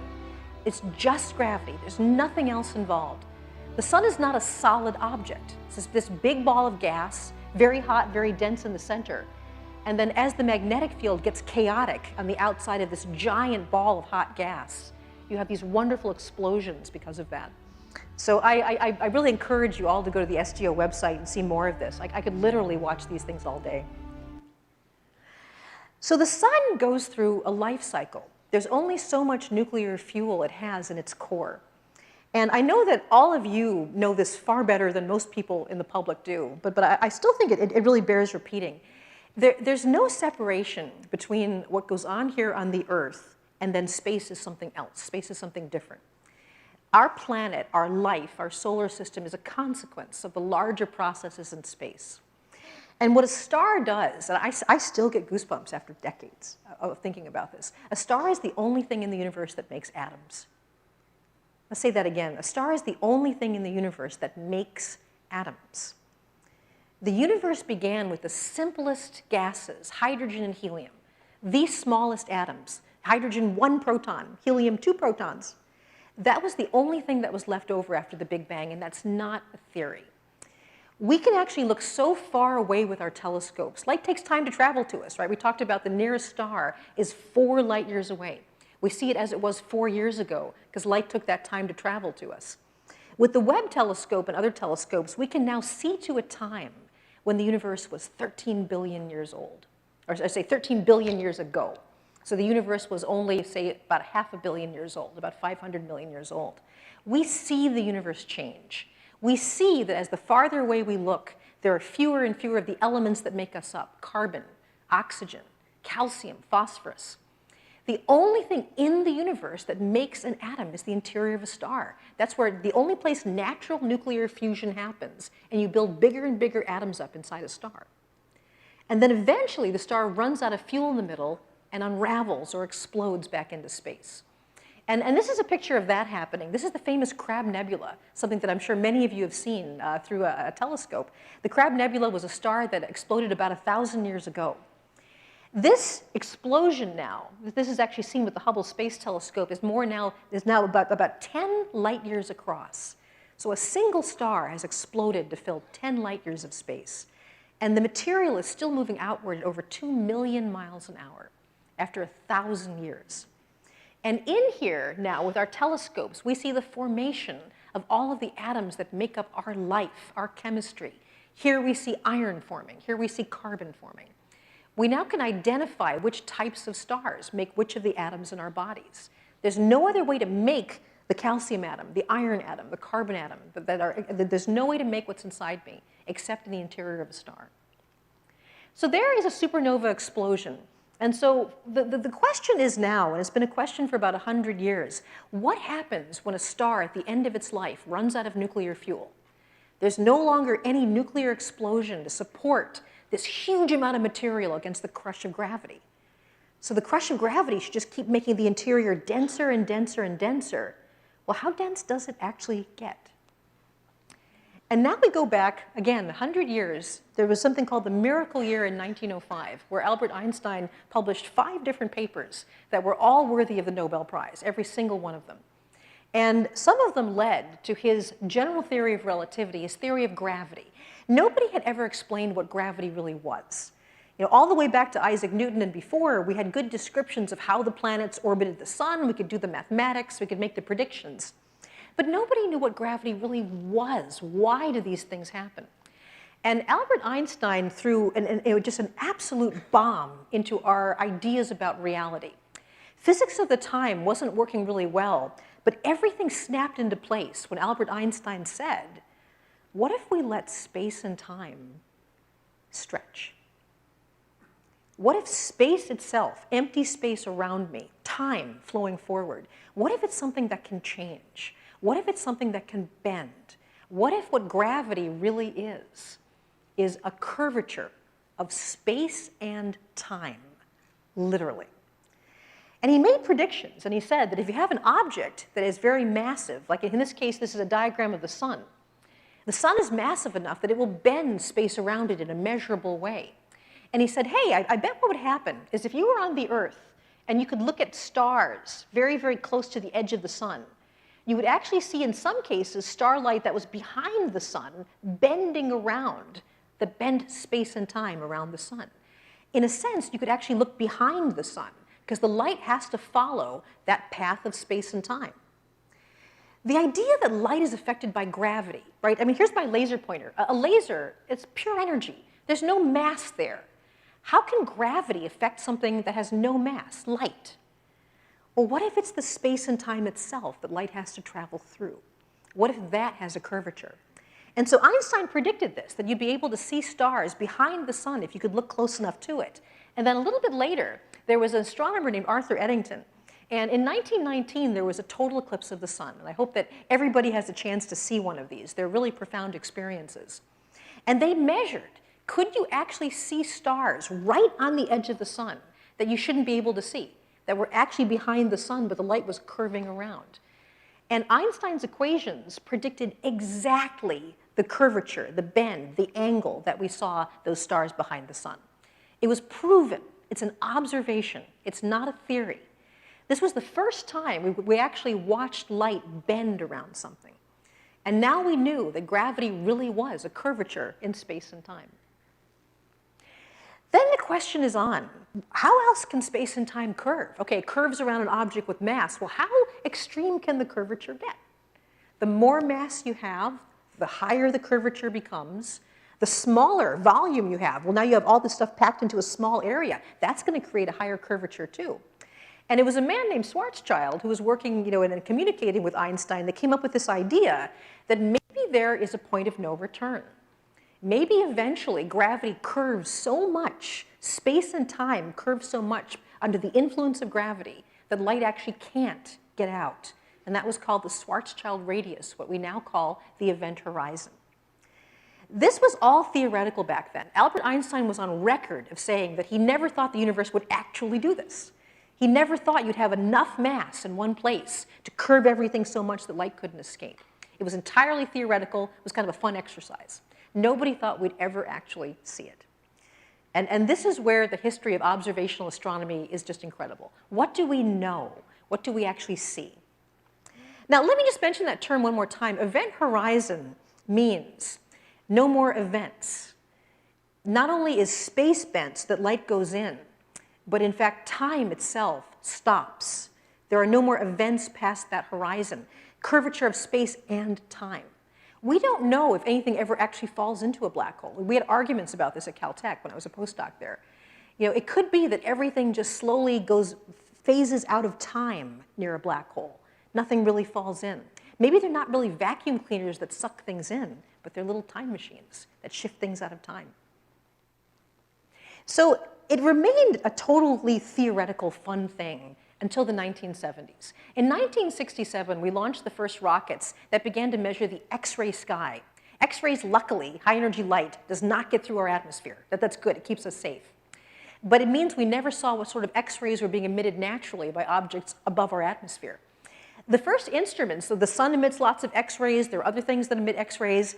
But some of the brightest sources in the sky were things we had no affiliation with. It's like there's no star there. There's nothing there that we see. And there was a very, very bright X-ray signal in the constellation Cygnus. It was called Cygnus X1 for X-ray, one source, first X-ray source in Cygnus.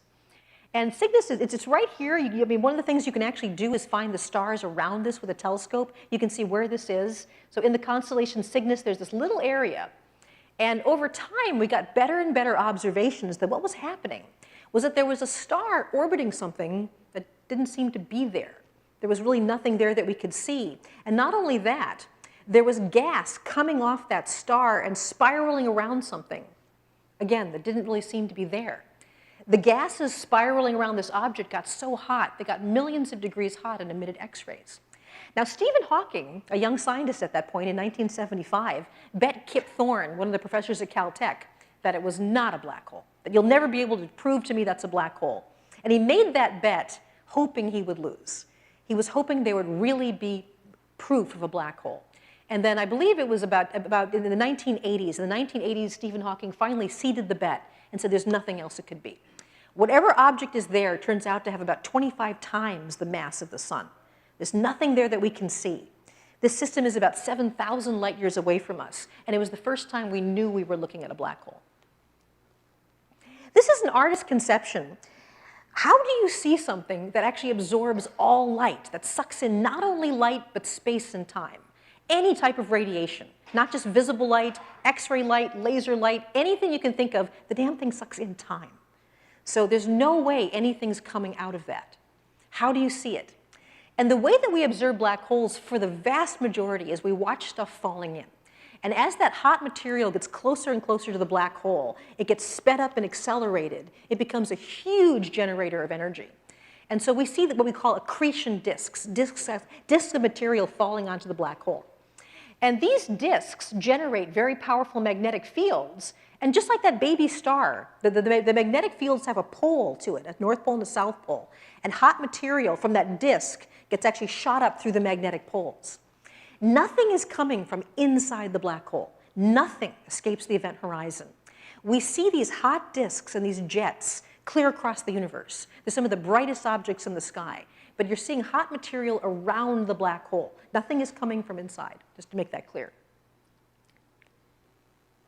So that's a black hole that was probably formed by a collapsing star, a massive star, 20, 30, 50 times the mass of the sun, eventually ran through its nuclear fuel.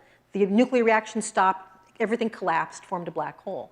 But there's another type of black hole that is common in the universe that is even more mysterious. We find giant black holes at the hearts of galaxies. And here's a picture of a beautiful galaxy from the Hubble Space Telescope. Again, you're looking at trillions, or hundreds of billions at least up to 1 trillion stars. All of the sort of foggy white area is just clouds of stars. All of this dark material you see here, that's dust that was made when stars explode. We said nothing creates atoms other than stars. Hundreds of thousands of light years, this is probably about a little more than 100,000 light years across, giant clouds of dust, all created by the corpses of dead stars. And everything in a galaxy is actually orbiting around a common gravitational center. The Earth is orbiting around, the Earth and the Sun and all of us, we're orbiting around the center of our galaxy at about 500,000 miles an hour. And it's easy to look at a picture of a galaxy and say the word galaxy, but they are monsters. Galaxies are so big that if you took the sun, which could fit 1 million Earths inside it, and you made it the scale of the dot of an eye, okay, so the sun is the dot of an eye, a galaxy like this would be larger than the Earth. They are vast, and they contain so much material. And at the heart of these, we began to understand there was a big mystery. This is a map that I actually helped create when I was at Caltech in the Jet Propulsion Laboratory. And it shows you where the sun is in relation to the larger galaxy. This was the first time using infrared telescopes we could look through all the dust and debris in the disk of our galaxy and map out where we were. So we're here orbiting around about 500,000 miles an hour. In the course of the sun's lifetime, we've been in and out of different spiral arms. Our star just orbits by itself independently. It goes in and out of clouds, spiral arms of stars, and all of that. And then in the middle of our galaxy, there's something very, very massive. Luckily, it's about on the order of 30,000 light years away from us. But we began to realize as we could finally see through the dust that something amazing was going on in there. So here's a galaxy where you're seeing it face on. You can see the spiral arms. To give you a sense of the dust to look through, This is a galaxy seen edge on. So think about the Frisbee. Instead of seeing the face of the Frisbee, now you're seeing the edge of it, full of dust from exploded stars. Trillions of stars over billions of years left all this debris, and you can't see through it.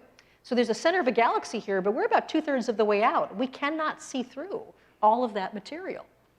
The direction of the middle of the galaxy is in the constellation Sagittarius. When you point your telescopes in that direction, you get images like this from the Hubble, where every tiny little dot is a star, clouds of stars. And those dark clouds are all that debris from the exploded stars. You can't see into the middle of the galaxy. In the 1980s and 1990s, we did some of the first work at Caltech trying to look through that dust using heat-sensitive telescopes. I worked on the Spitzer telescope, and now I'm working on the Webb telescope. These are telescopes that are sensitive to heat. And so I'm going to show you some images of heat light coming from the middle of our galaxy. So this was how it began. And this image was actually taken by the Keck telescopes, which are actually up at about 14,000 feet in Hawaii, above a lot of the water vapor that obscures the heat and all of that. You're looking at the very center of the galaxy. As I mentioned, the nearest star to us is 4 light years away. This is a much smaller, compact region. That bar represents 6 light months. So that's 1 light month. And whereas in our part of the galaxy, the nearest star is quite far away at 4 light years, in the middle of our galaxy, they're packed together. There are thousands of stars in that same volume. And right in the middle here, this is the gravitational center of our galaxy. Everything is orbiting around that point. What's special about it? Well, let's have a look and see what the stars do and how they move. So this is a close-up. This is, again, it's an infrared image. The stars are actually overexposed and burnt out. The stars are not physically as large as the balls you see here. That's basically the area on our detector that got burnt out by the light. But this is the first high-detail look at the middle of our galaxy. And we found out some pretty amazing things. So let me play that animation. Oh, let's try that one more time. There we go. I guess it doesn't want to do that, but that's OK. So what we began to notice, I've got another one I can show you, is that these stars were actually moving. They were actually moving around the gravitational center of the galaxy. This little crosshair is where the gravity is the strongest. Stars are moving around, and I'll show you an animation of that in a second. The mass needed to actually move the stars around this area where we see nothing, there has to be 4 million times the mass of the sun there to actually move these stars around. So this next slide is a computer animation of how those stars are moving around the center of the galaxy based on our observations. So here we have the center of the galaxy. They've made a little dot there. And we see all of these stars moving around.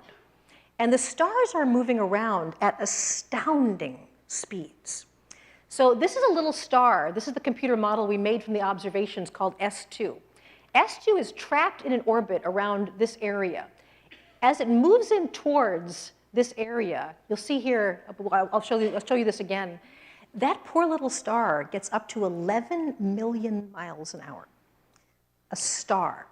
There's a star orbiting an object that we don't see. There's nothing there. And it gets whipped around. I'm going to play that again because it's just so incredible. So here's the animation. These are all the stars we observe around that black hole. This is the speed. We're going to get up to a significant portion of the speed of light and eventually whip around at about 27 million kilometers an hour, a little more than 11 million miles an hour. This is real. These are actual observations. So amazingly, this is not the fastest star now that we know. This was one of the brighter ones. There's a dimmer one that we found a couple years ago called S4714 that is going around at 53 million miles an hour. Stars.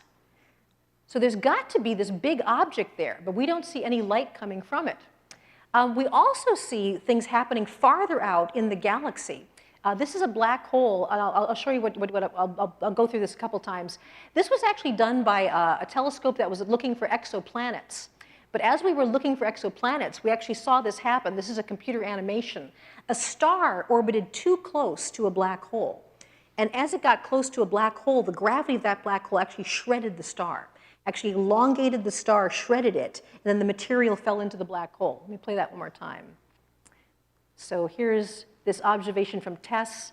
Here comes the star. We show you how extended we think the star gets. It gets stretched out by the gravity of the black hole, eventually ripped up, and material goes into the black hole. And we were able to observe a flash of light as the black hole ate up all of that gas. We do actually see the same thing happening in the middle of our galaxy. So this is not a very good observation. I'll play it a couple times. But this is an actual observation from Chilean telescopes, the extremely large telescope in Chile.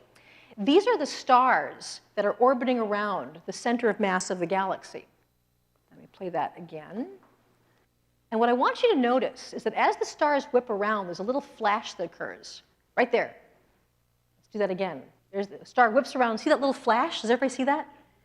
Okay, that little flash is as the star whips close to the black hole. We think the black hole grabbed some of the gas and actually disrupted the star, pulled some stuff up, and you see the black hole burp, basically, as gas goes down the star. We can really observe the stars in the middle of our galaxy flying around something that we can't see. So what would a black hole actually look like? And this is a question we've asked for so long. Now, black holes are very good at pulling material off stars. As gravity makes all that material fall in, it spins it up into a disk. A black hole itself, you could actually go into a black hole from any direction. It's not a two-dimensional object. We sort of visualize it here as a dark sphere, an area where if you get any closer to the black hole, gravity will not let light out.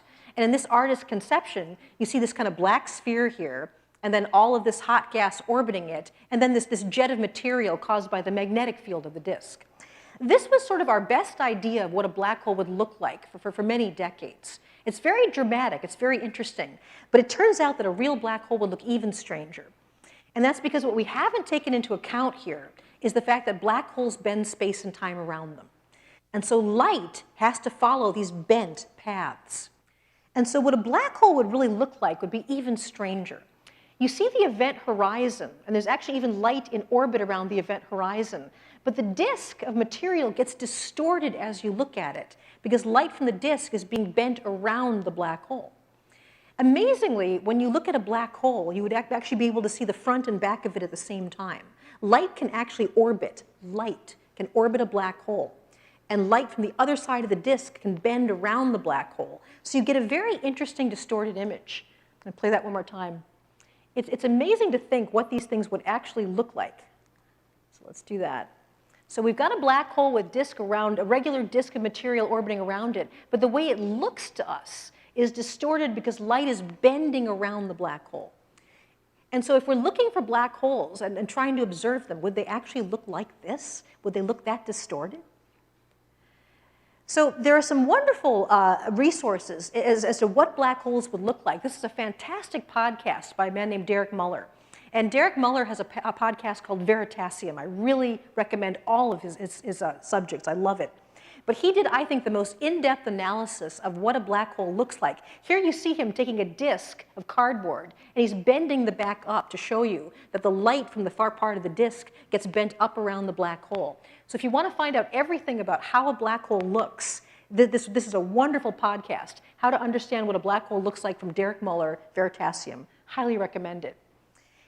But now I want to get to the part where we actually took a real picture of a black hole and see what it looked like. And obviously, we're looking at things that are very, very far away. In order to see something as small as a black hole, and that may surprise you, black holes in the middle of galaxies can have millions or even billions of times the mass of the sun. But all of that material is compacted into a relatively small area. The event horizon of a black hole of, say, 1 billion times the mass of the sun is only about the size of our solar system out to the planet Neptune. So you're trying to look at something that's only the size of the orbit of Neptune around the sun. And we're trying to look at this in galaxies that are in some cases millions of light years away. So that's a tiny, tiny little part of the sky you should not be able to see. And in order to see that, we actually had a mission that, again, it's one of these things that in my lifetime I did not think would work. This is absolutely amazing. This is a project called the Event Horizon Telescope. And the Event Horizon Telescope, at the time it took its first images, was composed of 8 independent telescopes all around the world. So there were telescopes in the United States. There were some out at Hawaii. There were some in Chile. There were some here in Northern Africa and Spain. There was one up in Greenland they're adding, and there was one all the way at the South Pole. I actually lectured all of January in Antarctica, and one of the things that I lectured about were some of the results coming from this incredible telescope that's actually situated at the South Pole. The idea here, as amateur astronomers, a lot of you know that the bigger your telescope mirror is, the more light you can collect. You can have a bigger bucket to take light in. And if you can get the bucket really, really big, you can also see very, very small objects. Your images become clearer. What if we could make a telescope that was actually functionally the size of the Earth? But we don't have a single mirror. We don't have one huge mirror the size of the Earth. We're going to actually link all of these telescopes together and make them act like one big telescope. And so the Event Horizon project, it was run by the National Radio Astronomy Observatory. This is all being done in radio light. Linked all of these facilities together to all look at black holes in the very distant galaxies at the same time. So the first one they tried was a galaxy called M87. The galaxy is a little more than 1.5 million light years away. And so they're going to look at the center of this galaxy and see what they could tease out. And this was an absolutely incredible undertaking. This is one of the computer scientists. Her name is Dr. Bowman, and she was one of the people assembling all the data. The reason we can actually get these telescopes to act like one big telescope, and this is crazy, is we take advantage of quantum mechanics. You need to set the telescope so accurately that you actually catch the same wave of light coming from the black hole. That's amazing. We have to catch the same photon, a wave of light through space. Now, a photon, let's say a radio wavelength photon, you're dealing with something that's maybe a couple millionths of a meter long. That's a wavelength of light. That is traveling at the speed of light, 186,000 miles per second. You need to catch that same wave in all the telescopes at the same time. If it's the next photon coming from the black hole, you get no image. You need to catch the same wave.